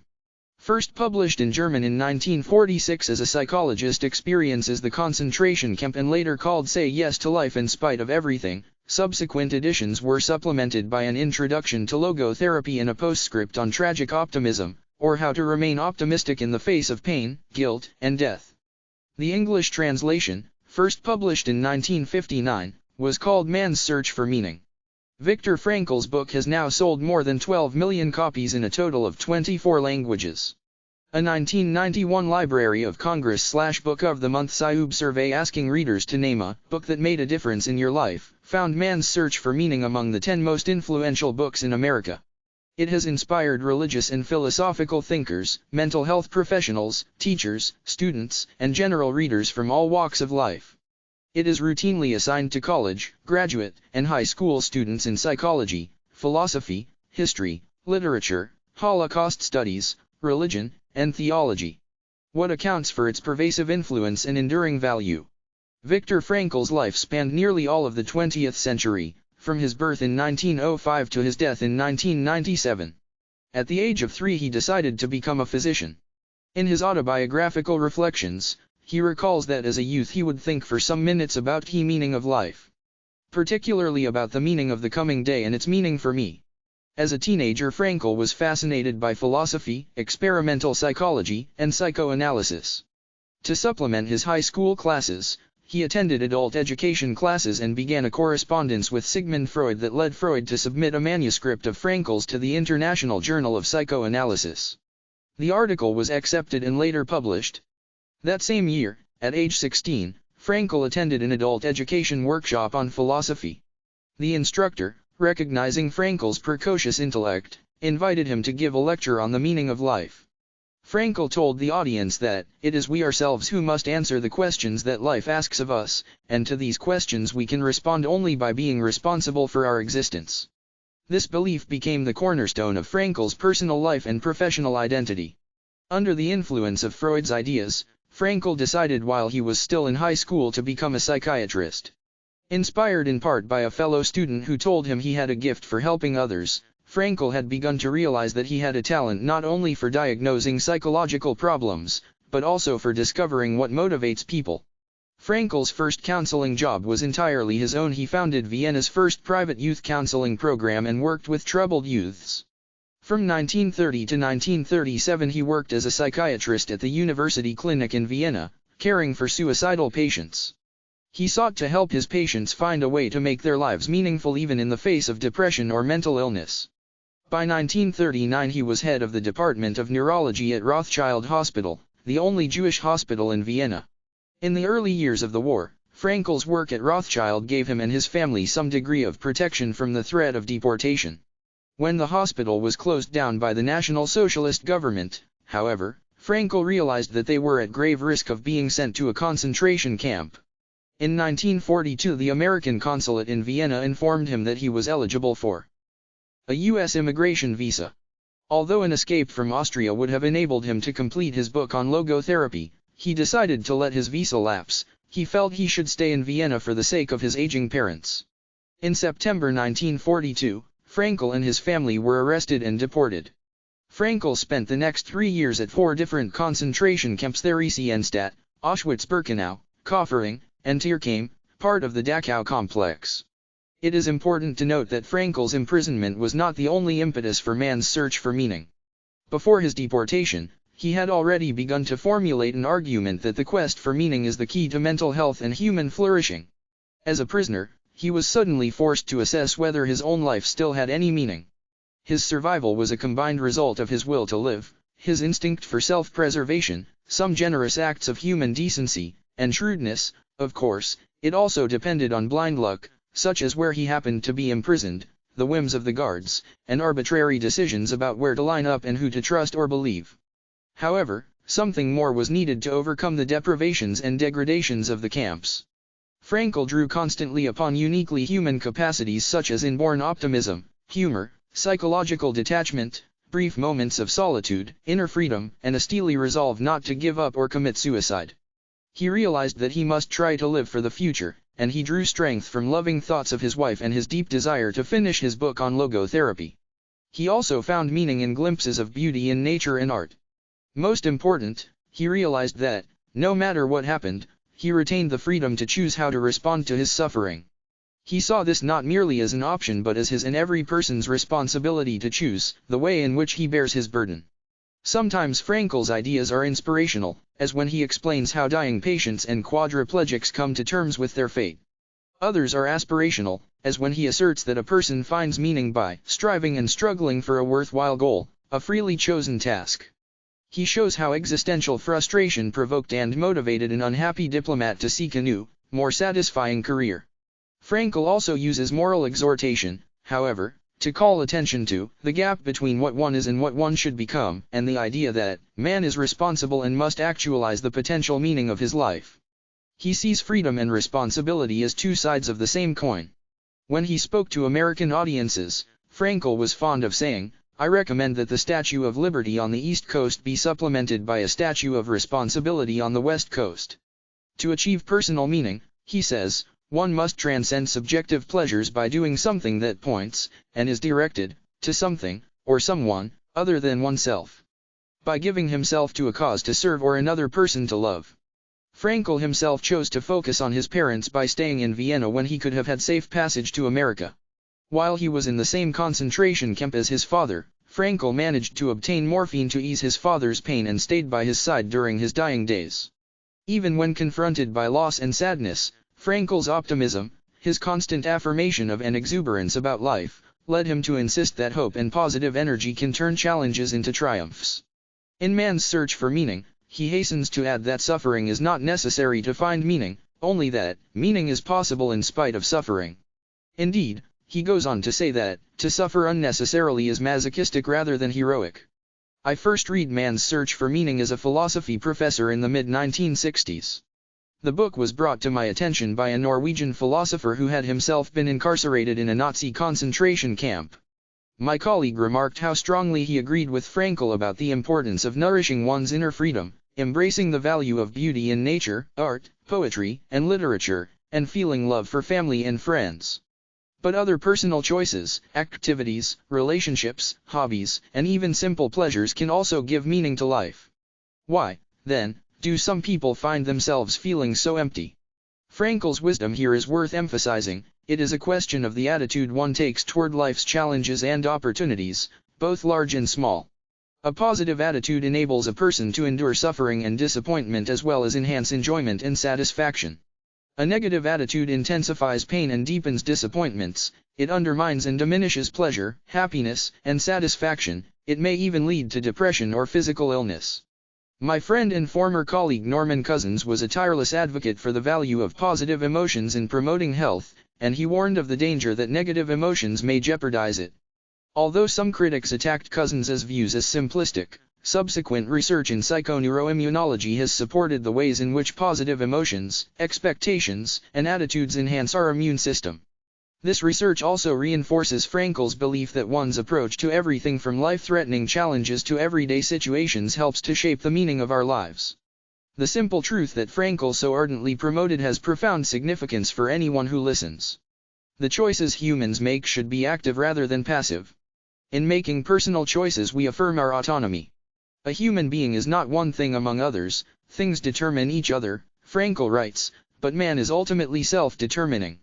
What he becomes within the limits of endowment and environment he has made out of himself. For example, the darkness of despair threatened to overwhelm a young Israeli soldier who had lost both his legs in the Yom Kippur War. He was drowning in depression and contemplating suicide. One day a friend noticed that his outlook had changed to hopeful serenity. The soldier attributed his transformation to reading Man's Search for Meaning. When he was told about the soldier, Frankl wondered whether there may be such a thing as autobibliotherapy healing through reading. Frankl's comment hints at the reasons why Man's Search for Meaning has such a powerful impact on many readers. Persons facing existential challenges or crises may seek advice or guidance from family, friends, therapists, or religious counselors. Sometimes such advice is helpful, sometimes it is not. Persons facing difficult choices may not fully appreciate how much their own attitude interferes with the decision they need to make or the action they need to take. Frankl offers readers who are searching for answers to life's dilemmas a critical mandate. He does not tell people what to do, but why they must do it.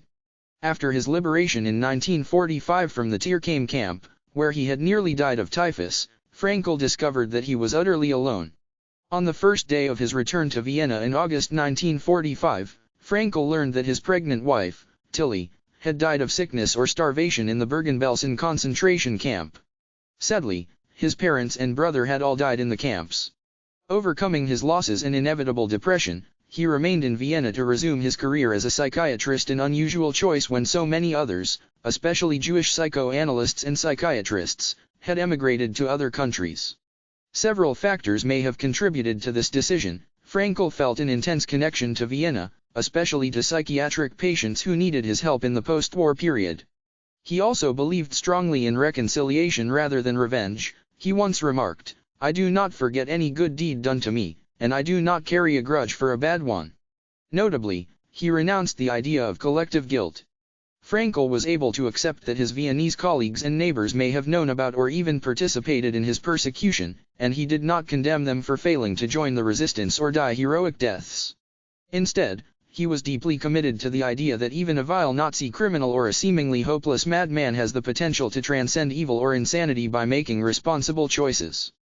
He threw himself passionately into his work. In 1946 he reconstructed and revised the book that was destroyed when he was first deported, The Doctor and the Soul, and that same year in only 9 days he wrote Man's Search for Meaning.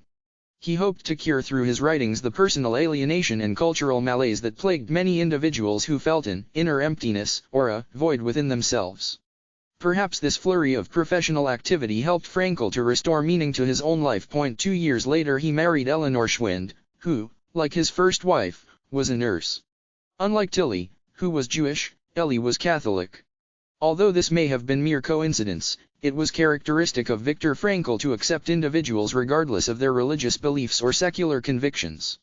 His deep commitment to the uniqueness and dignity of each individual was illustrated by his admiration for Freud and Adler even though he disagreed with their philosophical and psychological theories. He also valued his personal relationships with philosophers as radically different as Martin Heidegger, a reformed Nazi sympathizer, Karl Jaspers, an advocate of collective guilt, and Gabriel Marcel, a Catholic philosopher and writer. As a psychiatrist, Frankl avoided direct reference to his personal religious beliefs. He was fond of saying that the aim of psychiatry was the healing of the soul, leaving to religion the salvation of the soul. He remained head of the neurology department at the Vienna Polyclinic Hospital for 25 years and wrote more than 30 books for both professionals and general readers. He lectured widely in Europe, the Americas, Australia, Asia, and Africa, held professorships at Harvard, Stanford, and the University of Pittsburgh, and was Distinguished Professor of Logotherapy at the U.S. International University in San Diego. He met with politicians, world leaders such as Pope Paul VI, philosophers, students, teachers, and numerous individuals who had read and been inspired by his books. Even in his 90s, Frankl continued to engage in dialogue with visitors from all over the world and to respond personally to some of the hundreds of letters he received every week. 29 universities awarded him honorary degrees, and the American Psychiatric Association honored him with the Oscar Pfister Award. Frankl is credited with establishing logotherapy as a psychiatric technique that uses existential analysis to help patients resolve their emotional conflicts.